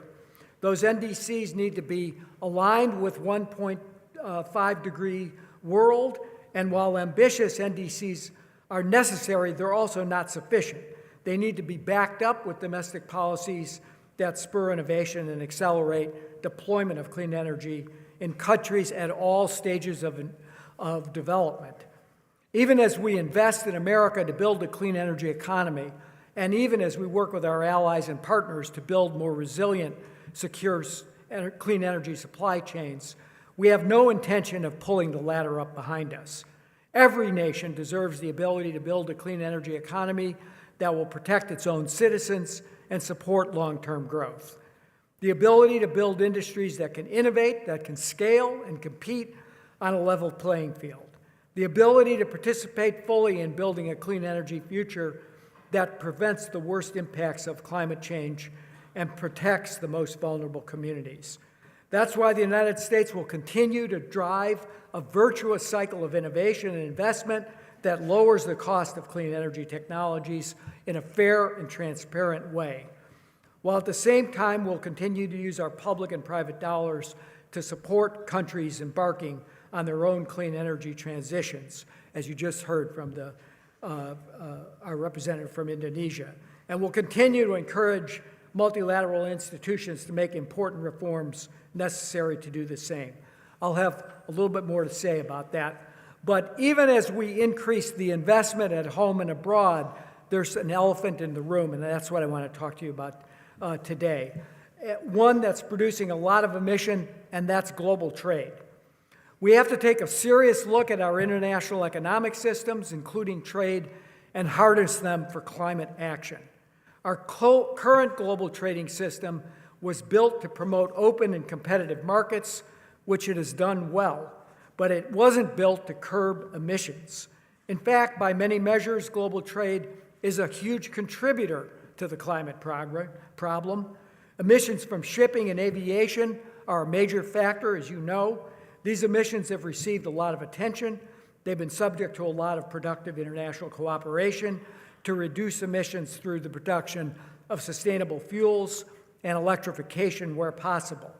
But we can't just look at how we move goods around the world. We have to look at what goods we're moving.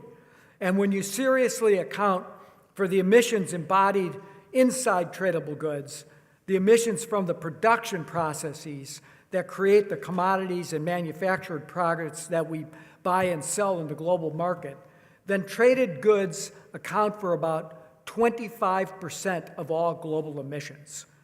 To put it another way, if the global trade of goods was its own country, it would be the second largest carbon polluter in the world after the PRC. The United States alone imported over 1 gigaton of emissions from traded products just in the year 2019. That's the same amount of emissions we expect to reduce in 2030 thanks to the Inflation Reduction Act and bipartisan infrastructure law. This needs to change if we're going to get the climate crisis under control. Right now, our existing trade policies and the international rules that govern them don't pay enough attention to the emissions embodied in tradable goods. We don't have uniform standards or consistent, reliable data about embodied emissions. Global trading rules incentivize carbon leakage when manufacturing-related emissions from one country with stronger climate policies shift to a country with weaker policy. There's no penalty for what I call carbon dumping, where high emissions in production are exported back into countries with stronger climate policies. That's not just bad news for the climate, that's also bad news for competition, setting up a race away from robust, resilient, and diverse supply chains to those concentrated in countries with lax standards. We have a system where transparent, well-structured, targeted incentives to spur fair market development and private sector investment in clean energy are subject to challenge.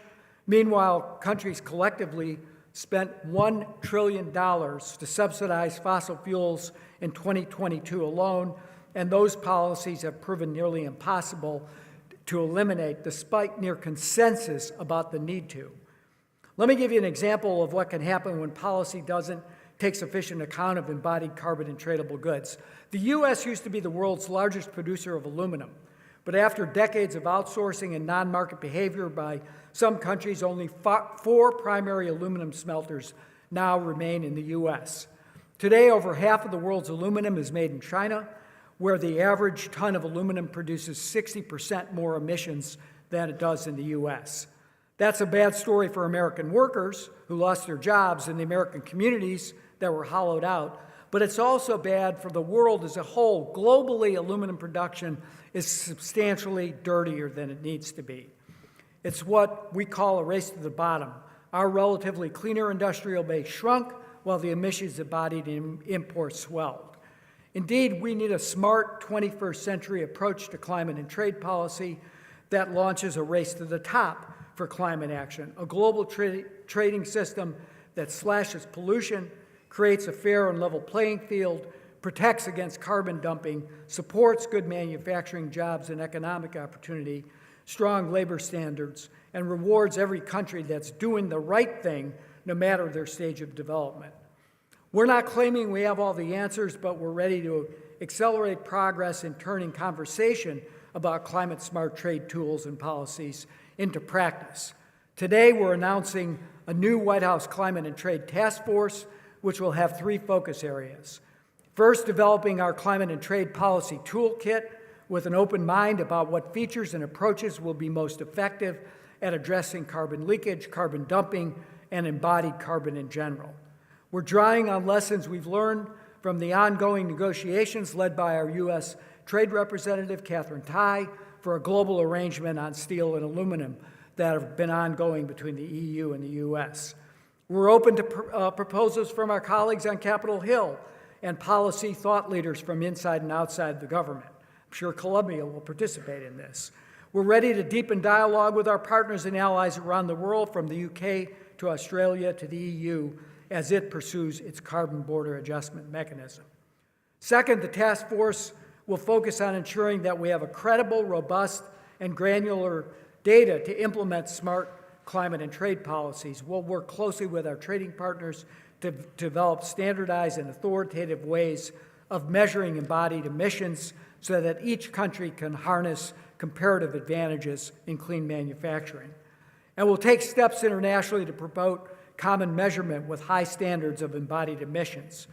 Third, the task force will identify what more we can do at home and abroad to further position producers to thrive in this new race-to-the-top environment. Here in the U.S., we want our manufacturers to be the cleanest and most competitive in the world. As part of that effort, we recently announced $6 billion in grants from the Inflation Reduction Act and the Bipartisan Infrastructure Law to reduce emissions from the industrial sector. One of those awards will build a new green aluminum smelter that will avoid 75% of the emissions of a conventional facility. It'll be the first new smelter built in the U.S. in 45 years. We'll continue to build on the success of our Buy Clean initiative, which harnesses the purchasing power of the federal government to boost lower carbon construction materials. And even as we continue our efforts to build our transmission and get clean energy projects up and running faster, we'll also explore novel policy levers to help secure affordable supplies of clean electricity for energy-intensive manufacturers. But we're not just about positioning America to compete. Everything we're doing to implement the IRA, deploy the clean energy that's already available, and develop and scale newer technologies, all of that is increasing supply and lowering costs for the entire world. The Boston Consulting Group projects that Inflation Reduction Act will drive down the cost of certain clean energy technologies by as much as 25%. It's important to understand what the Inflation Reduction Act is not doing. President Biden's Investing in America approach is not intended to industrially target any sector, including the clean energy sector, in order to dominate the global market. We're not over-subsidizing domestic industry at any cost, or creating an oversupply of clean energy products, or trying to drive competitors out of the market.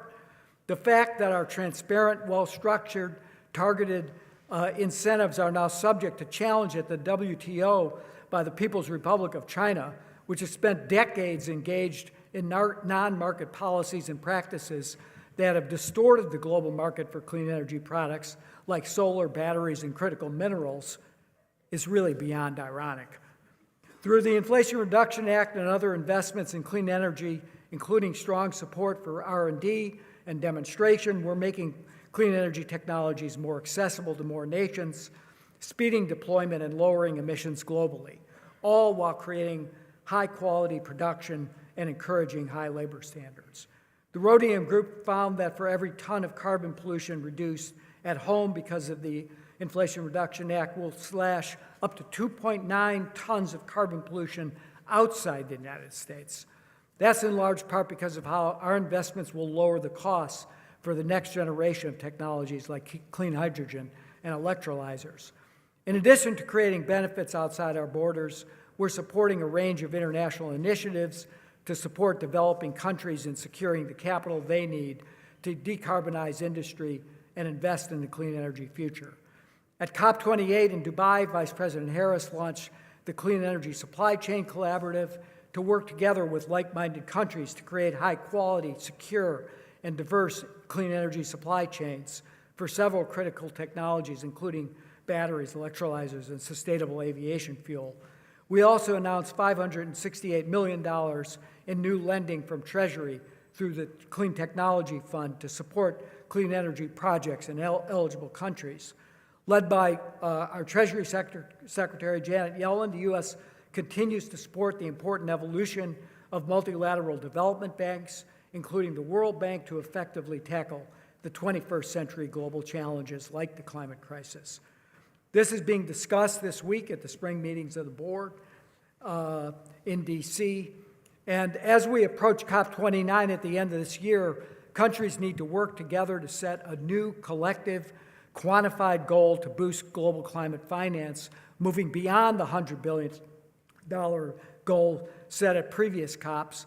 We have the opportunity to reimagine that goal that's ambitious, realistic, and more effective in expanding the ecosystem of international, domestic, public, and private contributors.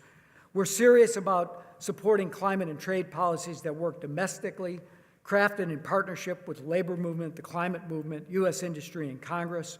We're serious about helping developing countries secure the financing and resources they need to build strong, sustainable economies. And we're serious about mobilizing a global coalition of partners and allies who are ready to build a modern international trade system that confronts the climate crisis head on. As I see it, we've got two choices. We can maintain the status quo and a race to the bottom in international economics with trade policies that reward countries that use dirty production and non-market practices to gain competitive advantage. Or we can work together to recreate a race to the top in global trade, one that rewards countries that are leading on climate action through transparent market-based policies and practices. A system that's coordinated, consistent, and sends powerful market signals to countries and companies alike. A new global dynamic where cutting emissions isn't just the right thing to do, it's the only thing to do to compete and thrive. The stakes, of course, couldn't be higher, but I believe if we make the right choice, we can create and maintain millions of good-paying jobs in the clean energy economy of the future. We can mobilize billions in private investment in countries around the world. We can maximize the impact of billions of dollars of taxpayer-funded domestic and international climate investments. We can accelerate technological innovation and position nations to overcome the challenges of today and tomorrow. And we can protect our planet for ourselves and our children. All of that's possible if we do that together. So let's start today. And I want to thank you for listening to me, and I want to bring Jason back out because we're going to have time for a few questions. Thank you, John.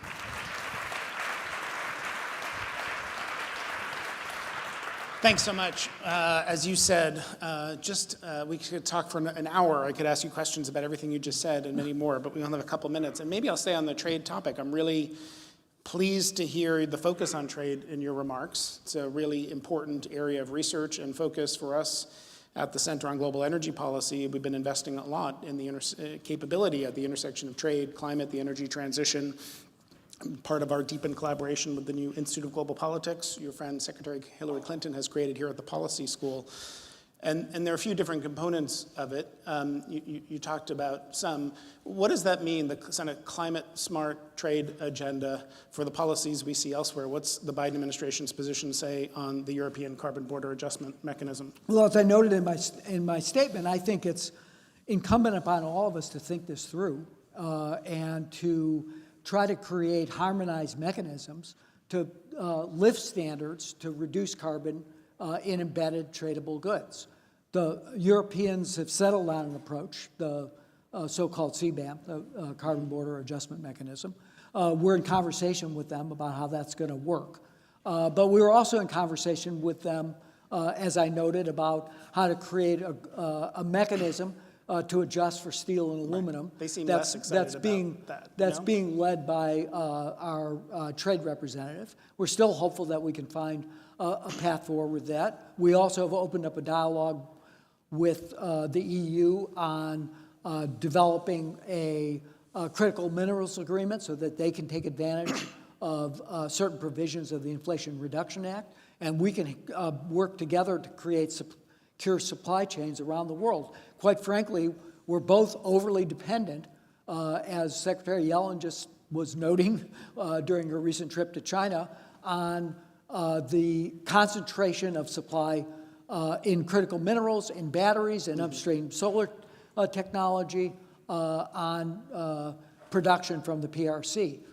They have a very determined effort, I think particularly as they're coming out of stagnation, to overinvest in manufacturing production, send that production often at below market prices overseas. That's going to undermine every other country's ability to maintain a strong manufacturing base, to invest in the clean energy future, and to protect their workers and businesses who are doing the right thing and playing on a level playing field. So that's what we intend to do. We haven't, as I said, we've created this task force. I think first things first, we need to make sure that we're accurately measuring embedded carbon in tradable goods. And then I think we'll think about the suite of policy mechanisms that will produce a way to make sure that our suppliers are being fairly treated. And just when you look at the global supply chains for clean energy and trade, again, as you noted, China has such a dominant position in many of these critical minerals, batteries, EVs, solar panels. Just say another word about sort of how you balance the benefits of clean energy being as cheap as possible, because we have to deploy it so much faster than we are today, with the concerns, national security, supply chain resilience. Otherwise, how do we really balance those things? Even as we grow supply chains in the U.S., China's still going to have a really significant role for years to come. Well, they're going to have a significant role because they're the largest emitter in the world, right? And they need to clean their own economy up as well. They have been working hard to deploy renewable energy. They're more than 50% of the deployments last year were in China.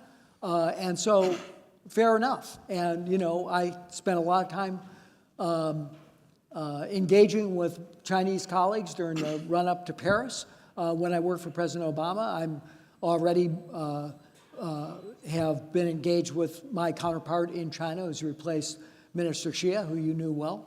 And, we'll sit and meet and talk this through. And as Secretary Yellen said, we want to create a situation where we've got focus on fairness in the supply chain. But ultimately, what you want is a competitive world where investment is not stranded by hyper-aggressive policies that are killing countries that are trying to do the right thing, invest in deployment, in manufacturing, and innovation.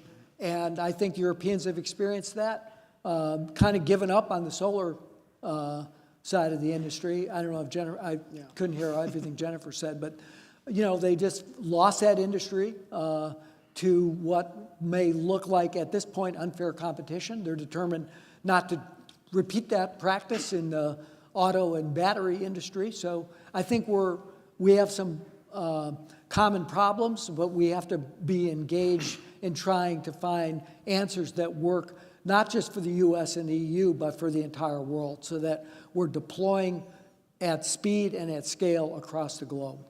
Another aspect of trade, of course, is exports, and the U.S. has a lot of those, including in oil and gas. Well, you were here 10 years ago, and at that time, I think some of the questions were about oil exports. You have the new pause to review what's happening with LNG exports. Do oil and gas exports from the U.S. have a role to play in a climate-smart trade strategy, in your view? We're asked this question a lot. And I think what we're engaged with, I now come back to what the project is, and often reference the IPCC 1.5 report in 2018 that actually refocused the world on the notion that we needed to try to maintain global average temperatures to at or near 1.5 degrees Celsius. That meant we had to get to net zero by 2050. In order to do that, as countries committed to in Dubai, we need to transition away from fossil fuels. And the other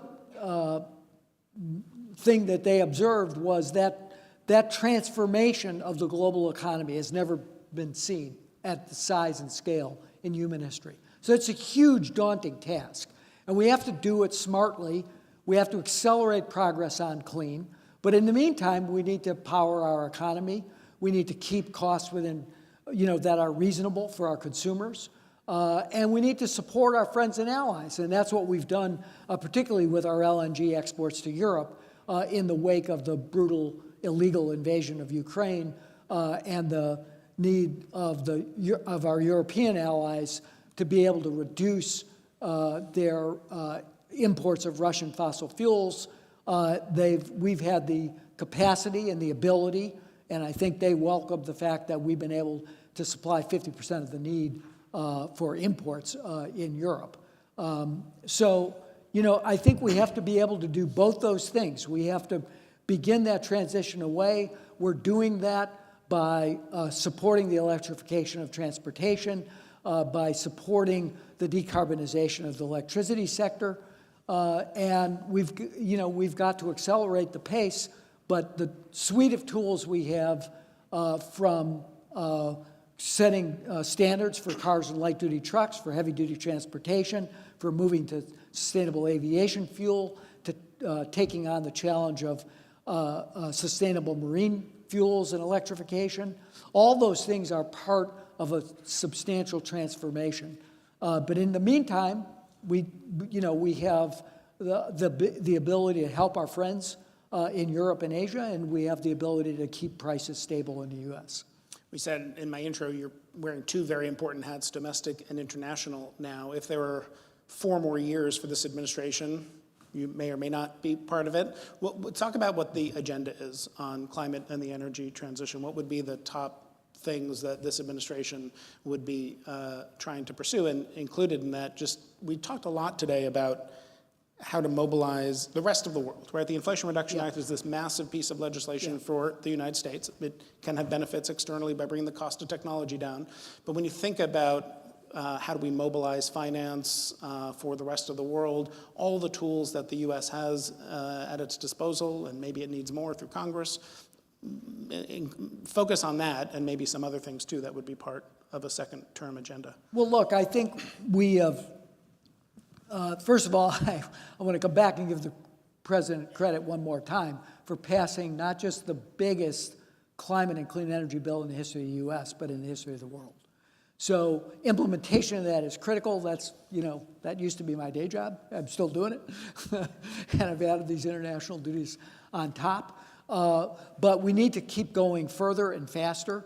We've used the full authorities that we've had from, not just from the EPA authorities and the Clean Air Act, but to use smart procurement, including in these questions of trying to procure low embodied carbon building materials. Need to make it easier to build clean energy infrastructure? We have to continue to work on permitting reform.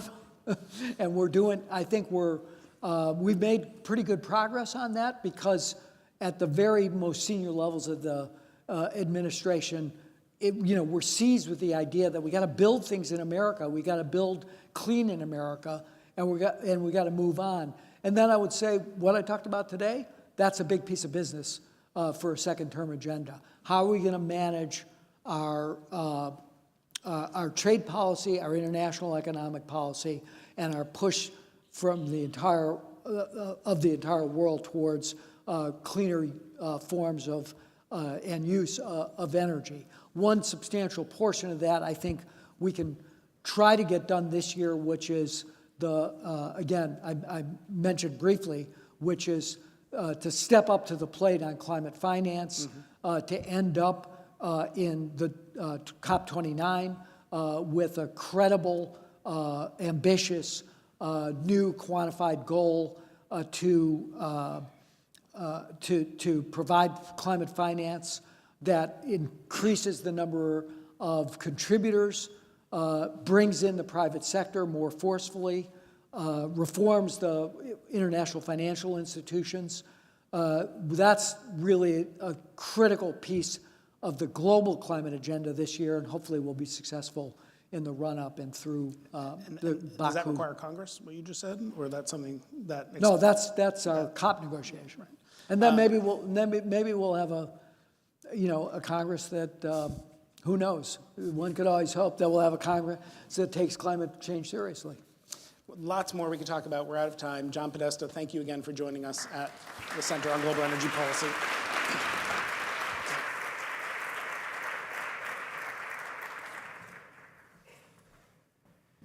Thank you, Jason and John. It was a fascinating discussion, and I think I want to extend a thanks to John Podesta, and it was interesting to hear the news he made about a climate and trade working group at the White House, including participation from Capitol Hill and outside experts, which hopefully includes Columbia. Nice to be mentioned there. And indeed, you will be hearing more announcements from CGEP about our work on climate and trade and climate industrial policy in the next few weeks. I also thought that the points about embodied carbon as an important new metric, understanding that climate and trade relationship and being able to really analyze it using that data will be something important for us to look at as well. So our next panel is going to explore navigating turbulence in the energy sector, of course, not just from geopolitics, which we've covered already, but also from public capital and policy incentives, the rising cost of private capital, disruptive market dynamics, and all the regulatory and policy issues that we're confronting. So our next panel of business leaders will explore these issues and how to navigate this terrain in a discussion moderated by Vijay Vaitheswaran, the Global Energy and Climate Innovation Editor at The Economist and a great friend to us here at CGEP. Joining Vijay in this panel will be Henrik Andersen, the CEO of Vestas, Mary Landrieu, who's the Senior Policy Advisor at Van Ness Feldman, former Pioneer Resources CEO Scott Sheffield, and Lorenzo Simonelli, Chairman and CEO of Baker Hughes. I'd like to invite our panelists to the stage and look forward to another great conversation.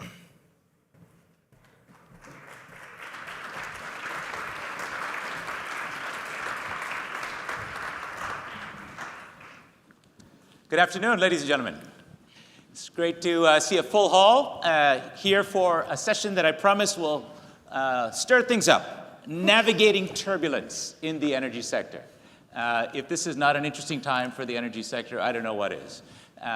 You could even say, in some ways, it's the best of times and it's the worst of times. Just consider the evidence. In the 90s, in the noughties, energy was considered a snoozer of a sector. Low oil prices, we counted on energy. Nobody thought much about it. You can't say that anymore. Every headline these days seems to lead with something related to energy. We have, after being the worst performing sector of the S&P Industrials, oil and gas has become one of the best performing sectors in the last couple of years after a decade of underperformance.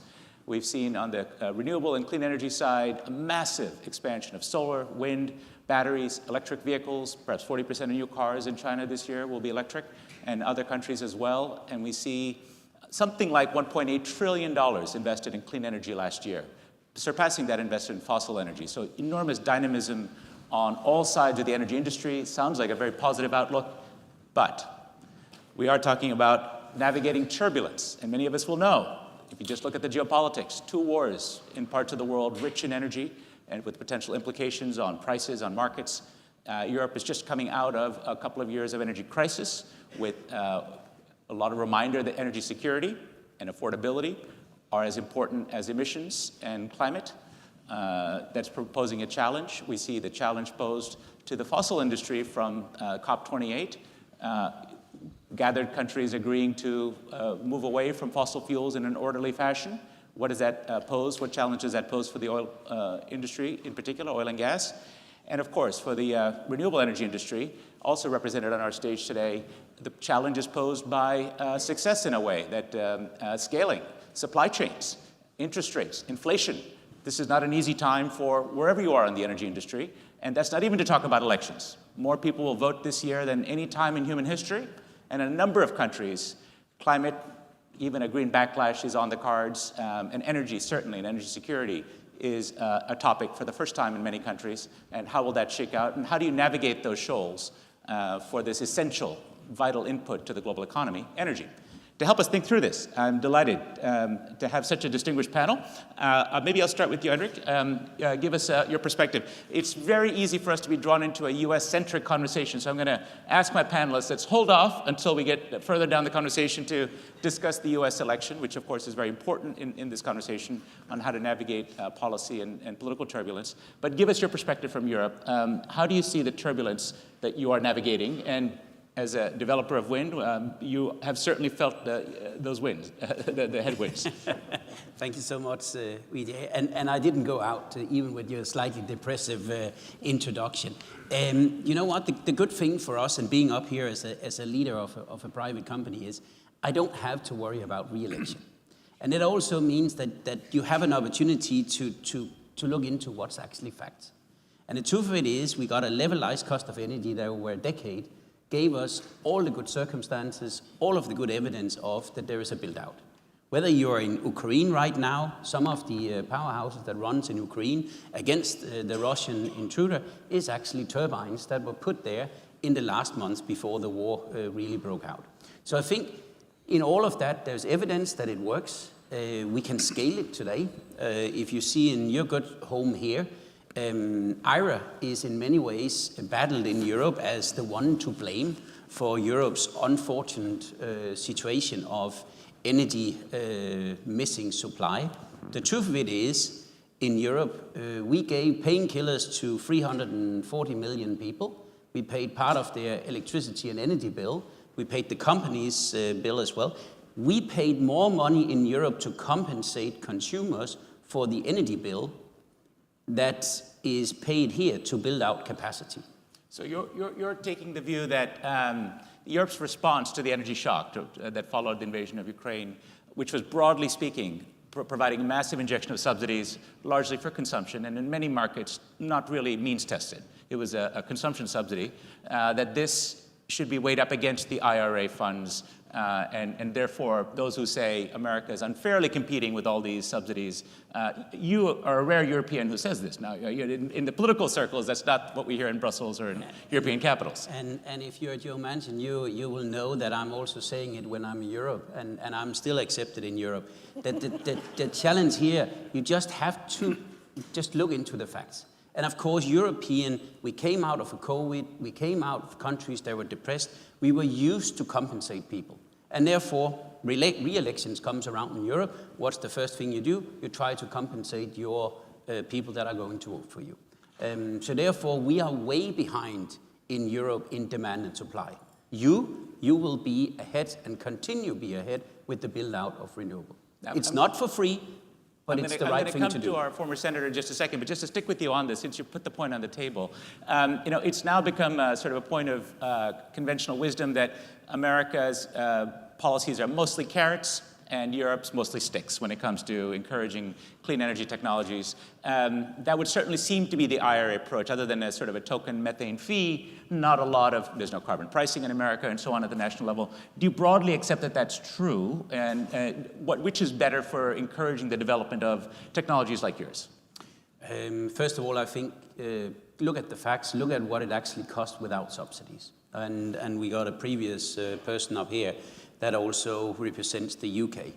It cannot be that we sit here on the States and listen to that nuclear is a Hinkley 15 years delayed in the UK, 220 pounds per megawatt hour in the sheer fly-in of the first kilowatt hour, when we then go and see that the renewable, both onshore and offshore in the UK, can be built at probably a third or fourth of that flying price. And it can be built tomorrow, not in 20 or 25 years. And this is about statesmanship. We have to talk statesmanship in this energy transition. This is not either or, it's both and. Because us out there as societies, whether we are developed or not developed, we need energy to run the societies. All right. Mary, let's come to you. Now, you've fought these battles from inside the trenches in Washington. Now you're on the outside, looking at the same issues and working, I know, very closely with people involved. What do you see as where in this, again, turbulent era, we've just had a European say America's actually doing all right on energy policy. How do you see this perspective? Well, of course I agree with him. No, no, I do. Because I know I was just Hendrik, at CERAWeek, as a lot of us were, and there were a lot of complaints about U.S. policy at CERAWeek, I'll tell you that. No, I'm serious. I absolutely agree with him. And you've put me in a great place, literally between the world's largest producer of wind and one of the largest producers of fossil fuels in the world, and I'm perfectly happy right here. Because this is what I'm doing these days. After leaving the Senate and running our committee, serving on it for 18 years and chairing it for 2, and I'm thrilled to see and very proud of Joe Manchin's leadership in the last couple of years. This is exactly where I should sit on this panel, because I've been spending the last 10 years, like Jason has built this group, all of us, and many of you have helped him, so congratulations. It's kind of phenomenal what he's done and his team. But back in Washington, I'm helping and spending a lot of my time building the center of energy policy to hopefully bridge over troubled waters, trying to build the left and the right center on an all of the above, let's roll up our sleeves and get to work and stop vilifying each other and stop yelling at the fossil fuel industry and picking winners and losers, and understand the world needs everything right now, all of it, and focusing on emissions. So I want to put a number on what Hendrik said. He knows this number, but I want to make sure I say it to the record, and if there's a professor here that wants to call me down on it, please do. Europe spent $800 billion subsidizing their green transition. That's government money coming to the consumers, just like Hendrik said. They're angry with the US because we took a different approach. I believe a smarter approach, a more innovative approach, a more capitalistic approach. And we spent $400 billion to accelerate, $400 billion to $800. We built capacity. We're building so much capacity in this country for everything, for wind, for solar, for cleaner gas, for smarter carbon capture, sequestration, and utilization. Companies from Europe, big industrial companies, are moving as fast as they can to Texas and Louisiana. Why? Because we have an all-the-above approach. Now, I don't want to be too critical of Europe. They're our best friends in the world, and we need them. But they have a path, and America's cutting a different path. Now, we have the same goals, adopted the same. John Podesta just told you what they were. But the United States is going to cut a different path, and I'm pretty sure about this. Very sure from a Republican point of view, but more and more encouraged by a Democratic point of view too. Because we want to be led by business, partner with government, not directed by government and dictated to our businesses. And that's a very different approach that America has than Europe. How much do you think, Mary, since we're on it, is at stake in the elections? How wide is the variance on outcomes that we could see, depending on outcome here in the U.S.? Well, I said I wanted to speak last about the elections. Since I'm a politician, I'd like the business guys to speak first. I have my own opinions, and you all know I'm a Democrat, so you can understand where my vote will be for sure. But I have issues with both parties on this. And Jason Grimet, who some of you might know, who's one of the best leaders, I think, in our country, who runs the American Clean Power Association, said it best. Our challenge in America is getting Republicans to understand science and Democrats to understand math. And that is a brilliant, and I have told Jason I'm using that in every audience, because it sums up our problem in the US. Because this is both a scientific problem and an economic problem. And I am so tired of hearing government officials lecture to business people about the economics of this. Government needs to listen to the businesses, all of the businesses, little ones, medium ones, big ones, and explain the capitalistic system that we've all agreed to operate under. Maybe we want to change another system, but capitalism is what we've had. And so people have to make returns on their investments, and it's something I can't explain as well as these guys can, but some of you know this more than I do. But that is a difficult thing. It's not just the science. It's the economy, it's the economics of it, and it's the engineering. The last thing I'll say is this. I represent many different companies. I represent wind, I represent solar, I represent fossil fuels. But I'll tell you this, and you all know it, I don't have to say it. The best engineers and geophysicists and scientists, some of them are found in the traditional fossil fuel industry. If we'd stop yelling at them and listen to them and respect them and say, yes, we all made a lot of mistakes in the past. Yes, some of you have been dragging yourselves, not doing the right thing. But y'all are smart. Help us figure out, you got it out of the ground, you put it in the atmosphere, help us get it out of the atmosphere and figure out what to do with it that makes economic sense.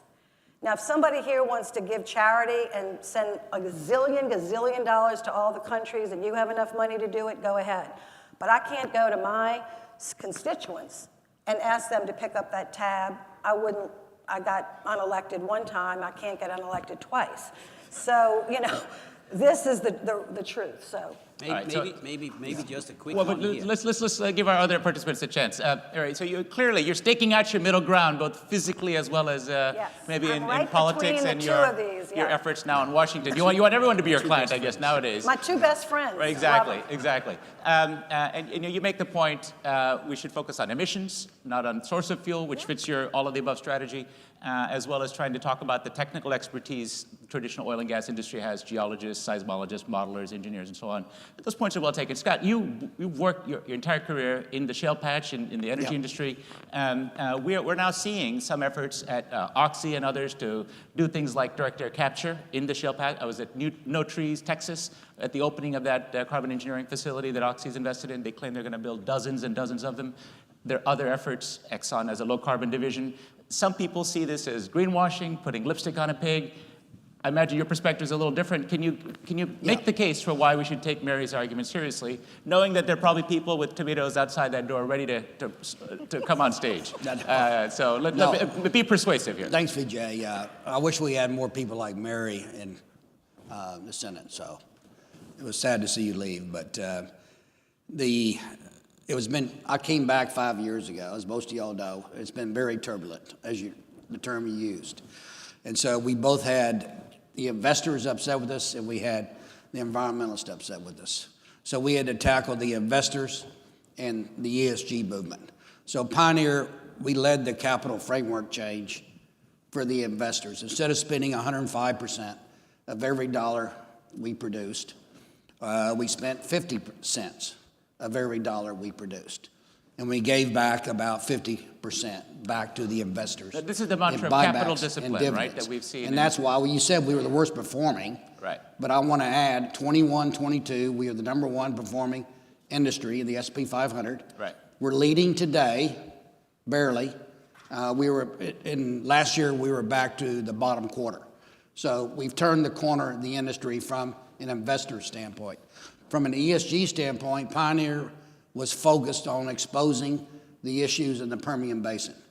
And that was CO2 emissions and flaring, number one. Number two, methane. So it was a black eye for the Permian Basin, probably the largest oil field. When you add up all the NGLs, natural gas, and the oil, it's the largest oil field combined between the two basins in the world today.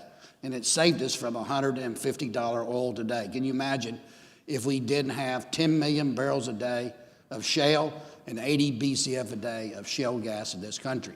So we focused on emissions. Are those two things in tension, right? Because one of the storyline out of the shale patch, aside from coming to grips with the methane problem, which you talked about, we can talk additionally, but is capital discipline, right? A lot of money was burned through back in the early days of shale. Investor discipline, CEOs had specific targets, they gave a lot of money back and they didn't develop every barrel that they could. But now what we're seeing is actually U.S. oil is riding high. We're seeing output go up even more than predicted. Efficiency gains, a lot of reasons that explain this. North America and even Western Hemisphere is in effect riding to the rescue of the global oil markets. Part of the reason why we have the kind of oil prices we have is the surge in Western Hemisphere production, including in shale. Does that mean capital discipline is out the door in an age of geopolitics? I want to link it back to the theme of our panel here. How should we think about America's shale patch in an age of complicated Middle Eastern geopolitics? Well, I've been too public on this in the media, including The Economist. Even if oil gets to $200, I'll say it again. I said it a year and a half ago during 22. The independent producers are going to be disciplined, the public ones. It's different from the privates, but the public producer is going to be very disciplined regardless. They were in 22 when oil prices got up to 120, 125. And if something happens today with geopolitics, they're going to be very disciplined. So does that handicap the idea, or does that sort of diminish the idea that America has an antidote to OPEC or to Middle East turmoil, right? If we can't turn on the spigots in the shale patch because of capital discipline, because of the behavior of the producers, even though it's short cycle oil, does that mean that maybe we are more vulnerable than we think to global oil markets? Well, I can say one of the big benefits of I can't talk much about the merger because it's still under FTC review, but one of the big benefits with Exxon is that we were only growing at 5% per year. So Exxon's going to take Pioneer's assets and grow 10 to 15% a year. So they stated a target to go from 1.3 million barrels a day to 2 million barrels a day by 2027. So that's an example where somebody's stepping up, a company's stepping up and adding production at this point in time. Lorenzo, let's come to you. Thank you, Scott. You have a global perspective. Your company has clients all over the world. You told me I could see you in Houston, I could see you in London, I could see you in Florence when we next meet. So clearly, you have a visibility into a lot of companies. Can you give your sense of this moment in geopolitics and how it affects the way that the clients that you deal with, energy companies, how are they navigating this? What are the perils that you see in the C-suite? So it's great to be here, and it's great to be on this panel because, as you said, you've really got the collective of what's necessary to give answers to these questions when you think of renewables, policy experts, producers, and at Baker Hughes, we're an energy technology company. And at the end of the day, the solution to all of this comes down to, through turbulent times, you need to be able to have a sustainable energy development plan that comes through the introduction of technology. And that's what we at Baker Hughes do. And so if you think about it, we know a couple of things are true. Energy demand, irrespective of turbulent times, is going to continue to increase. We have an appetite for energy that's insatiable. Even in this room, we can't help ourselves but consume energy. And we've got increasing populations. We also know that climate change is a reality and that we need to reduce CO2 and drive the climate change aspects. We also know it needs to be affordable and efficient. And so technology is paramount to being able to do that. So what do we do as a company, and how do we enable as we go forward? We navigate by making sure that we're having a sustainable development plan to be able to provide the affordable, sustainable, secure, and also efficient technologies that enable the continuous production. And I'd go back to what Mary said. Are you suggesting that that kind of bet on technology, including the decarbonization technologies, is maybe somehow geopolitics proof or election proof, that through the cycles you can ride this out? Or isn't it heavily dependent on policies, for example? If the IRA were to be stunted or reversed, you'd have a lot smaller market for your decarbonization technology, surely. It is and it isn't, because if you look at history, and history is a great way of showing the way elements have occurred in the past, we know that the energy mix is going to evolve and it's going to change. We know that there is a desire to move the energy mix to a lower emissions energy mix. That doesn't mean we stop fossil fuels. It means we reduce emissions. Carbon capture can become affordable, just like wind turbines became affordable, just like solar panels became affordable, just like we moved from wood to coal. And I think the evolution of the energy mix is through technology, and that's been proven before and will be proven in the future. What enables it to go faster is the right mix of policy, the right mix of pragmatism, and what's disrupting right now is some of the turbulence. But will it stop the outcome at the end? No. We're headed there. It just can be enabled, and it can go faster, and it can be smoother. But we are going to shift the energy mix over the course of the next few decades. It's just going to take a long time, and we've got to ask ourselves the question, how do we want to make that energy mix go faster or slower as we go to that future? But the technology will be there. Right. Now, the sense of urgency is one that perhaps is what's at stake here. We heard the head of the UNFCCC say a few days ago, we have 2 years, in effect, to save the world.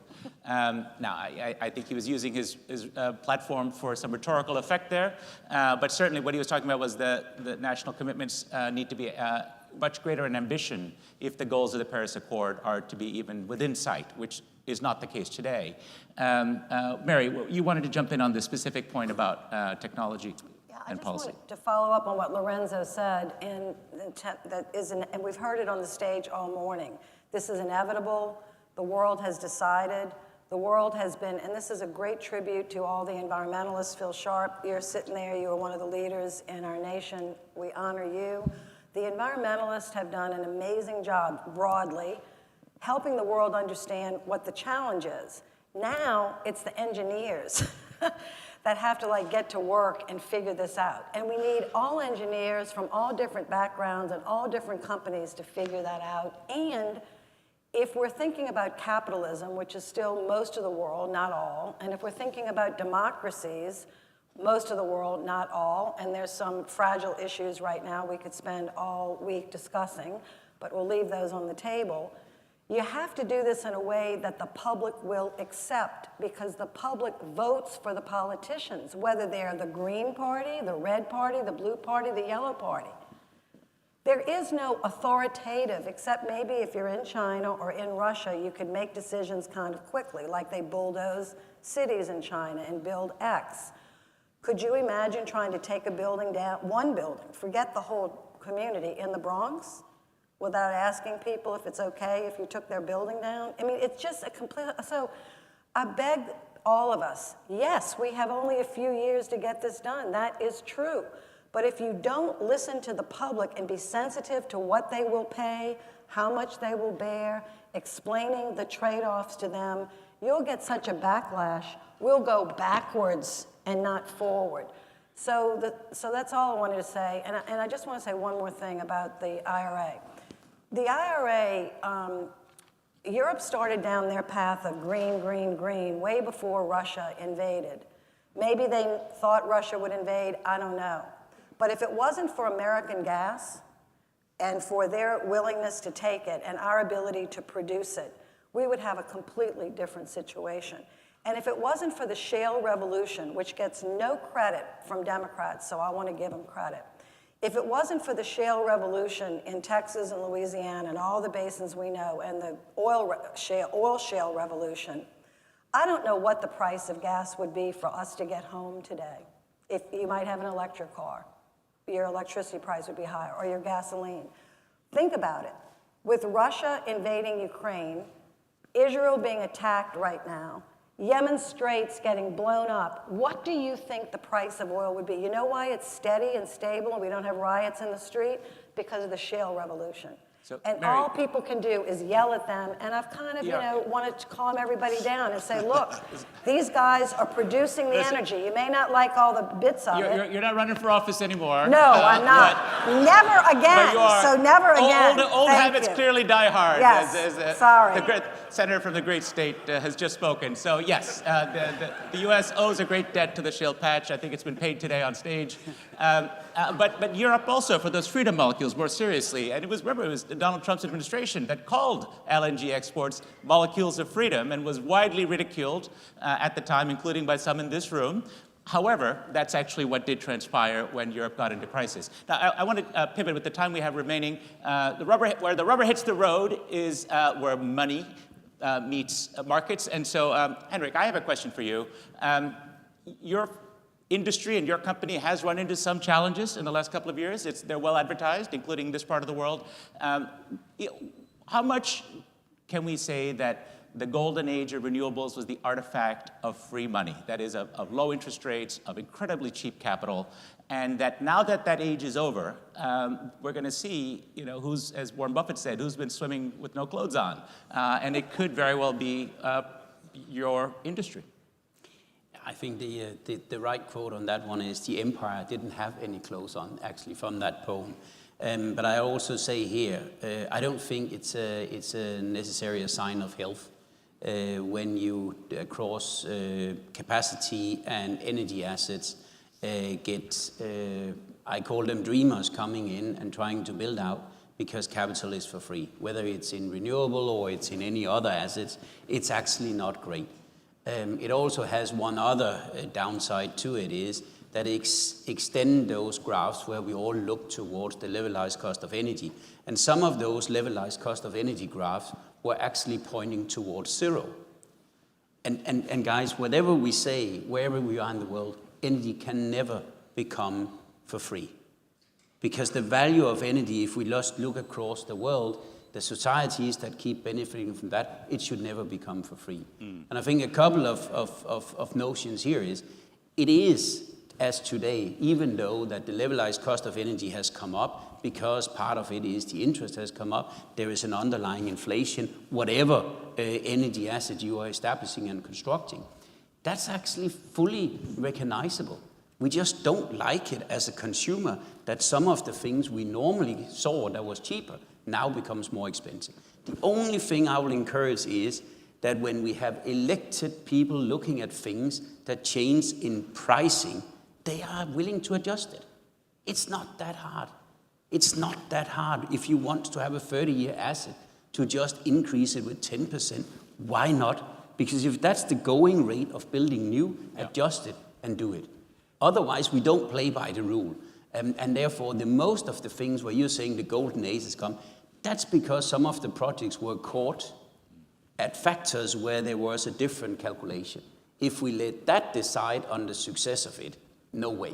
The one thing all I will say also is, science, math, please don't lie with it.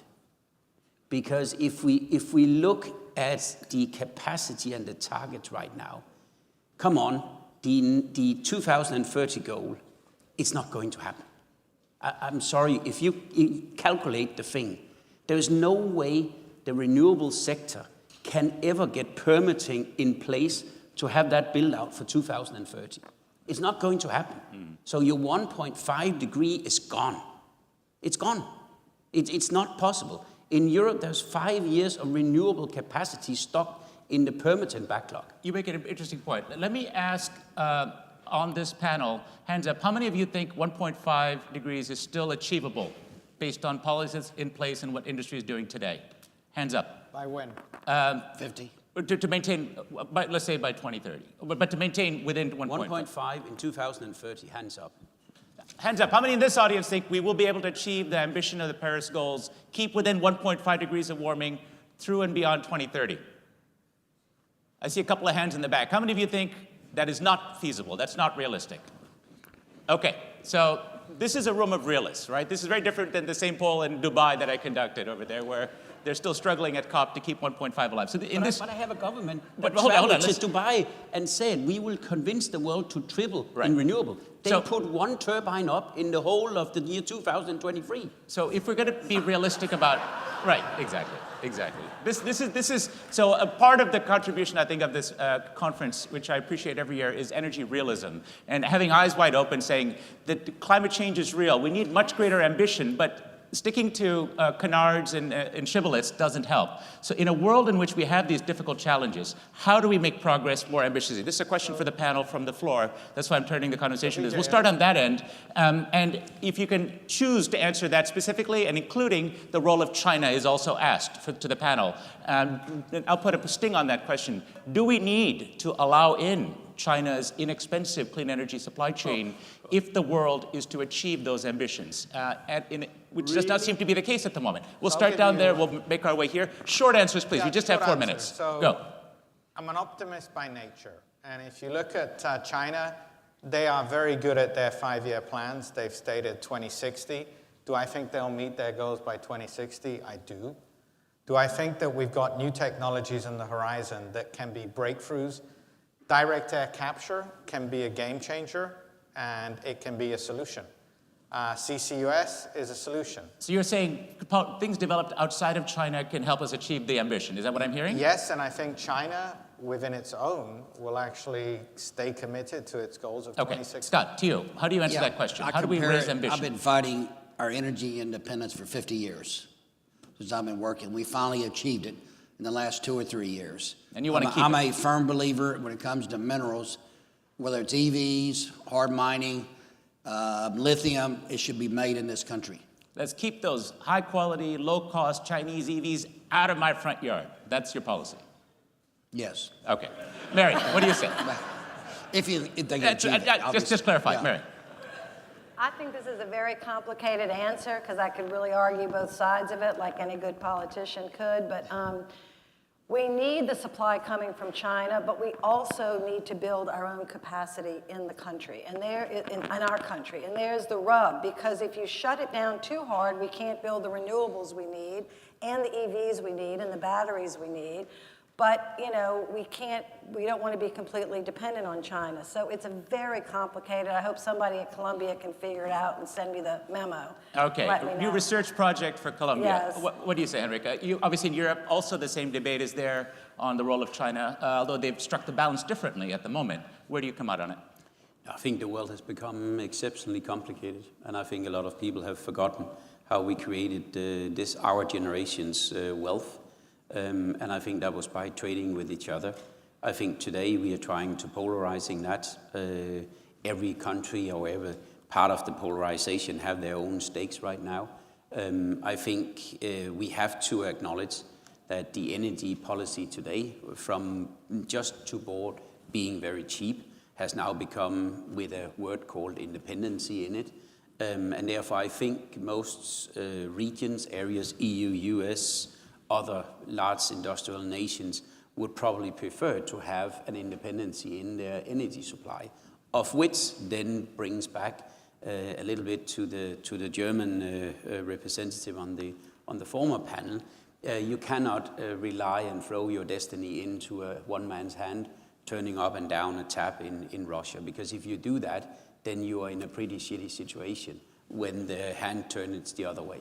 Even with higher costs, a slower pace of accomplishment, you think that's the way forward? That's pretty clear. We have just been asked, our generation now, what's the price and cost of independence? Sure. And I prefer to have my independence. That's the mood in Europe for sure. We have 1 minute left. I have one question, lightning round from the audience. And I want a one-sentence answer, even better, one-word answer.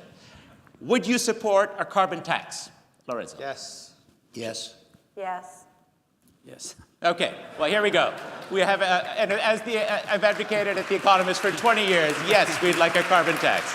A group of energy, brilliant people here. Thank you for my audience. Thank you for my panelists. We appreciate it. And thank you, Vijay. You're the best moderator. What can we say? That was great. Great panel, everyone. Thank you. We're going to take a 10-minute break.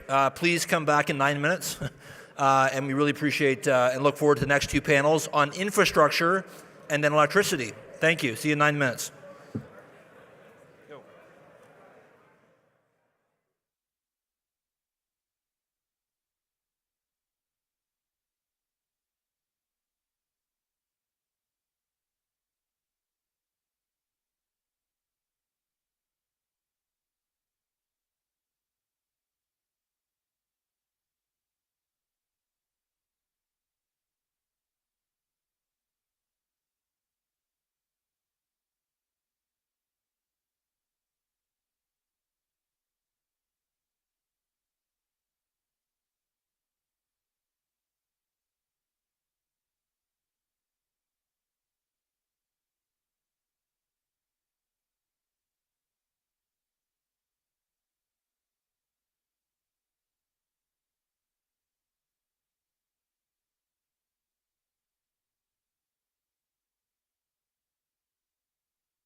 seats so we can start this next panel. Thank you very much.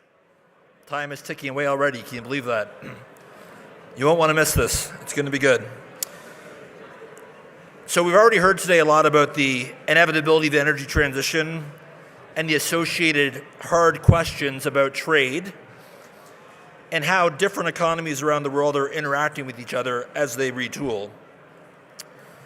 Go ahead and sit down, folks. We'll get this thing started here. And if you want to continue your conversations outside, of course, you're more than welcome to do so. We're fortunate to be joined by our moderator, Shannon K. O'Neill, from the Council on Foreign Relations. And she'll lead our next discussion, which will focus on the growing tensions between the need for new energy infrastructure, the pull of green industrial policies, rising national security concerns, and the outlook for the NFL draft. I just wanted to see if you guys are listening there. Come on now, focus. In this era of great power competition, the challenge of navigating protectionism and rising government intervention in trade policy. Shannon will be joined by Sarah Bianchi, who's Senior Managing Director and Chief Strategist of International Political Affairs and Public Policy at Evercore, and until earlier this year was U.S. Deputy Trade Representative. We also have Matt Harris, who's the founding partner at Global Infrastructures Partners and chair of our advisory board here at CEJA. And last but not least, we have Luis Alberto Moreno, the former president of the Inter-American Development Bank. Please join me in welcoming our panelists today.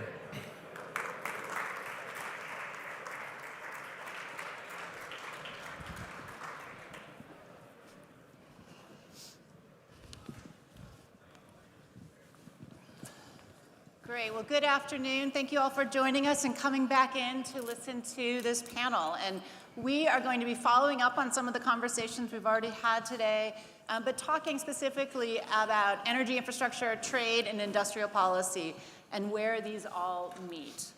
And as you've heard a little bit so far, I think one of the single biggest shifts of this last decade has been the return and the rise of industrial policy in country after country.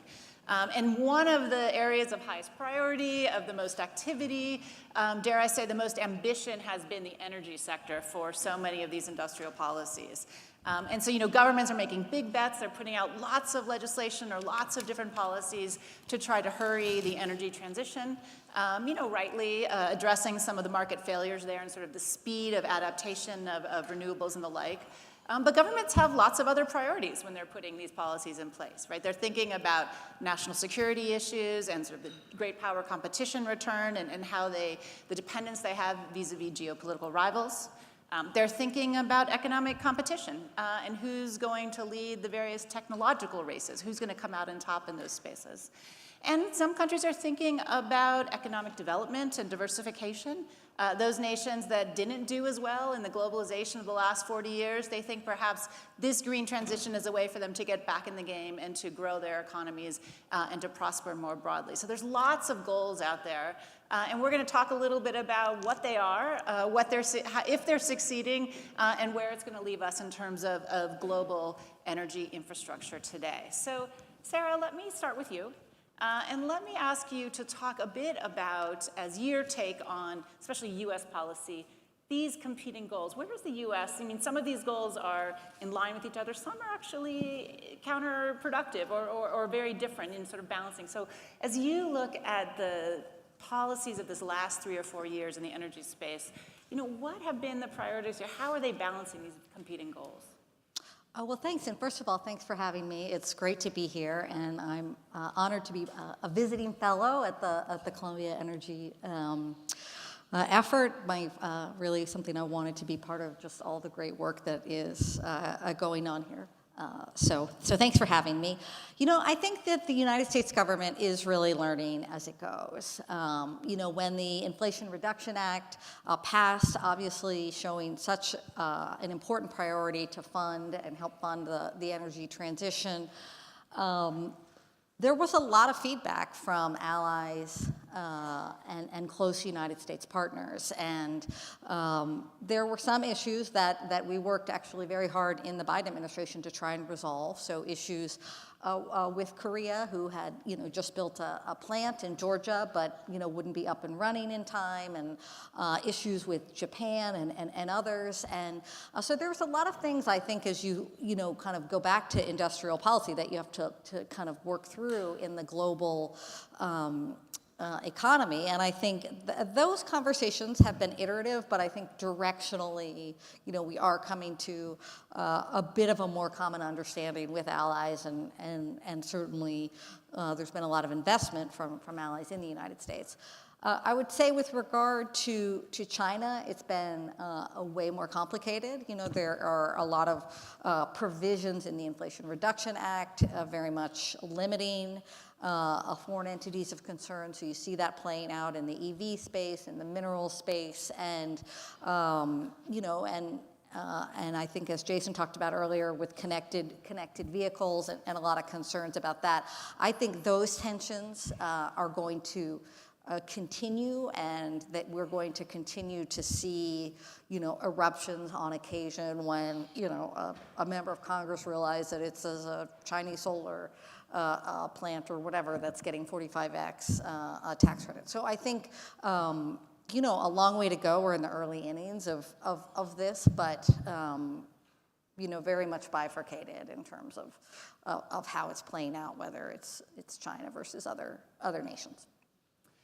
Let me ask you, because there's lots of technologies here, right? There's solar, there's wind, there's green hydrogen, electrolyzers. There's all these different areas, and we have these different. And we just heard from John Podesta. There's this sense of urgency that we need to deploy as fast as possible, but there was also a sense that we also need to protect ourselves from China, to not put too fine a point on it. So as you think about this balance between national security and making in rapid deployment, are there particular technologies where it makes sense to lean one way or the other? As you think about how would you go about this, where would you lean into one side and where would you lean to the other side of these many goals? No, that's a great question. Look, and each of these technologies are sort of on their own trajectory, really, with their own set of incentives. The industries, as we found them, are differently positioned, right? So there's parts of the clean energy market, whether it's critical minerals, that's very China dependent. I think the administration was right to think carefully about the connected car. So whether the imports of that, because there is a lot of data from some of these cars. I would say, if we're in charge of the world, the Inflation Reduction Act itself, there's a lot of constraints around the consumer credit to buy these cars and where the minerals come from and the 30D provisions. So, probably a little tight there. And on the 45X, the manufacturing of some of these industries, maybe they could have tightened a little there. So it's a bit uneven, but I do think how you think about the final vehicle is probably, in the EV space, is one that I think is right to worry about from a national security perspective. What would you do with solar panels? Because we just should let it go because now we're making fences in Europe with solar panels. The prices are so low. Or, Europe, Australia, others are trying to bring that industry back. Would you do the same here in the U.S.? Well, I think what the administration did was directionally correct in the sense of giving a pause on some of the tariffs and getting deployment going here. But now the domestic industry has had some time, and so my assumption is that the Biden administration will let the tariffs come back in June, and I think that's was probably the right balance. Certainly, didn't make everybody happy.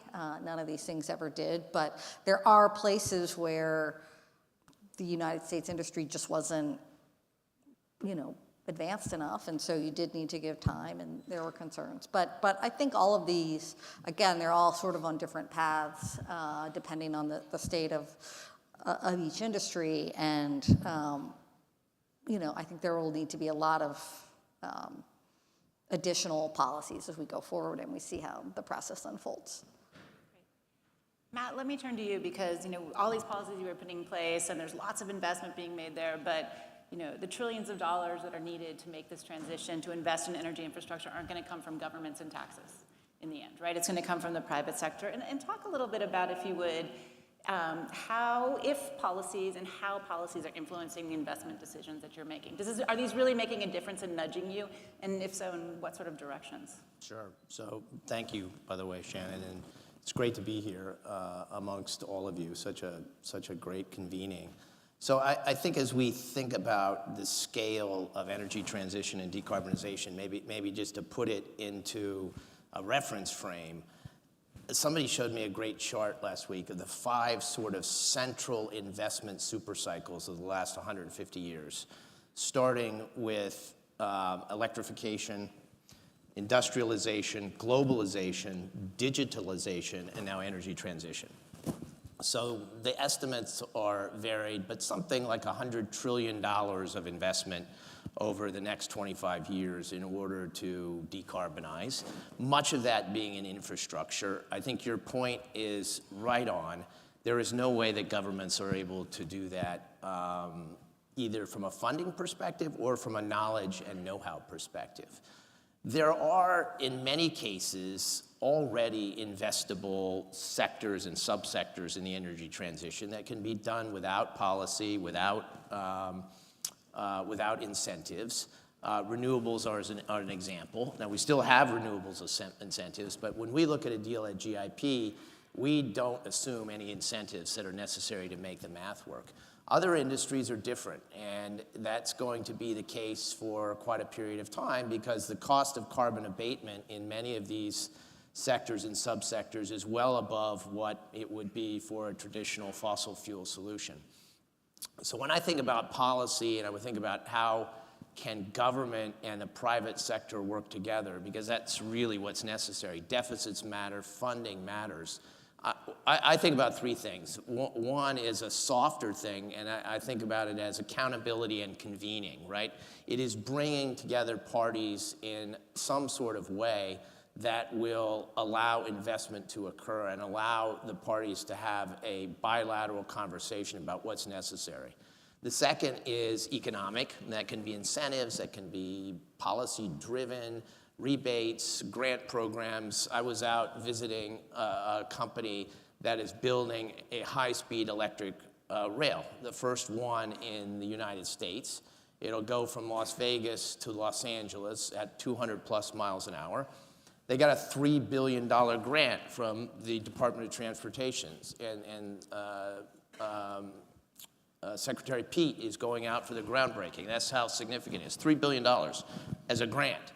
So economic incentives are critical. And then the last is what I would think of as legal transparency, regulation. I mean, think about the United States as a perfect example from a transmission perspective. We haven't solved the conundrum of state-level regulation for electricity transmission. And that is going to have to be solved in order to be able to even think about meeting all the demand we have. And this is before the advent of AI and data centers. Let me ask you, that makes a lot of sense, and we have sort of these direct subsidies in the IRA, about $3 billion.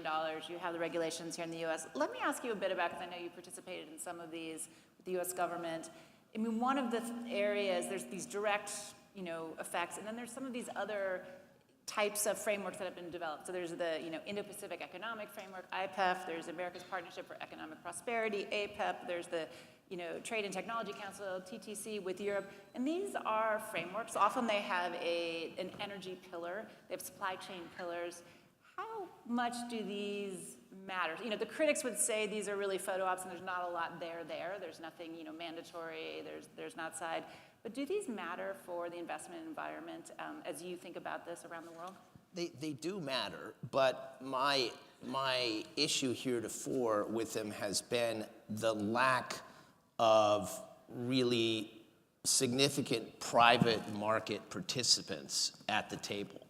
And so you generally have a government-sponsored initiative with an array of multilaterals, development banks, and governments trying to work the issues. So I went last summer to Secretary Raimondo, and I said, the IPEF, I think, is amazing, and it's doing incredible things, and she's an incredible force. I said, what's missing is GIP and KKR and Brookfield and anybody else that has a major place at the table in terms of infrastructure expertise. And if you're a government in Vietnam or Malaysia or wherever, you need access to that level of information. If you look, for instance, at the airport sector in Asia, what you'll find is a significant historical investment in infrastructure that's been made. They have, if you went to Kuala Lumpur, you'd find a massive airport. The same in the Philippines. What you'll see missing is a lack of understanding of a commercial framework that needs to get applied to that, how it can be justified in the context of the trade and tourism flow that particular country has. And without people who have experience in that, investing in that, they're not going to be able to figure that out. So I said, let's form a partnership, which we're now on the verge of forming with GIP, BlackRock, KKR, CGEP, BCG, and the Rockefeller Foundation. And the first piece of that will be, let's help the countries in question identify, organize, and prioritize what the opportunity set is. And let us bring our expertise to that to help identify what's already financeable and then what is going to be financeable in the future and what might need those incentives or policy directives to do it. Luis Alberto, let me bring you in and actually on this sort of last point in the opportunities, and especially in turning from the US and advanced industrial economies to the global south, quote unquote. And here, this is where climate change or the heating of the world will be slowed or not in the global south. And it's also a place where there are a lot of opportunities and I think a lot of ambitions for many countries to use this moment of green transition to power their own economies and to sort of grow and see prosperity. And so, broadly, but especially since you know Latin America so well, how are these countries that have many of the critical minerals that are going to be needed for this transition, more in Latin America than any other single place around the world, how are they thinking about this opportunity? What are sort of the, opportunities and pitfalls? How are they doing so far? How's the policy developing in some of these places? Well, thank you very much, Shannon. It's great to be here at CGP and always congratulate Jason and all the fellows for the great work that they do. Let me just a little bit taking what Matt was saying in a different take. If you look at human history, new available technologies have always been accompanied by huge increases in energy consumption. Think about the steam engine and the massive uses of coal, for instance, or in the case of automobiles and when they entered and the huge consumption of gasoline. And now with AI and the cloud and everything that is coming with it is an immense and massive increase in the demand for energy and electricity consumption especially.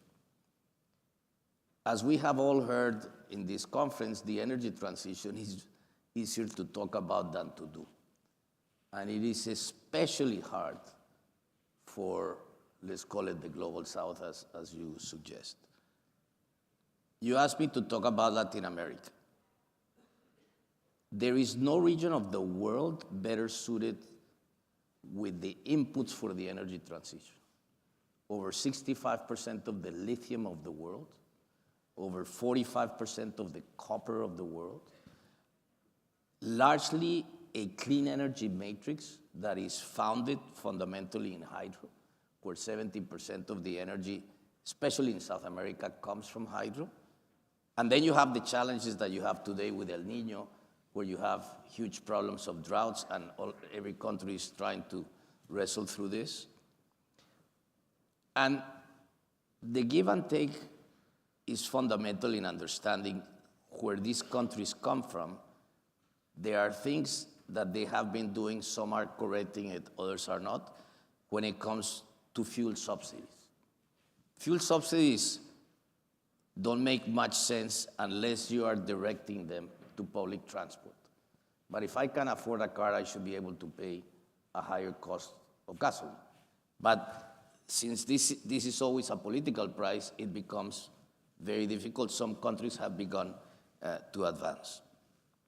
The other aspect has to do with the financing of that transition. And, you know, I remember being at the IDB, and for 10 years you would go to all these World Bank meetings and everybody's talking of the commitments that largely industrialized countries made of having at a minimum $100 billion a year for this financing, and we're still not there. And so there's got to be a give. Having said all that, Latin America and much of the global south missed the Industrial Revolution. It cannot miss this revolution.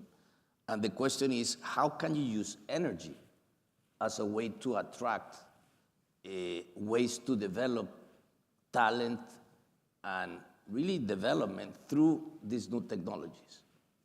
All of this happening in a time that the US and Europe have become more protectionist. And so these are the areas where you really need a serious conversation. A lot of this conversation is, what did the US do? What did Europe do? There's a lot of resources out there, but for the transition to happen, like you said at the beginning and with Matt, clearly there is a role for the private sector, but a lot is going to depend on how you use financing precisely to make it available to these countries. And there's going to have to be some give, because otherwise countries simply cannot do it alone. And this is where I think industrial policy plays a role. This is where all the hardware, let's call it, there is a space for countries to produce it. But more importantly, how can they jump in the new technologies? Matt, let me just have you comment, perhaps, and just pick on Luis Alberto. We're all sitting here in New York City. Well, there are lots of finance ministers and others sitting in Washington right now at the World Bank and IMF meetings and the like. And, you know, as you were saying, often the private sector isn't at the table at these discussions. You know, if you were there instead of here and you were with AJ Bonga or some of these others, you know, what is it that you would put on the table? Because financing the green transition is a big topic for this week. What's missing on that table today? Partnerships. You know, public-private partnerships are at the top of my list. And that means earlier engagement, identifying those opportunities that may, as I said, already be financeable versus those that need enabling conditions and maybe need concessional capital. That's at the top of my list. I think prioritization is key. I mean, and I think what the World Bank and the IC are doing is amazing. But we need more scale, right? And the private capital that sits, you know, in this room and elsewhere that is available for those opportunities, that's where the scale is. The other thing I'd like to kind of mention, I've talked to Ajay about this, is technology. And so when you think about the infrastructure that we, you know, have inherited since World War II, it's largely very analog.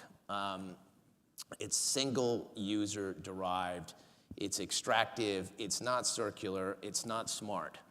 And if you think about energy transition and decarbonization, we will not get to any end goal by simply building on a linear basis. There's not enough time, there's not enough capacity, there's not enough land. Technology has to be deployed in a way that it never has before. And that's AI and machine learning, it's robotics, it's sensors, it's all of the things that enable everything from a smart grid to a more efficient, smarter waste reclamation process. And one of the things I would advocate to any government is think about how to bring more convergence together between what governments want and need and technology. Because you've got you've got an incredibly brilliant venture capital industry in this country, but they don't have a lot of experience in infrastructure. And then you have an infrastructure, you know, set of parties, both public and private, that don't have a lot of experience in technology. We have to bring that together because that technology is a huge difference maker in the future of achieving, you know, something close to 1.5. I have another question for you, if not. Well, just briefly, I would just really agree with Matt. I mean, having been to a lot of IPEF convenings, really a lot of what those countries are looking for to the United States is capital, is her financing and know-how and help on that. So I couldn't agree more that we're not going to get this done unless it's everybody in the room first time. So let me ask this of all of you, and I'm going to start with you, Sarah. You know, we're talking a lot about policy, and policy obviously depends on politics. And this is the global year of politics. We have dozens and dozens of elections, and we have new governments in a good number of those countries. And so how important for, you know, these kinds of things we're talking about, for outlaying of capital, for bringing and crowding in this investment, how important are some of these elections? And Sarah, I'm going to ask you about the one happening here in the United States. As you look forward, you know, what are the big differences in the energy infrastructure landscape if it's a Biden 2 versus a Trump 2 administration that comes a year from now? I think it's huge. I think, look, somebody mentioned this earlier in the day. There's lots of IRA projects that are in purple states and blue states and lots in red states. And so I'm not of the view that, you know, a second Trump administration would come and you know, cancel the IRA. But there's a lot of implementation questions that very much impact deployment, some of how you think about foreign entity of concern, and we could go on technical rule after technical rule that will really change the landscape, as well as some of what Podesta talked about, some of the environmental regulations that come with it. So again, don't think we're gonna like repeal you know, some of the industrial policies and dollars we've seen put forward, but you know, the curve here matters, and it matters a lot. Matt, happy to have you chime in on that, on this election, on other elections, but when you're making investment decisions, how much does political risk play into it? I mean, how much is this influencing the kinds, because you're putting sunk assets in? You know, it's a great question, and there was a time where when we thought about political risk, it was specifically confined to developing countries. And that's really no longer the case. And while I generally believe that we have reached a bit of a tipping point where the momentum around decarbonization, the cost of decarbonization is now, you know, turned in our favor. So under either administration, I expect a continuation of policies that will promote, you know, what we're all trying to achieve. I definitely agree with Sarah that it would be slower under a Trump administration than under a Biden administration. But my hope is that ultimately, when we see the shape of this country and we see the huge swaths of the middle of the country that benefited for generations from the industrialization of the United States, and now as technology has become a bigger driver of a service economy and a digital economy that's much more centered on the two coasts, can we not make the green transition the centerpiece of the resurgence and resurrection of much of the old industrial parts of the country? And I think that's what's happening with semis and fabs. I was out in Ohio recently. What's going on in Columbus is unbelievable, both in digital but also in wind and solar. So my hope is that regardless of the administration, I think this is something we should all press for, the opportunity set to promote these, you know, these investments is really available in that big part of the country that is yearning for it. Luis Alberto, when you look at elections, whether here or other places, how do you see it influencing this green transition? Are there particular places where it's on a knife edge? It might really matter. No, I think something that Matt mentioned, I think is very central to this discussion, is the whole question of how can this transition help fast forward or accelerate countries embracing technology and being part of the technology change. You cannot continuously just export lithium or rare earths. I mean, we all know the tremendous drop in production of rare earths coming from China, and yet you have this huge abundance of rare earths in South America especially. And not to mention the kinds of things that can be done through technology in recycling mining. I mean, there's a lot of things that you know well around this. But can you not use this moment, not only as a trade driver, but industrial policy driver to begin to incorporate a lot of these technologies in countries. You have the so-called SMRs, the small reactors. That is something that is starting in the US very early days. All of this should be, technologies embraced by others, because at the end of the day, this is the kind of transition that is got to be a global transition. If it's just in one part of the world, you will still have the huge effects on climate regardless. So we're all in the same boat. And how do we go about sharing that, I think, is politically the most difficult thing, but I think is the central thing. So we have a couple of questions from the audience, and they're both focused on AI. So I'm going to bring those together and ask those who want to comment on that. And I think the gist of both of them is, can AI make this easier, faster, better? So can AI help with efficiency in transmission markets? Can AI help with equitable solutions in the siting of projects or in better project design? How is AI going to influence this business? And Sarah, you're also now in the business side, so you might also have thoughts on this. But how is AI going to transform any of these either policies or actually the reactions that we're talking about? Absolutely. I mean, without question. Everything from how you operate a grid most efficiently, how an individual consumer uses the electricity that they have available to them, whether it's in their vehicle or their home or elsewhere, how distributed energy resources are allocated, how waste is sorted. One of the biggest issues we have in the solar farms we own is these things at utility scale are so massive. How do you cut the grass that by the time you cut one side of the area, that's how big they are, the other side is already ready to be cut again, and it has implications for the performance of the panels. So robotics, as an example, sensors. I mean, it goes on all in and around AI. I think it's absolutely without question and one of the most important opportunities we have available to us. I am currently at Allen & Company. We spend a lot of time dealing with tech companies. And the one thing in talking to all the leaders in AI will tell you the following.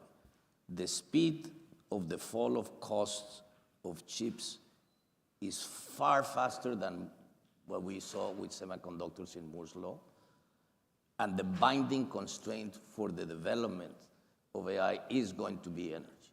And that is why all of these companies are looking for ways to lock in capacity to have far more access to energy to begin to move into the next cycle of 5 or 6 or chat, whatever comes next, because the language models will only get bigger as a result of incorporating data that is inside many companies, industries, etc. So how to go about that? Then you have the applications from the consumer-facing side, where you will be able to help people be far more efficient in how they consume energy, and then how you operate it, and everything in between.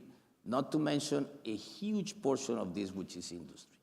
I mean, the AI applications around the industry are still very early days, but just fundamental processes. So all of this should contribute to a world in which we can be doing far more with less, but notwithstanding, it will be with massive amounts of energy. Just add one.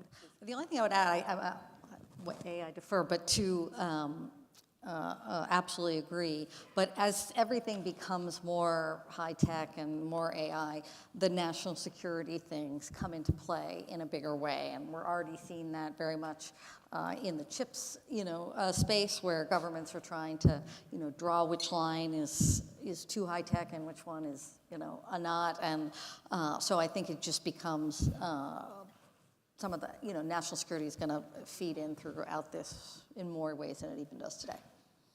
I would just add that the other challenge of AI is that it uses a lot of energy to do its thing. And I was reading one study actually, and the way it was phrasing it is the only hope we have for humans to continue to have jobs is that we use less energy than large language models. So we will still have, we'll be more efficient in that sense. So this is a question, right? The energy that will drive the use of AI. So we have just a few minutes left, and I want to ask just one other sort of big question of you on sort of what I've heard today. We look out and, there's this urgency and push to greening, the way we use energy and lowering our carbon emissions. And we still see, and we all know this, increasing demand for traditional fuels as we go forward. And already on the stage today, we have Mary Landrieu, who's like, this is an all-of-the-above strategy. We need everything, which is probably true. But Don Podesta laid out a very urgent. We need to push very quickly forward. We need to stop using fossil fuels. We need to lower the climate change costs. So how, as you think, just each of you a few minutes, as you think about this balance, do we need an all-of-the-above strategy? Is it lean one way or another? And what should governments do to tip that scale or the ledger? Are they doing enough, and are there things they should be doing? So, Sarah, should I start with you? And then we'll go down the row. Look, I think it was said earlier today, I 100% agree. We certainly shouldn't be subsidizing the fossil fuel industry. So we shouldn't have that kind of thing in place. I think the government should be doing everything to incentivize the transition towards cleaner fuels, towards these transitions. Things like the IRA, we've seen other governments do it. I think, Podesta's point is right. We are not decarbonizing as fast as we need to for this planet, and we should do everything we can to try and do that. So we should put our finger on the ledger and really focus in on the green and much less on the other side. So not all of the above, or not equally all of the above would be your take. Not equally all of the above. So I really do fundamentally believe that the current trajectory of humanity is not in our favor. And we have to become more circular and more regenerative, as a civilization if we're going to have longevity, certainly beyond my generation. That being said, I think that the approach today is entirely too supply-driven, and that the suppliers are the ones that get, in my opinion, overly maligned. And we have to be acknowledging the importance of demand. Energy, along with healthcare and education, are the three things that really lift people out of poverty. And so demand is going to continue. Energy availability is something that drives, humans to have a better, standard of living. And so I'd say both. And one of the things which, my plug for what Jason is doing is everybody that is part of the potential solution needs to have a seat at the table. And I think all of the above, yes, we are going to need fossil fuels for a period of time. There's no question about that. But I also do believe that we should be promoting and investing and pushing alternatives to that. And one of the great things about humans is they can use technology to come up with incredibly innovative, cost-effective solutions. And I believe in that outcome. 30 seconds. You get to close us out. No, I just think in following what my colleagues have just said, I would say it's hard, the energy transition. It's probably going to require more gas before we get to eliminate the dirtier fuels. And we need to be totally open about things like nuclear. And I know that this is a very complex debate, but I think Mary Landrieu said it very well. I mean, you got to have everything on the table, and you got to be working with what you have. The rest, I think we can go up on a cloud and say all the things that sound right, but I don't know that they're realistic. Will surely be much more politics and policies in our future. But with that, thank you for the panelists, and thank you all. Thank you.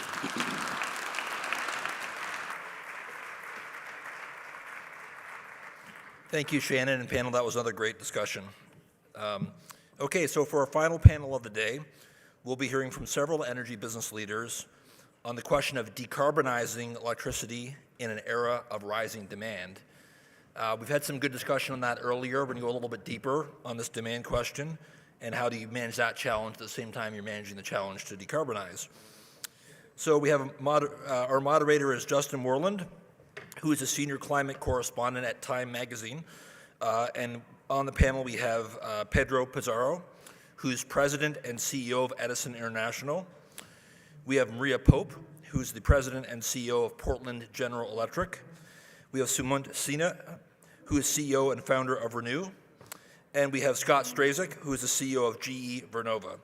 I'm sure we're all excited to hear what these top CEOs have to say about these competing considerations of decarbonization and rising demand growth. I'd like to welcome the panel to the stage. Thank you.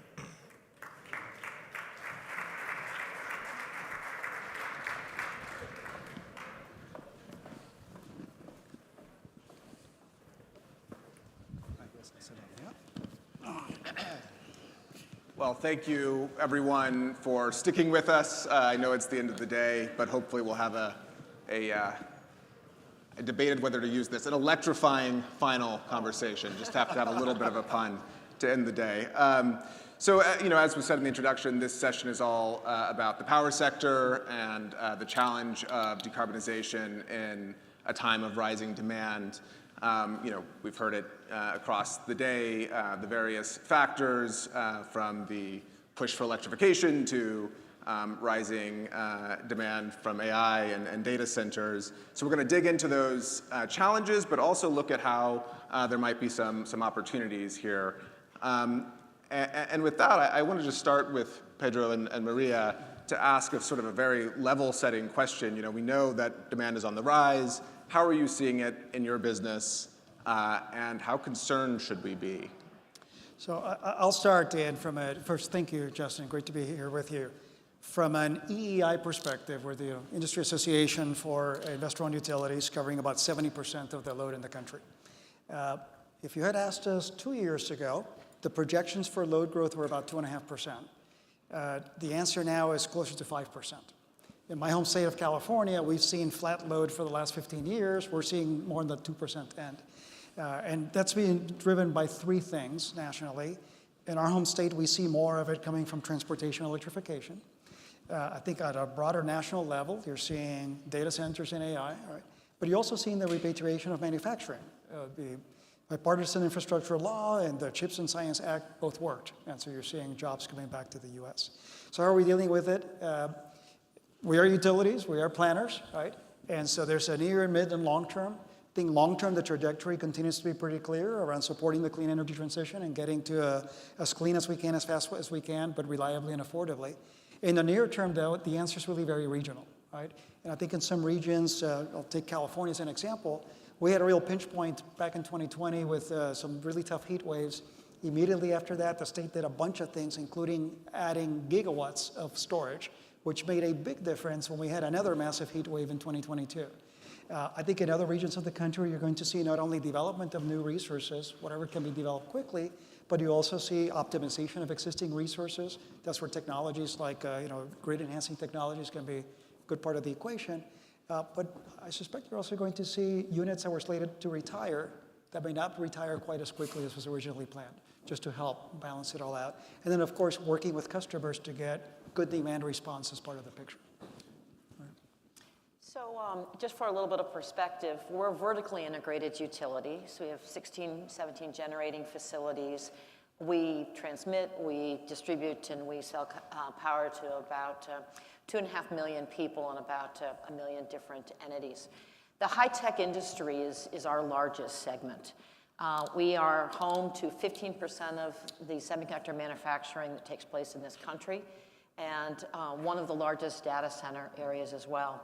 If you think about the underwater cables that land in Virginia from the Atlantic, they land in Oregon from the Pacific. We've been growing for the last 5 or 6 years quite significantly. In fact, our load growth has grown probably about 10% just over the last 2.5 years. Our customer growth is also up 5%, and our invested asset base is up almost 30%. So the growth that we've seen, we've been forecasting for quite a while because we were part of the CHIPS and Science Act and a lot of the discussions with regards to Intel in particular. And $36 billion of their $100 billion investment will be right in our service territory. So this is going to be an enormous challenge. One of the things that is really exciting about it is that the customers that are growing the fastest are also aligned with the values of our customers. We have the #1 renewable energy program in the country for more than a decade, according to NREL. And we are sort of reflect the ethos of the Pacific Northwest. So whether it is Intel with 100% clean energy goals by 2030, or any of the hyperscalers or others, being able to transform to a clean energy future with companies and entities that reflect our overall customer basis values makes the transition that much faster and that much easier. Although I would say that that short-term, medium-term, and long-term, with those planners that Pedro and I both work with, easy is not how they would define things. So this is clearly a challenge of most people's careers, the period of time we're going through. Well, thank you. Those lay the ground very well. We'll pull on some of those threads later. But Sumanta, I want to come to you. Pedro made the point that demand is rising much faster than projected here in the U.S. In India, of course, it's no surprise that the demand is rising as the economy grows very rapidly. Just could you talk a little bit about the role of renewables in this rising demand picture? And then just how do you think about decarbonization in the Indian context? Yeah, sure. Thank you, Justin. So look, in India, what we're seeing is power demand grew by about 8% last year. And it's forecast to grow as per the IEA by at least 6 to 7% for the next many years to come. And given per capita power consumption in India is quite low, there's no reason for it not to keep growing for the next several decades at these rates. So what that means is that in a fairly large power system, if you have that kind of growth, then you need a lot of additional capacity to come in to service this demand growth. Now, in India, the government has taken the view that for commercial reasons and obviously for climate change reasons, that the first port of call for meeting this capacity addition should come from renewables. And so it's a great sign that we've sort of chosen to do that. And the target is that the current installed capacity of renewables in the country is about 170, 180 gigawatts, to increase that to 500 gigawatts by 2030. So kind of a 3x increase in the next 6 years. And to put that in context, the entire power system in India today, from renewables and non-renewables, is about 425 gigawatts. So the idea is to add almost that same amount of capacity, only via renewables, only in the next 6 years. So that's terrific, obviously. It's a huge ask. It's a huge task. It's great for companies like ours because it means we have a lot to do. The issue, however, is that this 7 to 8% demand growth is not going to be met by even this 500 gigawatts of renewable capacity addition. So we actually need even more capacity coming on stream than that. And the problem is that even pushing it out to 50, 60 gigawatts of new renewables every year is like a 2x or a 3x jump from where we are right now. So I don't think we can do any more than that in a short time period because there are physical limitations to how rapidly we can go. What that means is that we'll need more capacity to come in, unfortunately, from things like coal, because that's the only other source of capacity addition that we have. India doesn't have good natural gas resourcing, and so that means that we have to add more capacity through coal. So I would expect that we'll probably have about 400,000 megawatts of renewables getting added in the next several years, but then also maybe 50 to 70 gigawatts of additional coal-based capacities as well. And I think that's how we'll get to the meeting the demand growth numbers that we require. Now, this will obviously mean that there'll be more demand for coal as well as we go forward, more mining of coal and so on. But my sense is that just given how much we can start ramping up renewables over a period of time, maybe by 2030, 2035, we'll start seeing peak coal in India around that time. And that's when we'll start seeing renewables grow faster. The challenge, however, for us is that some of these numbers, I don't know how much they factor in the new data centers and the AI requirements, how much they factor in a fairly rapid shift to electric vehicles that is now beginning to happen in India, and also the fact that at some point we'll start needing green hydrogen coming in as well. And that's also, as we all know, based on renewable energy. And so all of that is going to be additive to this demand that I just talked about, which is really only based on the power sector. A lot of this is going to be incremental demand growth as well. And so it's going to be a little bit challenging to see how we meet all of this, without going any more towards the conventional sources of capacity. Well, I'm tempted to follow up and ask you how to do it, but we'll get to that later. It's a very good cliffhanger there. Scott, GE Vernova has a portfolio of technologies. These are your customers. So I guess I'm curious just to get your sense of how you're seeing customers respond to this period of rising demand? What is the demand from customers? What do you see?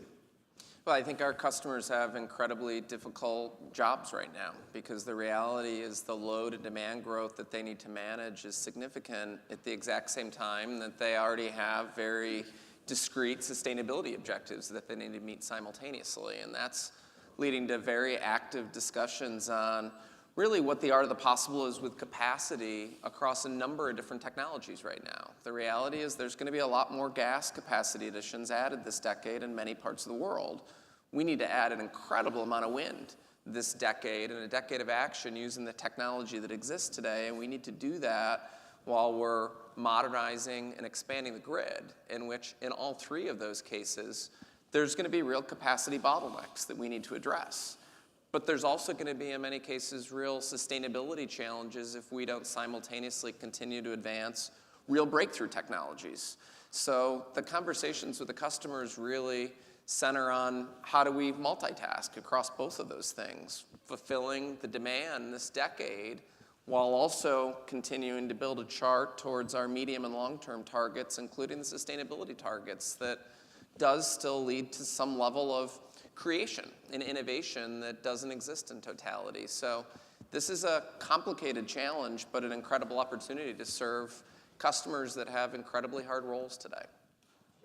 Can I just, to pick up there and push you a little further, I mean, what does the order pipeline look like when you think about the different technologies? I mean, to the extent that you can share. Sure. I mean, the sentiment with things like gas and nuclear, as an example, have changed drastically in the last 2 years. So that pipeline of activity is accelerating more quickly to orders today than even in some cases wind for us at the moment, where there's maybe a little bit more interest rate sensitivity and a little bit more project development evolution needed for an incredibly healthy pipeline.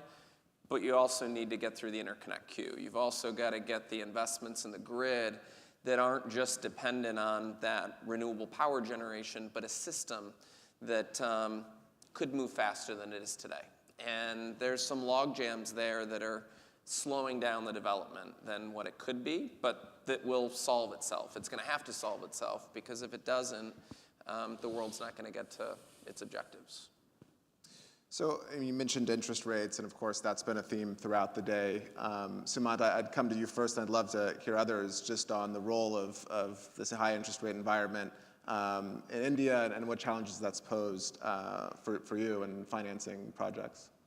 Well, you know, Justin, the reality is that for us, interest rates haven't gone up as much as they have in the Western world. Indian interest rates were always somewhat higher than what they are here, and they've gone up by maybe 25 or 50 basis points. And so it's not really impacted us that significantly. The second thing is there's a lot of liquidity in the domestic market in India. And so we've not had to go outside of India and sort of deal with the higher interest rates. We've been able to borrow within the country. The issue for us as a company, however, is that we're listed actually here on the NASDAQ. And that's turned out to unfortunately not be the best outcome for us, simply because global clean tech stocks are trading at multi-year lows. Given what's happening on the interest rate side. And therefore, we just sort of got caught up in all of that. And so raising capital, therefore, has become a lot harder, not just for us, but for all clean tech companies.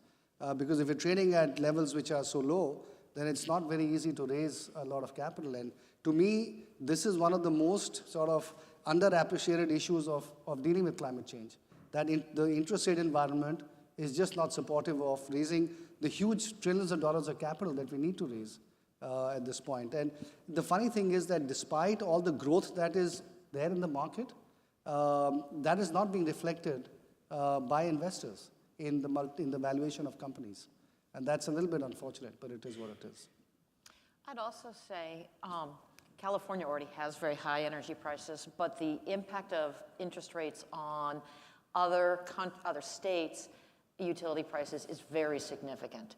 We're huge capital deployers as an industry, and as a result of the high interest rates, customers are seeing bill increases that they haven't seen in decades, and there's some backlash that you can see across multiple states, including our own. So not only is it a problem in terms of deploying renewable assets and the cost, but it's going all the way through to the consumer, and the consumer is associating that with clean energy in this transformation.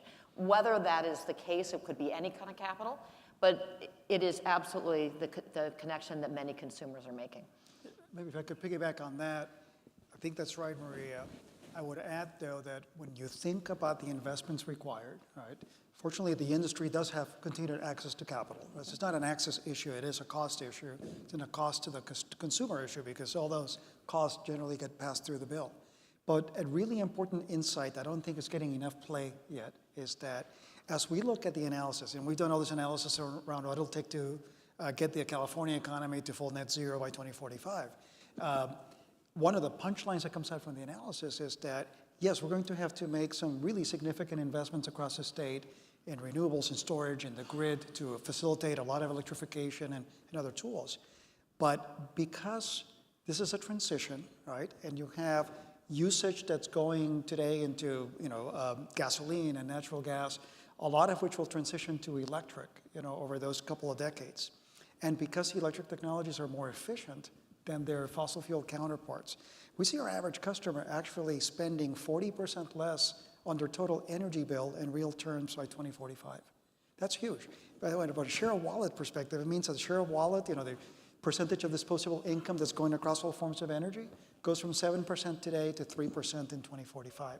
So that's an important counterpart to the story because, yes, you started with interest rate sensitivity, ultimately it's a cost sensitivity, but it's important that we be educating and grounding our customers and our policymakers in the fact that this transition may be driven by climate, but it has a big economic co-benefit in the end. I think it's such an interesting point to take those two comments together because you're talking about customers seeing the higher electricity prices, and you use the word backlash, but then noting that actually it's reducing their energy costs. But how do you explain that? That's a really tricky challenge. I mean, maybe it's worth asking, how do you explain that to consumers, to customers? We've been putting out these white papers, we put in consumer pieces, we educate, we engage at a grassroots level, and we have a lot more work to do. Okay, let's shift gears a little bit to talk about this hot topic of AI, data center, computing, demand from computing. And I know, Maria, you already mentioned this. Oregon is a key state for this demand growth. Maybe you could just talk us through some of the specific things that can be done to reduce or to address demand from that area. So let me just also piggyback on what Pedro was saying with regards to 2045. For those customers today, the energy growth is a huge reducer in the per kilowatt charge that most customers are seeing, because we're spreading those fixed costs that we have over dramatically higher sales. And that's a big deal. And so I think as we look at this transformation of technology and AI and reshoring, more customers coming into the systems, and I would add electric vehicles into that as well, because that really is spreading out the usage to good times of the day and managed loads. So there's really three categories. The first one is energy efficiency.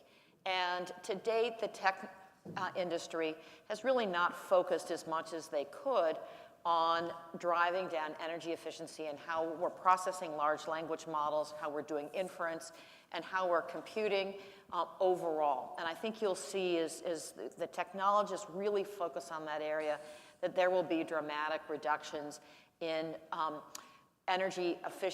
increases in energy efficiency in that area and reductions in how much energy is being used. At the same time, we're going to be computing more and more.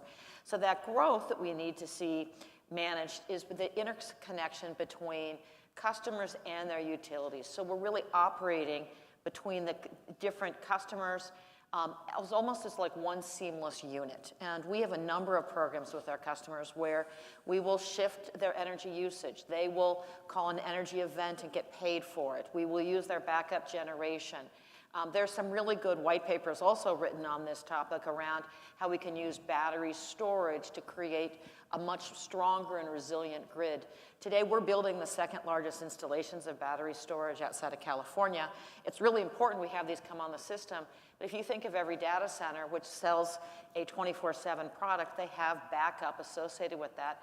And most of them do not run at full capacity. They run generally about 80%. So there's a lot of opportunity in terms of how we think about working with these customers. And they're very much coming to the table to figure out how they use energy and get their projects built as quickly as possible. And then I think the third one is the one that was referred to. It's going to be new energy sources. It's going to be small nuclear reactors. It's going to be more energy storage. It's going to be more renewables. And again, transforming into growth is a lot easier to do than the contrary. There's a lot more people looking at technologies that we really haven't spent much time on for probably 4 decades in this country. So I think it's a really exciting time, and it's a time of opportunity and a time of change. If I just really quickly, you covered it well, the demand-side management piece of that how the data centers operate, the algorithms behind it is key. But also, I think it's fascinating that a few weeks ago when Jensen Huang unveiled NVIDIA's newest chipset, a lot of the headline wasn't about the compute power, it was about the power efficiency and the fact that it uses 25% less energy. And so I'm optimistic about seeing the chip manufacturers continue to work on more efficient chipsets. Okay, I want to go back to Scott and Sumant in just 1 second, but I just want to home in on this one point here, which is, how much can be addressed with some of this demand-side technology? Because I do think there's a sort of knee-jerk sort of narrative that, okay, more demand means, from the utility perspective, you want to build more resources, which makes sense in a sense, but how much can actually be addressed with demand? And do you see uptake from utilities to pursue that?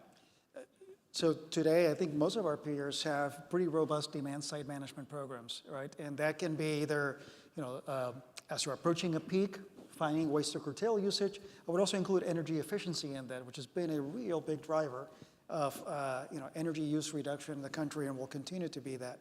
So that's part of it. I would also add, maybe broaden your question a little bit and throw distributed resources into it, right? When we do our analysis in terms of where California is headed and how it gets to net zero, we see distributed being a big part of the equation. Today, I think something like 11% or so of rooftops in Southern California, Edison's territory, have rooftop solar on them. In our analysis, we assume that goes up to 50% by 2045. We see a lot more local, end-user level batteries as well. But again, the load increases that we see are so large that you really need it all. So there's a big component that gets addressed through distributed. There's a component that gets addressed through the demand side. These are critical, but you still need the resource additions because we're looking at least an 80% increase in total load use, total load in California. And by the way, that analysis, the vintage of that is about early last fall. I don't think our modelers appropriately captured yet the increases coming from AI.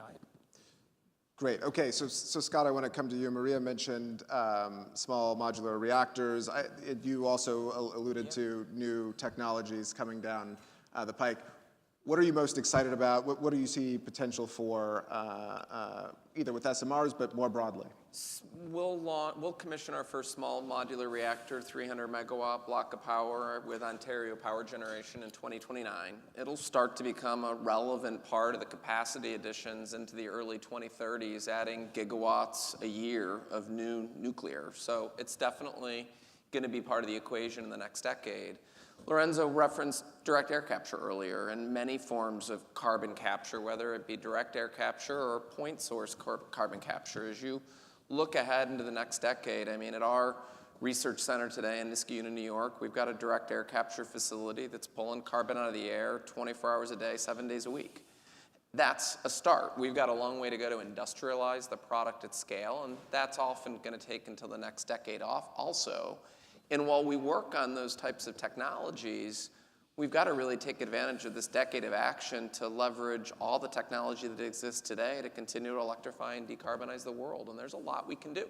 And there's a lot we can do for some of the challenges with the load growth that our customers are serving, whether that being upgrading gas plants and getting more output and efficiency, whether it be repowering wind turbines, whether it be addressing the 5 or 6% efficiency losses on the grid. there's stuff we can do with technology that exists that does drive real savings in the efficiency of the system. And frankly, our fastest growing business today is our grid software business for exactly this. The reality is the system our customers are managing is becoming so complex with the variable power sources, but also the bidirectional flow of the electrons. We need to continue to upgrade the brains of the grid that make this whole thing work. And that's one of the things we're most excited about inside Vernova. So let me give an example of what a customer would see with that really Please. cool technology. So we have an integrated operations center, runs 24/7, and when there are peak periods of scarcity, whether it's too hot, too cold, the wind's not blowing, customers can opt into energy events. And they can just look on their cell phone, they can opt in, we can aggregate that energy, and we'll take down our peak demand quite significantly. These tools and technologies that are integrated throughout our distribution system, all the way back to our own generation, as well as customer-sided generation, is really quite remarkable today. And we think by 2030, we'll have 25% of our capacity will come from our customers and the distribution side of our system.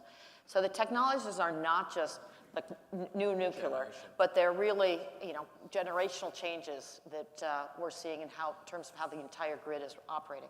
And that's why I'm more optimistic than not. Yes, there's this demand dynamic. We've got to continue to decarbonize the system, but we also still have, in some ways, a legacy system of power generation and then transmission and then distribution and a nascent distributed energy system that if we bring it all together and start to have one integrated system from the power generation source to the home and actually connect all those dots, there's an incredible amount of opportunity that we can drive in the system while acknowledging we are going to have to add more capacity while decarbonizing it. But there's no reason we can't do that.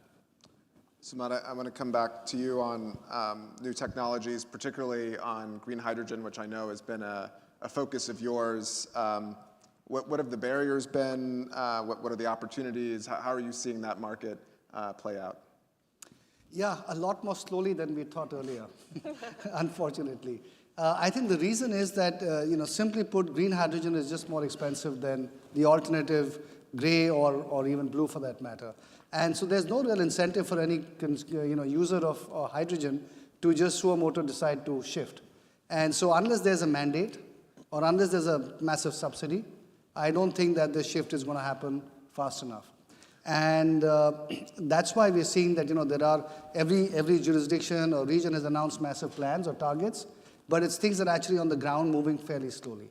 So for example, we are talking to the German entity called Hindco to supply to them green hydrogen under one of their subsidy programs, but we've been talking to them for the last 1 year, and the final bids haven't even gone in. And this is just the first pilot program. And these projects will get supplied only in 27, 28. And then, so then there'll be the next round of subsidies. So all of that is just moving very slowly. Plus, the user industries haven't yet figured out how much hydrogen they can use and how they can use it. So for example, in the Far East, you would know that people like JERA, for example, are trying to change or blend more and more hydrogen into their thermal power systems. And so they're sort of concluding those studies. But again, that is taking time. So I think, to me, it's very clear that green hydrogen will become very big, but I suspect it will happen mostly after 2030. Until then, we'll probably have, more small-scale projects happening, more sort of test cases type situations going on. And I think it's only after that mandates will become really much stronger. And I think, look at it this way, renewable energy today is, the alternative. The alternative for energy is, let's say, gas or coal. In India's case, as you know, it's coal. Coal prices in India are 5.5 to 6 rupees, whereas the cost of renewables is 2.5 to 3 rupees. So there is a lot of opportunity for us to add more and more renewables and eventually start displacing coal from a very strong commercial reason. In hydrogen, that is not the case yet. And unless that happens, we won't see the same kind of uptake taking place, because we know that gray hydrogen costs maybe $1.5 to $2, and green hydrogen costs maybe $3.5 to $4. So there's no real reason for anybody to make that move. I'm just going to ask one more question and switch to audience questions to Sumata, to you. I mean, we've heard a lot today about conversations around international financial institution reform, which of course this is very timely. as well as some of the conversations around the implications of the Inflation Reduction Act across the globe. I'm curious from your vantage point, what is the most useful thing you would like to see, whether that's multilateral agreements, whether that's trade partnerships? What would be the fastest or the most helpful to accelerate the transition in India from a global context? Well, to talk about this more broadly, not just from an India context, I think what's happening is that, first of all, we have a massive supply chain dependency on one country. And that's not healthy at all, and we all know that. But the problem is, we've known that for a while, but I don't see countries doing enough to come up with really firm plans to have that diversification going properly or effectively, right? So certain countries are doing little pockets of things. For example, India has put in a hard barrier to importing solar modules from China, right?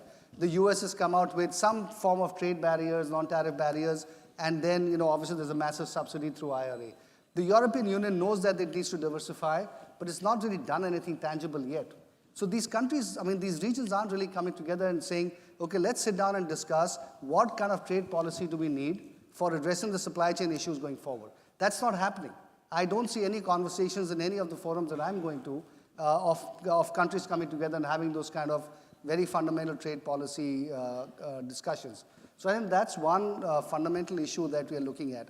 As far as financing is concerned, again, we've had the multilaterals who actually should be playing a very critical role. They've just been somewhat missing in action so far, right? There's been a lot of talk when you talk to multilaterals. They're all very supportive. But in terms of actually doing something, it's just not happening, right? And now, of course, we're trying to reform the World Bank and all of that stuff is going on. But I think all of it is just too slow and time is passing, right? I think what we need, again, radical, is we need to create a whole different Bretton Woods kind of institution, focused entirely on climate financing, and get all the countries of the world together, put in the capital, and set these institutions up from scratch, right? If you take existing systems which are relatively moribund and have all sorts of competing mandates and existing bureaucracies, it's going to be very hard to change them. And it's just going to take too long. So I think the time has come for the world to get together and just say, you know what, let's create something like this, which is entirely focused on, coming up with the kinds of products, financial products, that catalyze a lot more institutional capital from around the world into emerging markets and wherever else it needs to go. And again, a radical thought is that we tend to focus a lot on a lot of small emerging market countries. That's not really where the battle for climate change is going to be fought. It's going to be fought in the large emitters. And that's where we need to channelize the capital and the products and the equipment and make a real difference. Love it. A call for a new Bretton Woods institution I think it would be great. So we have a question here from the audience about supply chain challenges for transformers and other grid hardware, and this is to Pedro or Maria. What can be done to alleviate the backlog for the supply chain challenges? Yeah, so this is an area where we've had strong partnership with the federal government, and they really have been trying to help. First, acknowledge that the supply chain crunch has been real, right? And it really started during the pandemic, and it's continued. Give you an example, distribution transformers, a typical pull-top transformer that might have taken 12 weeks to be provisioned in the past is now many, many months, right? And so the industry has come together, our chief procurement officers, to the extent allowed under the law, been able to compare notes and a collective demand signal to manufacturers. You are seeing the federal government stepping in and helping with that messaging. We have a group that's called the Electricity Subsector Coordinating Council, which is a CEO-led group that is the main partnership between our industry and the federal government on issues of physical and cybersecurity. And the ESCC has had a working group, around this topic as well. But it's frankly taking some time, and we're seeing ebbs and flows here. A couple of years ago at Edison, we have smart meters. They're actually coming of age now. We simply could not get replacement smart meters because of the chip shortage. And so we got really smart at having our folks take meters out of the field and repair them and then put them back in the field. That has abated. We can get supply now again, partly because we diversified the supply there. It's not just transformers. It's also the less sophisticated equipment. We call it our B material.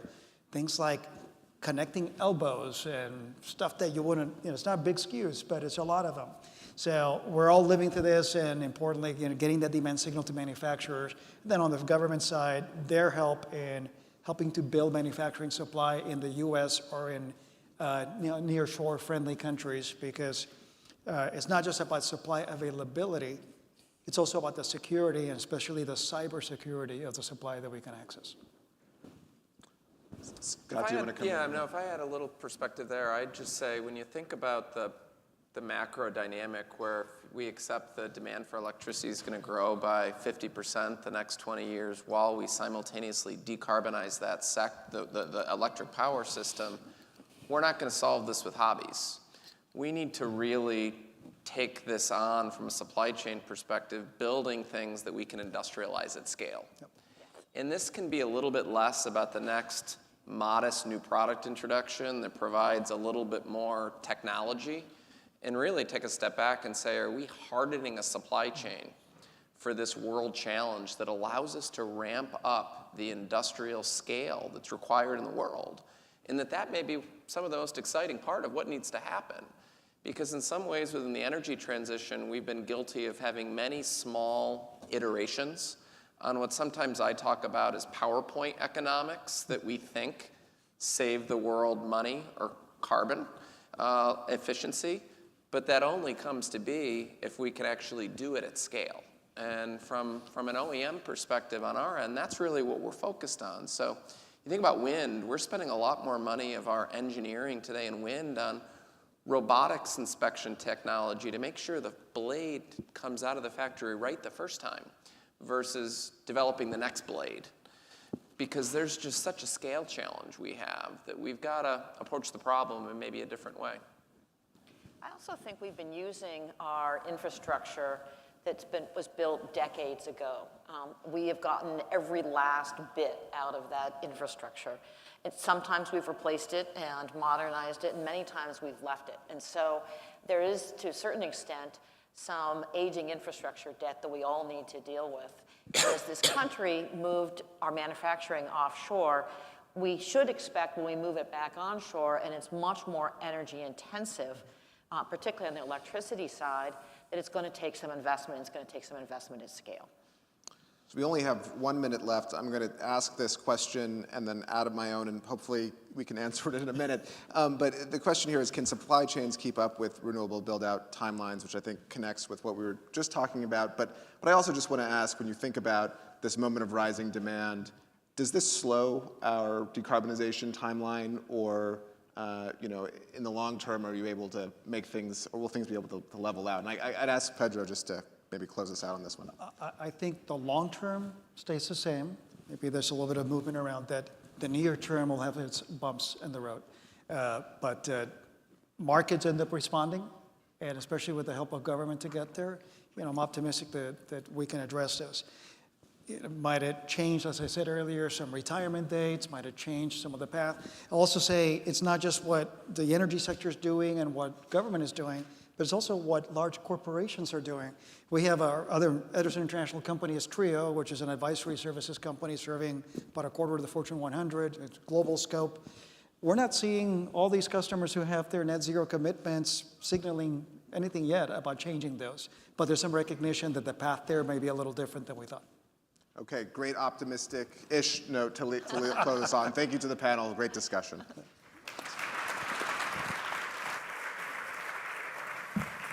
Thanks to Justin and to all of our panelists.